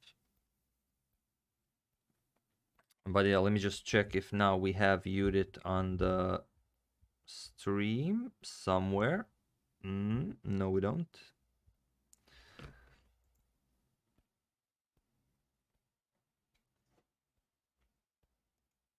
No, we don't, but that's fine. All right, if anyone has any idea on the whereabouts of Judit, feel free to share. But yeah, this is now very, very unpleasant. This is now very unpleasant because here, I imagine many moves can be made for white, but knight to b5 also looks incredibly unpleasant. Maybe we can survive this, but if we give up the bishop pair, then I don't see it happening.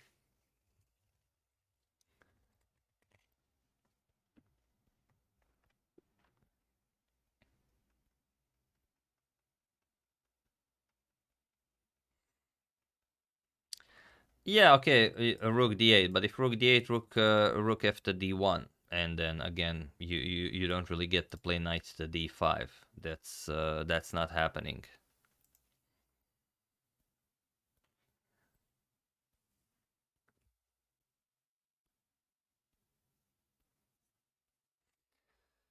Yeah, now there are many great ideas for white. Okay, she goes for a3 right away.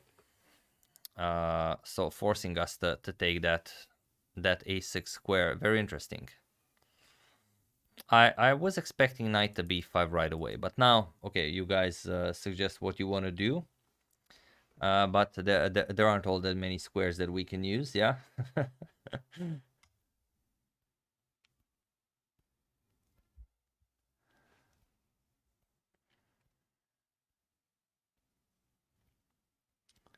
Yeah, we have to go back, unfortunately.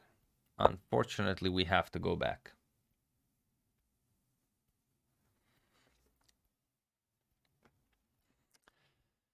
Okay. So now knight to b5 isn't as impressive since we are covering this square. But again, you might have ideas of going to d6, so bishop can come to c4, cut us off completely. I don't like where this is going. Yeah, all of a sudden from liking our position to suddenly being destroyed. No, of course there is no evaluation bar, as this is an actual game. This is not an analysis.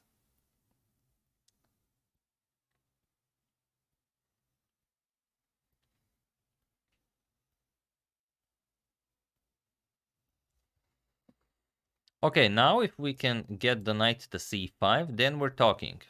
We're not talking much, but we are talking. We'll see. So, I don't know. I mean, obviously she has something spectacular planned, but I would be much more unhappy if knight to b5 was played instead of this move. But we'll see.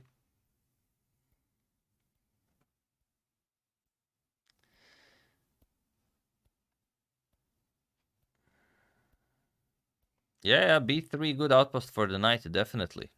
Definitely.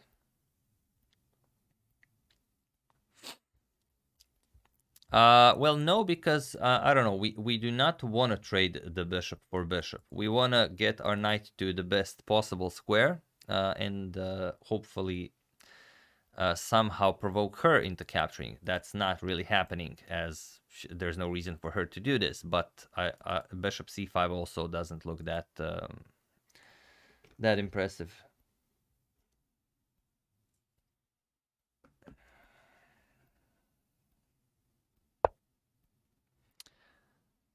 Ah, that's how she'll do it. She goes after our bishop this way. Oh, and the knight can also get to the b6 square. Very nice, very nice. Oh, all right. So many impressive threats here. What do you guys want?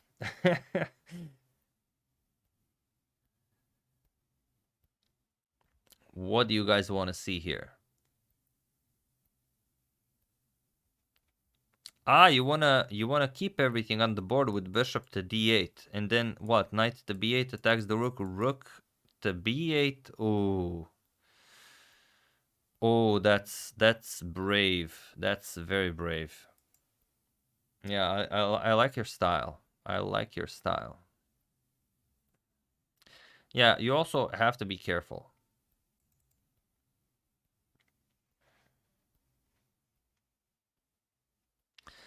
Yeah, you want to play just captures, huh? But then our pieces are stuck here. We can't really get anything in. I'm getting a bishop to c5, bishop to d8. The slow suffering approach, I like that. I'm very fond of the slow suffering approach.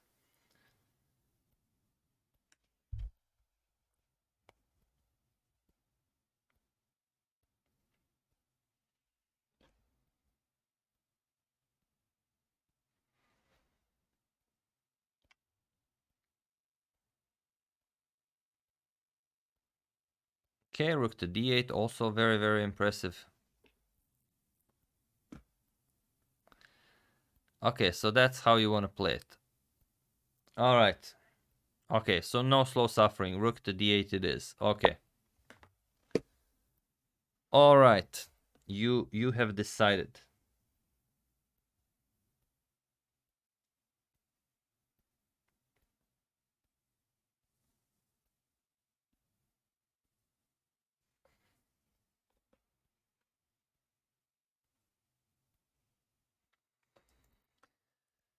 So our plan to keep the bishop pair in the game has not worked out all that great.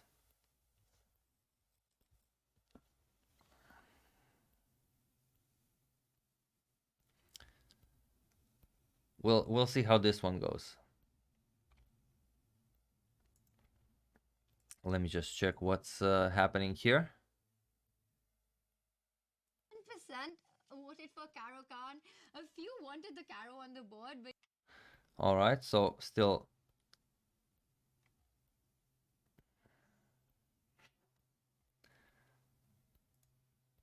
I don't know if any of the games have finished, but the moves are coming in a little bit faster.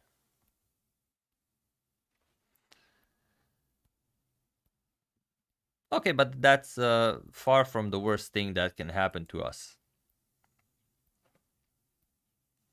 It's not great, but yeah, it's not the worst.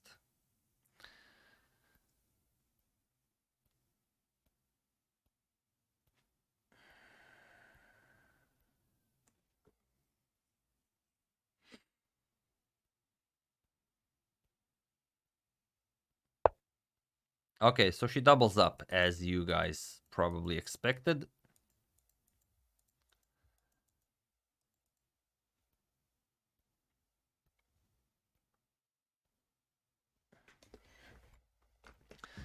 So what do you want here? That's the real question.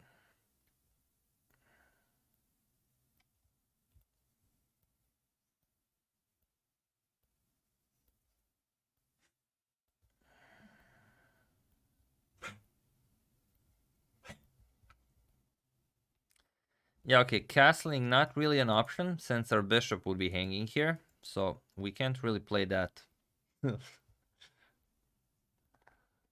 Someone suggests c5 where there's not a c-pawn on the board.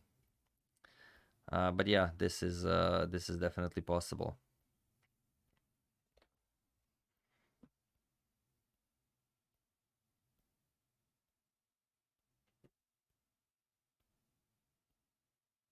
Oh, yeah, bishop g5 could be very nasty. Because imagine if bishop g5, she captures, we capture, and she delivers knight to c7 check. And there goes either our rook here, or if we move the king, then she can just pick up a pawn here with captures. So, this would be very, very, very interesting. Because I see a lot of you are suggesting bishop to g5. I could be missing stuff, of course.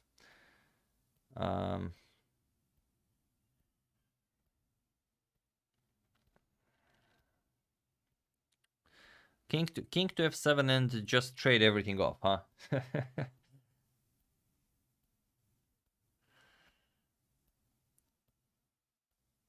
Yeah, knight to c5 can't really be played. She just removes the defender of the knight, so that's not gonna work.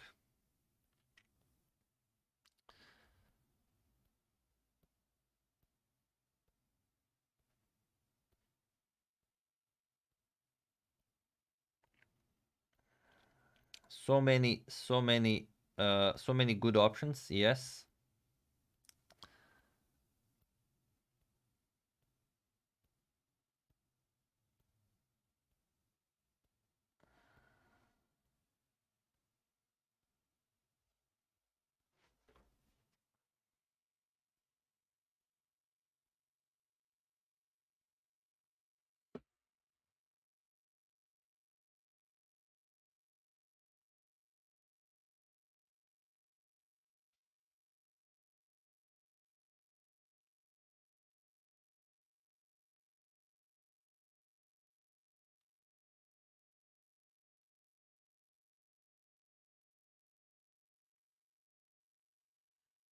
Yeah, we've got nothing better.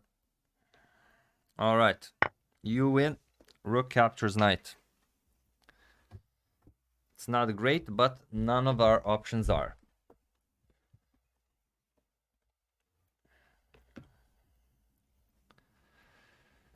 Oh, this is very, very tough. Very tough.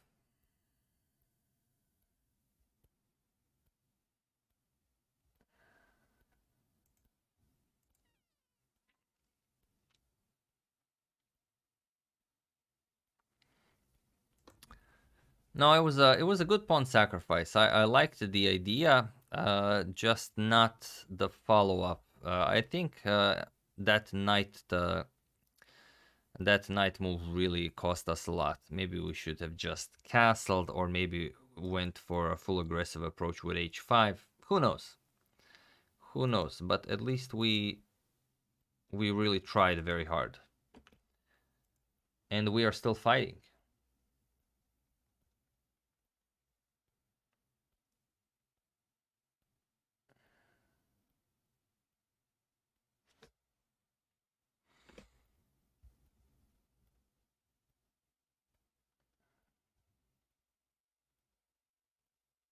Yes, we are killing it. That is true. We have reached far into the end game.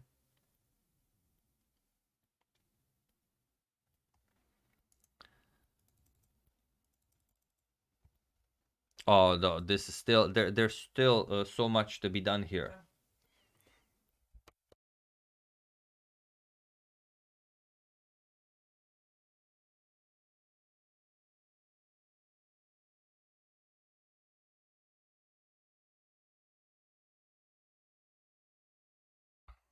Oh, Yelena brought me a snack. It's a very nice one, but maybe if only she brought it before we got into this difficult end game. But you know, you take what you can.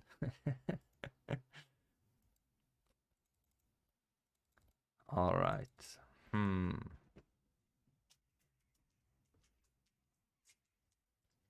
We have to eat very, very silently.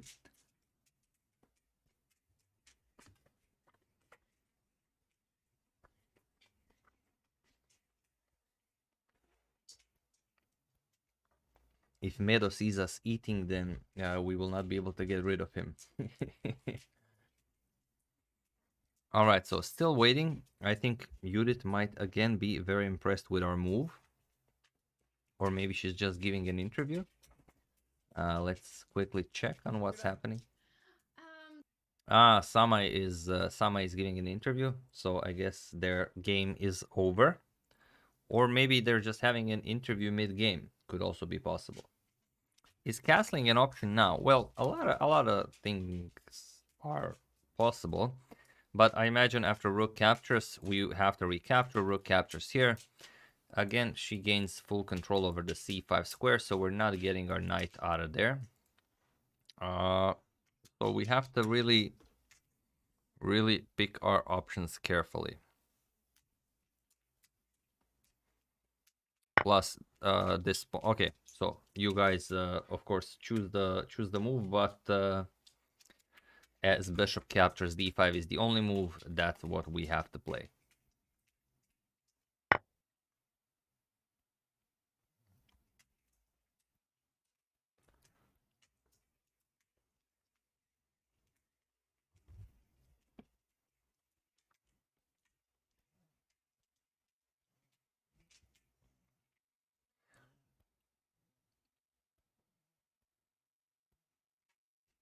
And now it will not be easy, as she is, well, I don't imagine that she's looking forward to capturing this knight, but it's definitely an option. If she's up a pawn, she can further mess up our pawn structure, but I think she will keep the bishop pair and just keep harassing us.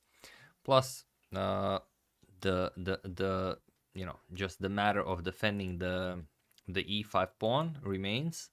So we can play something like bishop to f6, but that's not a great bishop there. Then we have the pawn preventing our king from going here. Our bishop will be here. Once her bishop pair becomes fully operational, we are completely doomed. So I don't see this game lasting very long, but we'll see. At least we will get to see how she will do it.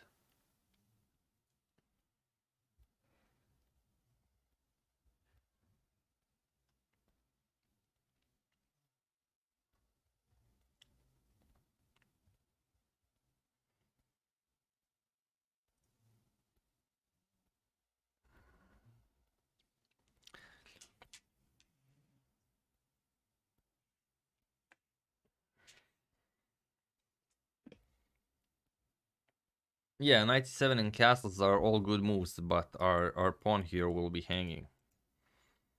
But yeah, okay.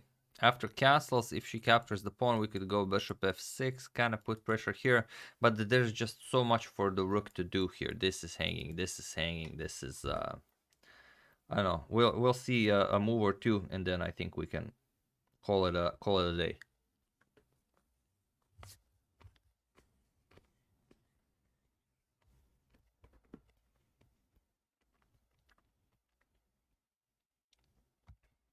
Yeah, bishop f6 is a must, but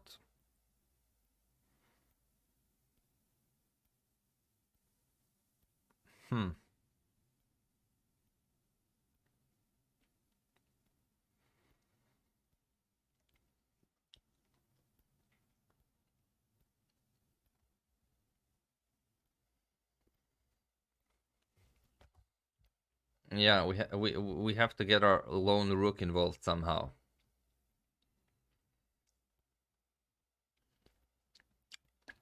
Yeah, okay, I'm very much looking forward to analyzing this game to see if there is any merit to our pawn sacrifice. There shouldn't be, but I really did like our position at one point after the sacrifice, after that g4 h6 business. So no, our knight is far from great. Our knight is far from great.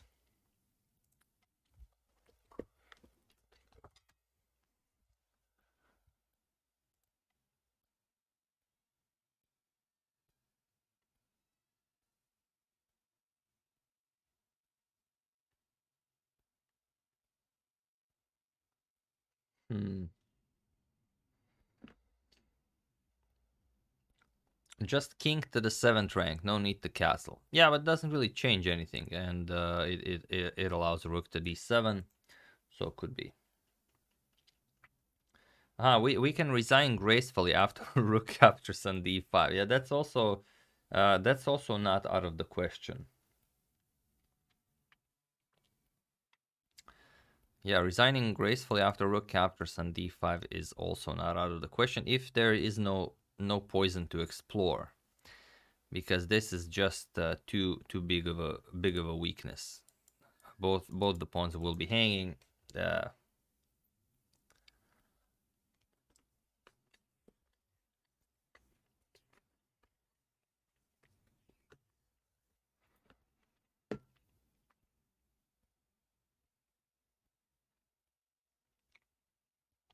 No, I wouldn't resign if there was anything to fight for. I always fight until the very end, but here there's just nothing.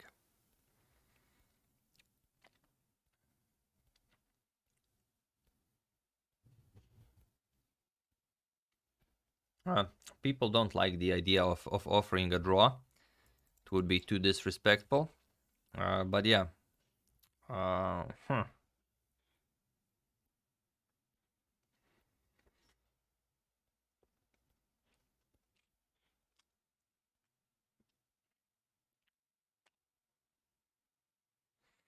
No, I'm thinking this is it. Once the bishop is captured, I'm afraid we will have to resign.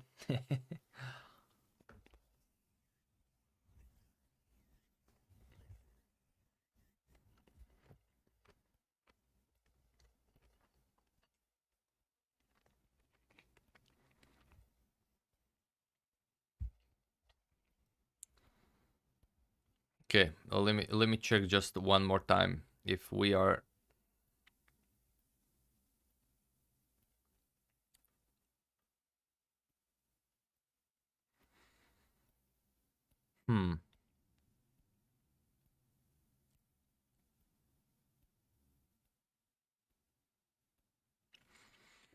No, there is nothing here.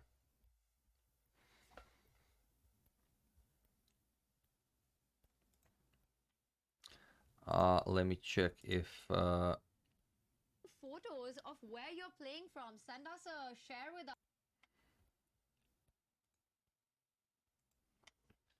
Yeah, for some reason I lost the Judit stream, so we cannot see her.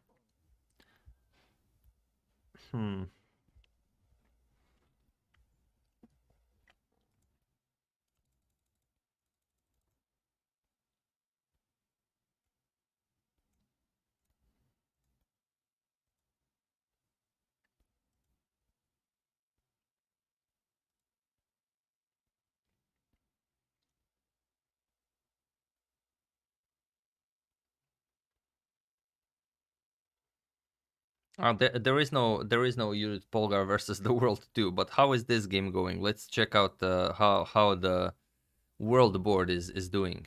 So e4, e5, knight f3, knight c6, bishop b5, a6, knight f6. Okay, so just the standard stuff in the Rui Lopez. Nothing too flashy. So I imagine this will be incredibly precise. Yeah, my thoughts were that the world board will be the most precise board of all the boards, as people are just voting via their smartphones for the moves. So yeah, it should be the absolute strongest board.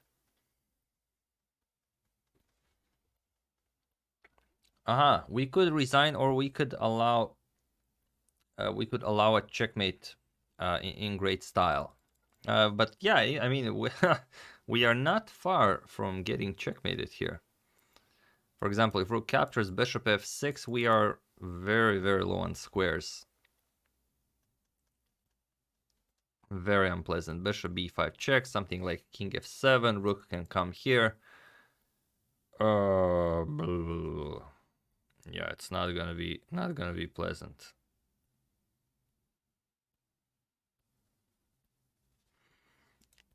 Yeah, I don't know. You guys decide. Do we play this out to get checkmated, or do you guys want to see resigns?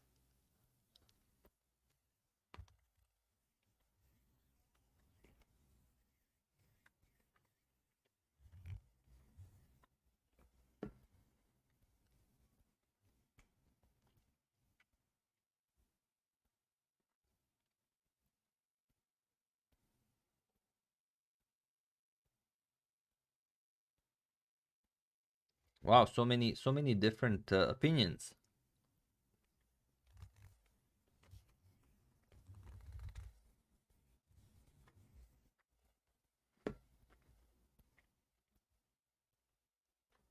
It's looking pretty bad, yeah. It's looking pretty bad.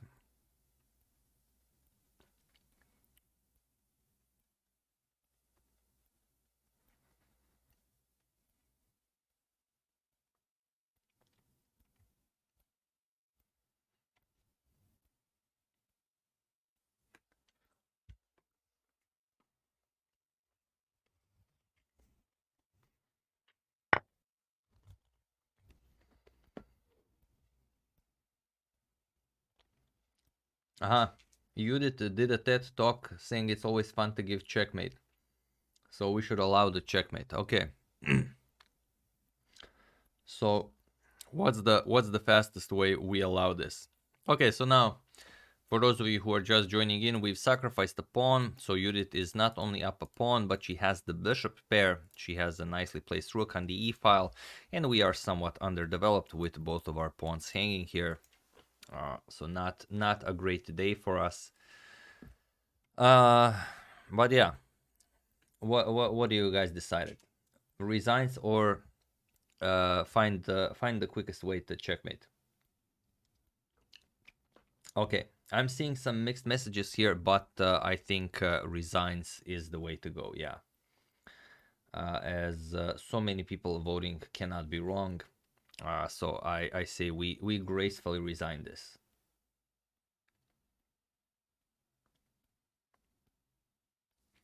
Yeah, it's settled. All right, guys, good game. We resign this. I think I agree with the decision. I mean, it would be very over in a few moves, completely over. So it was the way to go.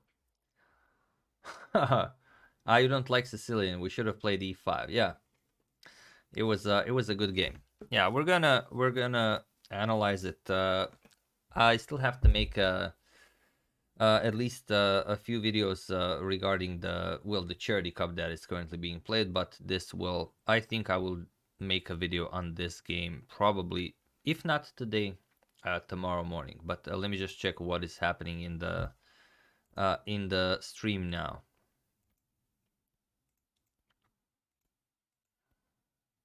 Let's get our crown mode. We haven't had a look in this one for a while, and Anna's community. Wow, my first thought on this is that so white.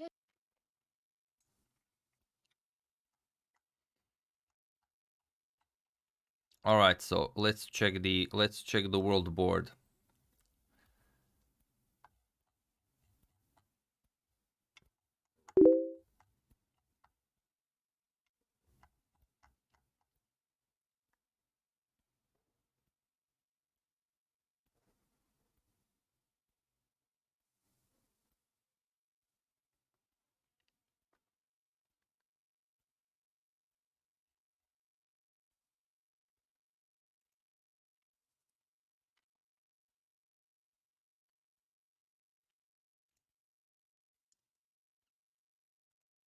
All right, for those of you who are interested, we can check out what actually happened here. Let's pull out this analysis board and see how impressive our sacrifice was. So,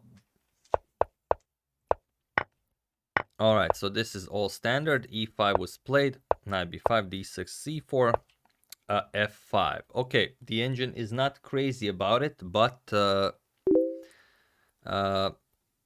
it's something I wouldn't stress about. E captures, and now bishop captures, and f5 obviously should be played. We played knight here, and this allows you to defend the pawn. You can see that the engine gives our move a question mark, but also an exclamation mark, so it's not just a question mark. We have to be proud of that. Bishop to d3, Judit defended it, and now we kick away the knight. Knight goes back, we play bishop to e7, and Judit defends the pawn with g4. So very, very, very, very aggressive. We played h6 here, and now Judit just played bishop to e3. And now we went for this aggressive d5 move. And while the engine says our d5 move is incredibly strong, or rather the strongest move in the position, we are not in a great position, even though we kind of felt that we are. But seems that Judit completely outplayed us, and well, the f5 move, if played, has to be recaptured. This knight to f6 is simply too ambitious for someone of Judit's caliber. So after captures, we played captures here, and this is now just dead lost. Someone was suggesting f6 here from the chat, and well, no one considered this really. It does seem to be completely winning for Judit. What, f6, and then our bishop is attacked. Okay, and after bishop captures on b4, there's bishop to g6. Yeah, that's very, very, very unpleasant. Yeah, and then the knight hangs. Okay, that's really, really good. So we've missed that, but luckily she did as well. She played knight captures here. We played queen captures, and that's why our position seemingly got pleasant all of a sudden. This queen captures on d5 was a second chance that we got that maybe we shouldn't have. We were attacking the rook, and now she just castled here. And now knight to b4.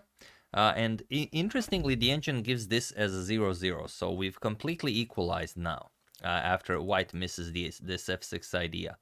And now after she played bishop back to e2, we have to trade queens. That's the way to go, but we played bishop to d7, and obviously this is simply not enough. Knight to c3 is now too strong. Yeah, we had to exploit this rook still being blocked by the knight, and that would force white to put her pieces awkwardly, because you will have to recapture the queen with the bishop. Now after knight c3, captures, our position is bad.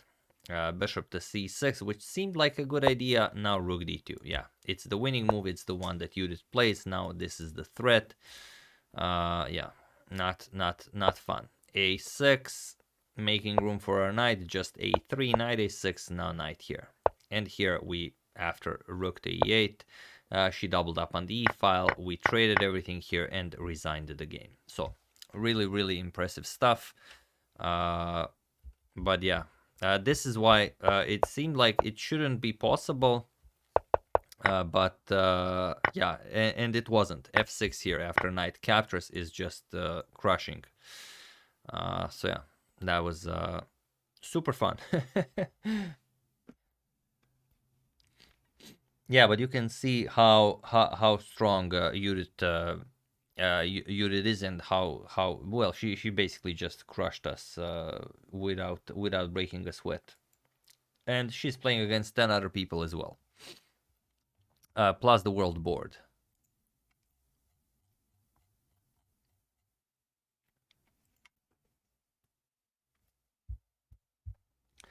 Okay, I will just join the Zoom call very quickly.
Lightning and the blunder.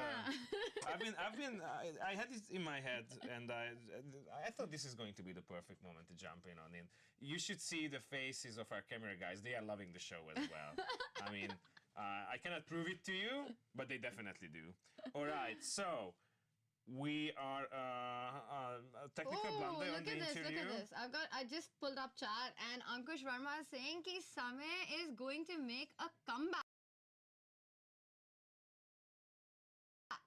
Okay. Is he gonna make a comeback on this game? Let's get an update with what is the position. Last we left it, it looked like things were a bit out of hand. I'm not sure. Did we have some moves after knight g5? Chat, maybe you can tell us what is the move that he actually chose. Abhishek with an update that he's actually he's very close to being mated. I'm sorry, I just want to jump on this hype. We're going, we need more squids. All right, chat. We are going to count back from 5, and we need you to put out those tentacles and make it the biggest, most complex emoji wave the North has ever seen. Are you guys ready? 5, 4, 3, 2, 1. Let's see the wave. Come on, the tentacle wave. I wanna witness it. Oh my God. We're getting it. We're Super getting awesome. it. Okay. There's a lot of squids in chat. Lots of squids all Lots over the of place. squids. Love it. Squids must have a hard time playing chess. Loving the squid energy. That's definitely a nice wave. Thank you guys. All right. Where were we? We were trying to see how much longer is this board going to survive. Let's bring this up. And after knight g5, what is the move that was played? Because I'm, again, just not getting an update on my board. With queen h5 threat, queen d5, I highly doubt that would be. Got Antonio with us, so we'll come back to this one. Let's see if he can hear us this time. Antonio. Do you copy, good sir? I feel Hello that. there. He's really close. Okay. I think he can hear us. Or We can't hear you. He tries to communicate. Oh, maybe we have to just communicate too. Because we can't hear Antonio. Are we going to start playing? That is, by the way, the YouTube chess channel of AGADMATOR. Well, I'm pretty sure everyone already knows it. I don't think there's a single chess enthusiast who hasn't watched his videos. They're probably the best videos out there to get into the game. What an interesting compliment. All right. 100%. I think he's sensational with his chess educational videos. Super entertaining, super instructive, compact, and explains the ideas really well with a lot of captures. And despite all the positive things we can say about him, right now it is not the time for us to. We have the miracle of sound. Can you hear us? Yes. Yes, it is a solid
Judith's move. Oh, we've got a few moves. So c3 happened here, shot castle, and d4. Antonio, what would be your pick here with black? Oh, this is all still very sorry. This is all still very heavy theory, as I imagine, as the votes are coming in. But what was played? The white played d4. Well, we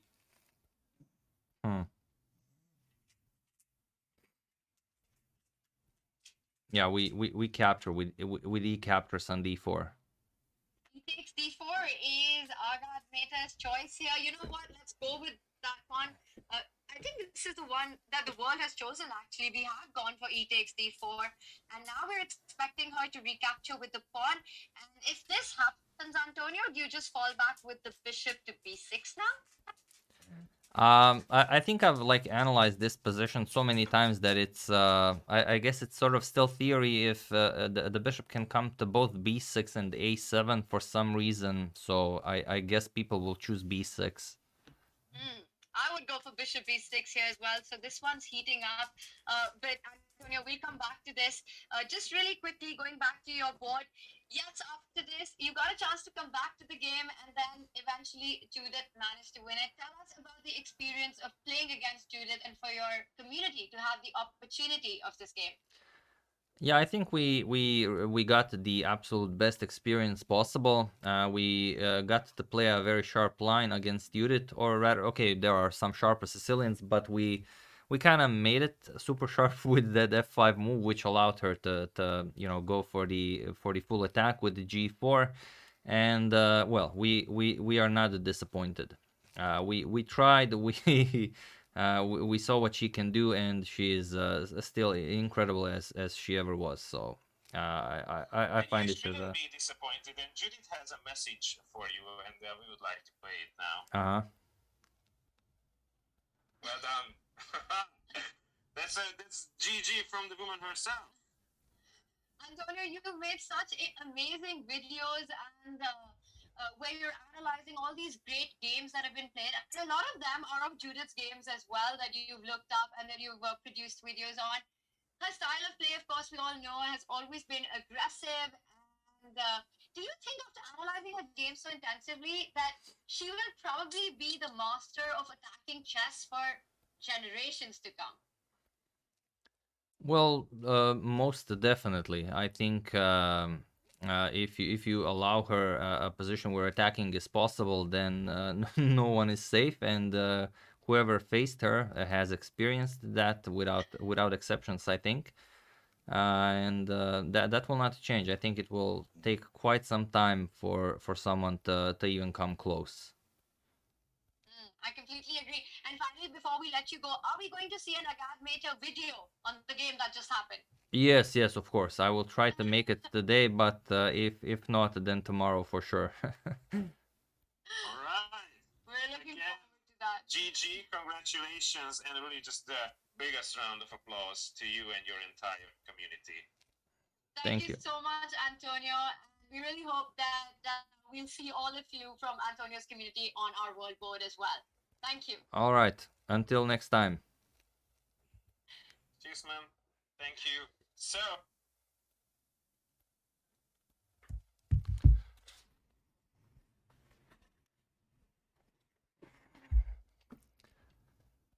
all right. So there you have it. You've seen it. You've heard it. We've played a nice game, but it simply wasn't our day. So sorry about tuning out for that brief interview, but I didn't know if it'd be better if I left the audio on or left the audio off. It's just never actually attempted something like this, so I didn't know the most proper way to include it in the live stream. But yeah, maybe leaving the audio on would have been a little bit better. So yeah, like I said, I don't know for how long will I be keeping the stream on, because we've already been going for like 4 hours, or yeah, okay, close to even 5 hours. Yeah, But yeah, join them and join the Judit Polgar versus the World.Hungary Expo 2020.hu, and you can finish off the game Judit Polgar versus the World. I imagine it will be incredibly impressive, as it's still all very heavy theory, and Judit will have her hands full on this game. So we're definitely going to analyze our game for the channel as soon as I get the opportunity, and then we're gonna analyze probably this game as well that she's playing against the World. And if you guys have any games that you would like to enjoy from the other players as well, then do use hashtag suggestion, and I will try to implement that as well. So I might be returning with the stream, but for the moment, that's it for the stream. Thank you all for joining, and thank you all for helping us fight Judit in this incredible game. For those of you who still haven't seen it, I will just go through it one more time very quickly. So e4, c5, we played the Sicilian Defense, and after accepting the open Sicilian, we went for this e5, very strong Sveshnikov line. Knight, some call it the Sveshnikov, the Pelican, the Lasker, there are many names to it. Knight to b5, d6, and now c4. We went for the extremely aggressive f5, which is good for blitz, probably not good for a correspondence game, but we wanted to see if it can be played. Captures, and now knight to f6.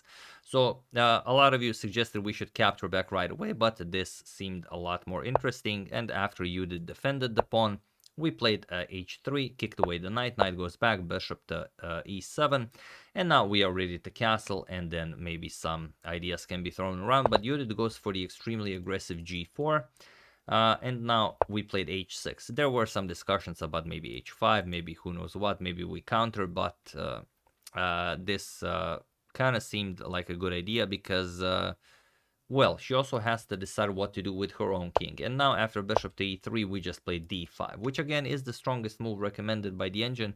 It's just that our position is not all that dreamy. So captures, and now comes our lucky break, and that is knight captures on d5.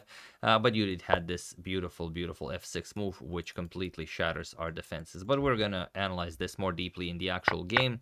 Here she allowed us back into the game, but now after castles, we played knight to b4 again, absolute strongest, and after bishop e2, now we started to really misplay this because, well, okay. You should trade while the rook is still slumbering on his starting square, but we actually developed the bishop as we wanted to assume this diagonal before white beats us to it, and then after white attacks the queen, we traded queens, played bishop to c6, but now you can see that there's a problem with this a3 move, and Judit of course does not allow us to bring the knight to c2, so she brings the rook here. Now a3 is a huge threat, and now after h5, which kind of gives us an escape square for the knight, a3, knight goes back, and now knight d5. It's just a terrible position for black. We played rook d8, and after she doubles up on the d file, now just captures, and it was in this position on move 23 that we decided to resign the game. So it's a fully justified resignation. The position is terrible for black, and well, we could have dragged the game on for a few more moves, but it seemed like this is it was the most appropriate thing to do.